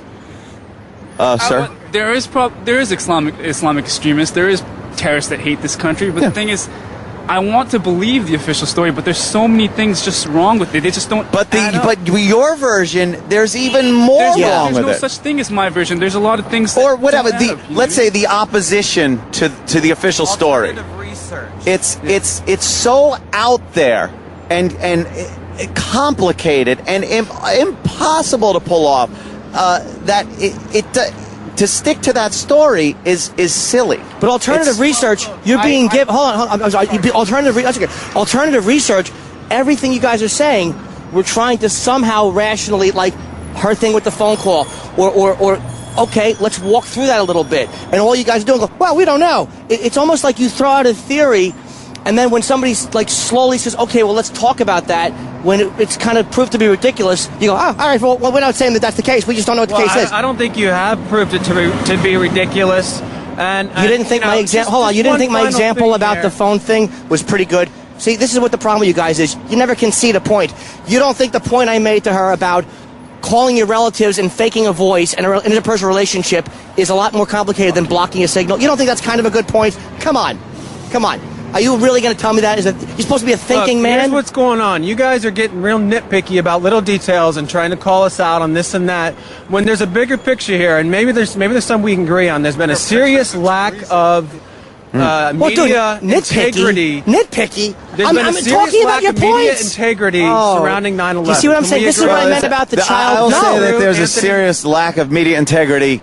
Period. Okay, period. Okay, and especially concerning 9/11. I mean, they went on the next day touting the government's official story. There was no real investigation. There was a lot of reports that came out prematurely. I watched that day, just like everyone else did. They were talking about how more planes were in the air, how this is going here, other buildings were blowing up. That they all turned out to be false because the media likes to jump the gun to get the scoop on top of the White House. To get the scoop on everything. There were white planes on top of the White House. Well, you know something? Never been mentioned. But you can see that there's a clip on YouTube about it that was reported on CNN a little while ago, and they have a video of a white plane that they say was a B-52 bomber, but one of those doomsday planes that was on top of the White House, and there's no mention of that in the 9/11 official story either. And I don't even know what to think about that. I don't know what to think about that either. That just blows my mind. Who knows? A white plane on top of the White House. Was it a plane that was at altitude that was getting ready to be brought in? No, it was really low. It was just right on top of the White House. Well, look, you can see that clip on YouTube. 9/11 white plane. I don't think I don't think we're privy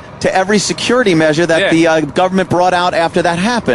So perhaps it was some type of defense that they put up. I have no idea. Yeah, I have no idea. All I'm saying is there should be another investigation because there's so many just unanswered questions. There's so many things that are just. Are there? So but he strange. accused us of being nitpicky, and this you're looking at. Well, it's a bigger picture. No, not with every issue you're talking about. A bigger picture, a higher morality is not what we're discussing. We're talking about specific things, and I'm listening to what you guys are saying, and you're saying I'm being nitpicky. That was a very valid question. You're accusing the government of mimicking voices convincingly enough to convince relatives that they've spoken to a loved one in a moment of death. Okay. And I'm saying, wouldn't it be easier to do this? And you're saying I'm being nitpicky and that you've somehow investigated further. And it seems to me like you don't like to concede a point, or you don't like to be shown that possibly the way you're arguing is not accurate. You don't seem to like that. You're so desperate to hold on to this thing. I think the big point here is that we need a new investigation. You guys could use your celebrity to call for a new investigation and to do some serious research into this subject. I've already talked to you. You've convinced me of nothing. You guys are cowards. I'm sorry. Oh, don't be so silly. Well, you're being a little boy. You're cowards. You're being a little boy. Because you don't want to look into this Did Mommy and seriously. Daddy not listen to you enough, son? You're afraid for your jobs if you start talking about 9/11. Little boy. Dude, we're afraid for our jobs, but it ain't 9/11. That's not the truth. Now, and I think you know that. I'm looking. You really think that we're afraid? I am the one, you silly little boy who doesn't know, who screamed, "Let's get 9/11 Why people are you on here." Me a boy? Because you're being a little boy. You called me a coward. I'll call you a little boy. Shh, take it, little bearded angry man. I get it. You're angry, man. I get it. The government's bad. I know I'm a piece of shit. I know. Shh. Oh, is he angry? No, be angry, son. Come here, son. Be angry, little boy. Whoa! The angry young man walked away. Do you see? Afraid for our jobs. I am the one that said, when we brought 9/11 people on at first, there was something about the Pentagon video I didn't like. I started talking about it on XM and said, let's get people and talk about it. Right. So that's just uninformed. And he's walking away, and I hope you have this on film, because he was getting his ass handed to him in an argument.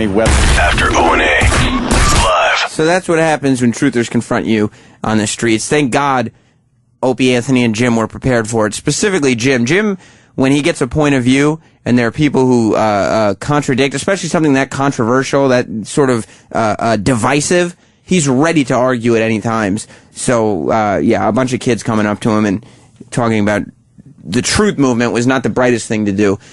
Especially, can you imagine how irritated that kid must have been when Jim called him an angry little boy? Oh, you little boy. That is just the most dismissive, condescending thing that a person could say. Roland, we were just looking a minute ago at Troy's picture with Ian Halperin. Yes. I don't know what that is. Ooh. Eric must have put it up. Whoa, what's that? Eric's putting up cleavage shots now. Troy has a way of getting people riled up. The phones were all ringing when Troy was in here. People are feedbacking in. Troy Kwan is a jackass. They had his body. WTF. Of course they got his DNA. They had his sister's DNA who died in America, blah, blah, blah, blah, blah. People tried calling in, and when they couldn't get through, got so pissed off that they had to feedback. Did Troy convince you, though? No, I was just trying to give Troy, ammunition. You can pump him up, and he goes further. So you could get him to keep going. I did the Sam Roberts. You just, but not on your level, just a little bit. You just add fuel to the fire. I do. It's no big deal. Well, Roland, I hope you have a continued day of success with guest bookings. Are you going to push your luck, or are you going to call it? I'm tapping out today. We got Morgan Spurlock tomorrow, correct? Yeah, and Guy Fieri. Big show. Morgan Spurlock from The Greatest Movie Ever Sold, which looks awesome, and Guy Fieri from my favorite show, Diners. Triple D, whatever. Diners, drive-ins, and Minute to Win It? Dives. That's what it is. E-Rock, I'm sure you know. Roland, E-Rock, thank you so much. Ron and Fez are on vacation this week, but listen to their best of anyway. Sam Sismi's. It's a very good impression. Man of 1,000 voices. Listen to the best of. Why? Liam. Because it's the best of. Liam won't come in here. He's got no balls. We'll see you tomorrow with more Opie and Anthony, and then after Opie and Anthony live.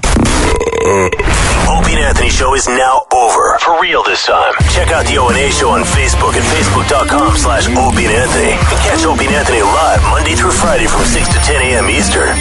Ron and Fez are next. Hey! On The Virus.